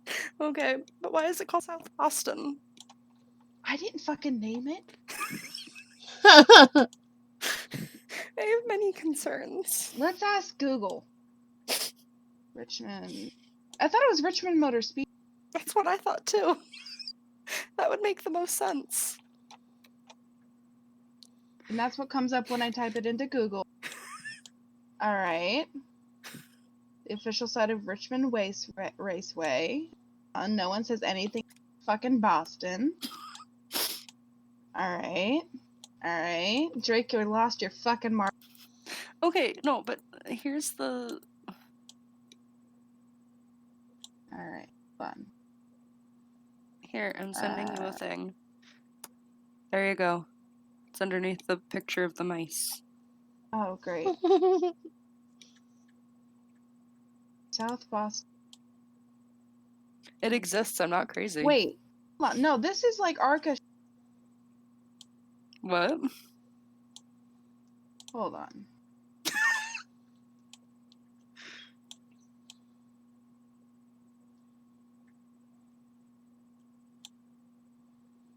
Oh, this is like. Oh, this is like. This isn't like. My words. They're gonna come. This is like the late model series. It's like the. Well, it's for the Xfinity races. No.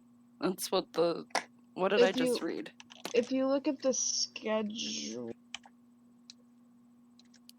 July 11th, that's they got the late model. Ah. And then the 25th, they've got late models and then pure stock. And then they. But yeah, no, they do. It's local racing. Gotcha. Makes sense. Shit. Which makes a lot more sense. It's still NASCAR. It's just their late model. Yeah. I was just very confused when I saw that. Like, I don't know. It confused me. Because things are confusing. Because I didn't realize that. I was like, Boston has a racetrack? I lived in Boston for 10 months, and I never saw a racetrack. Where are they hiding it? Where are they hiding it? Underground? Sure. Yeah. Oh, yeah, Richmond Raceway. I've been there. Not for a race. Richmond.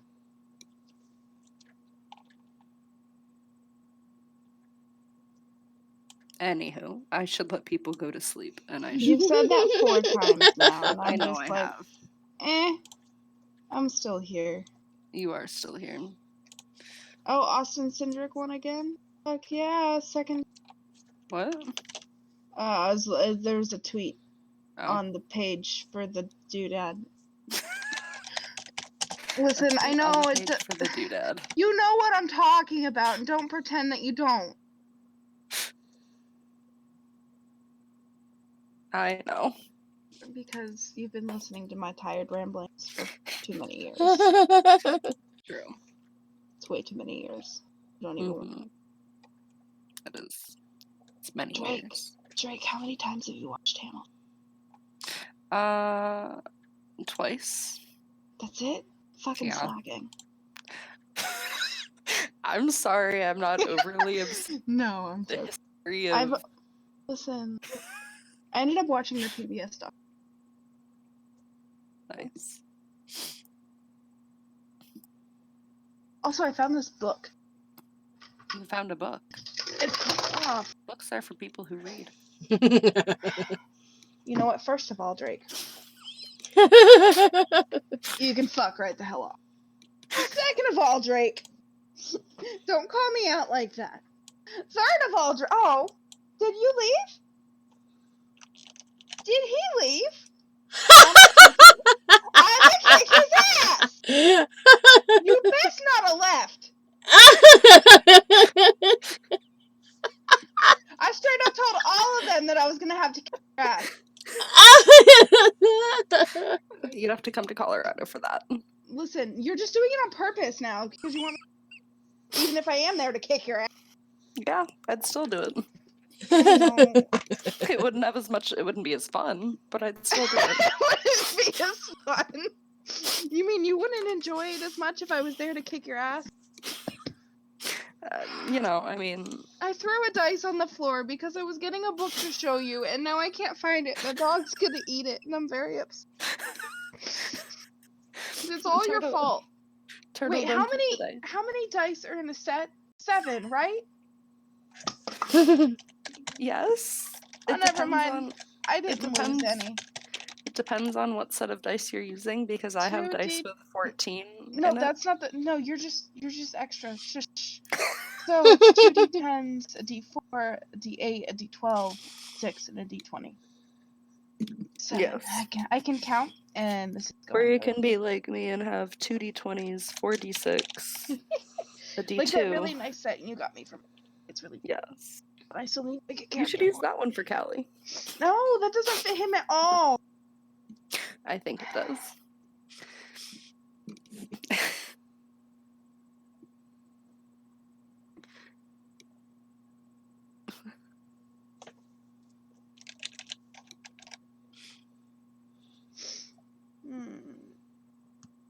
What book were you going to tell us about? Oh shit! It's here.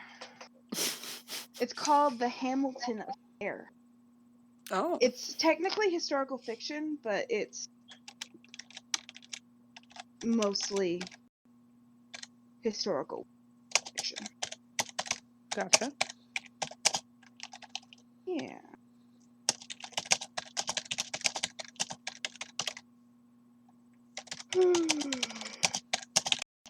I haven't read it yet. Allie gave it to me like 2 years ago. And we all see how well.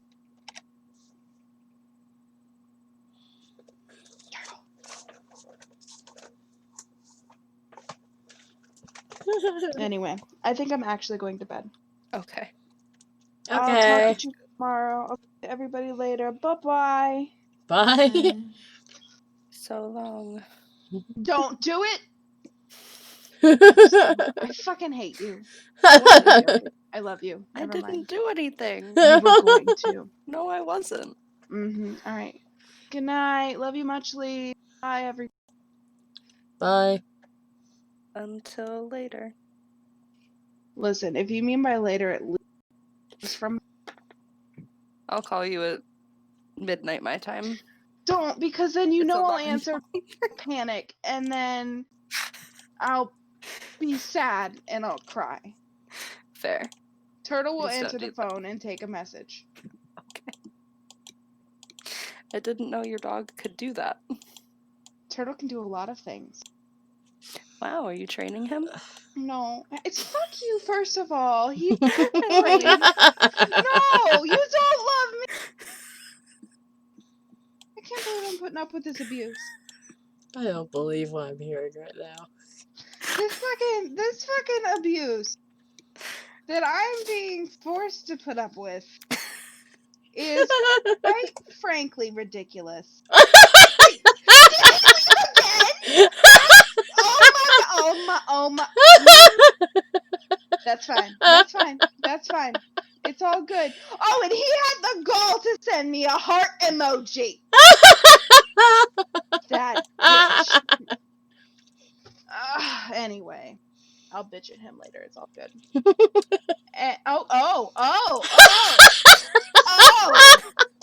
Look who comes crawling back.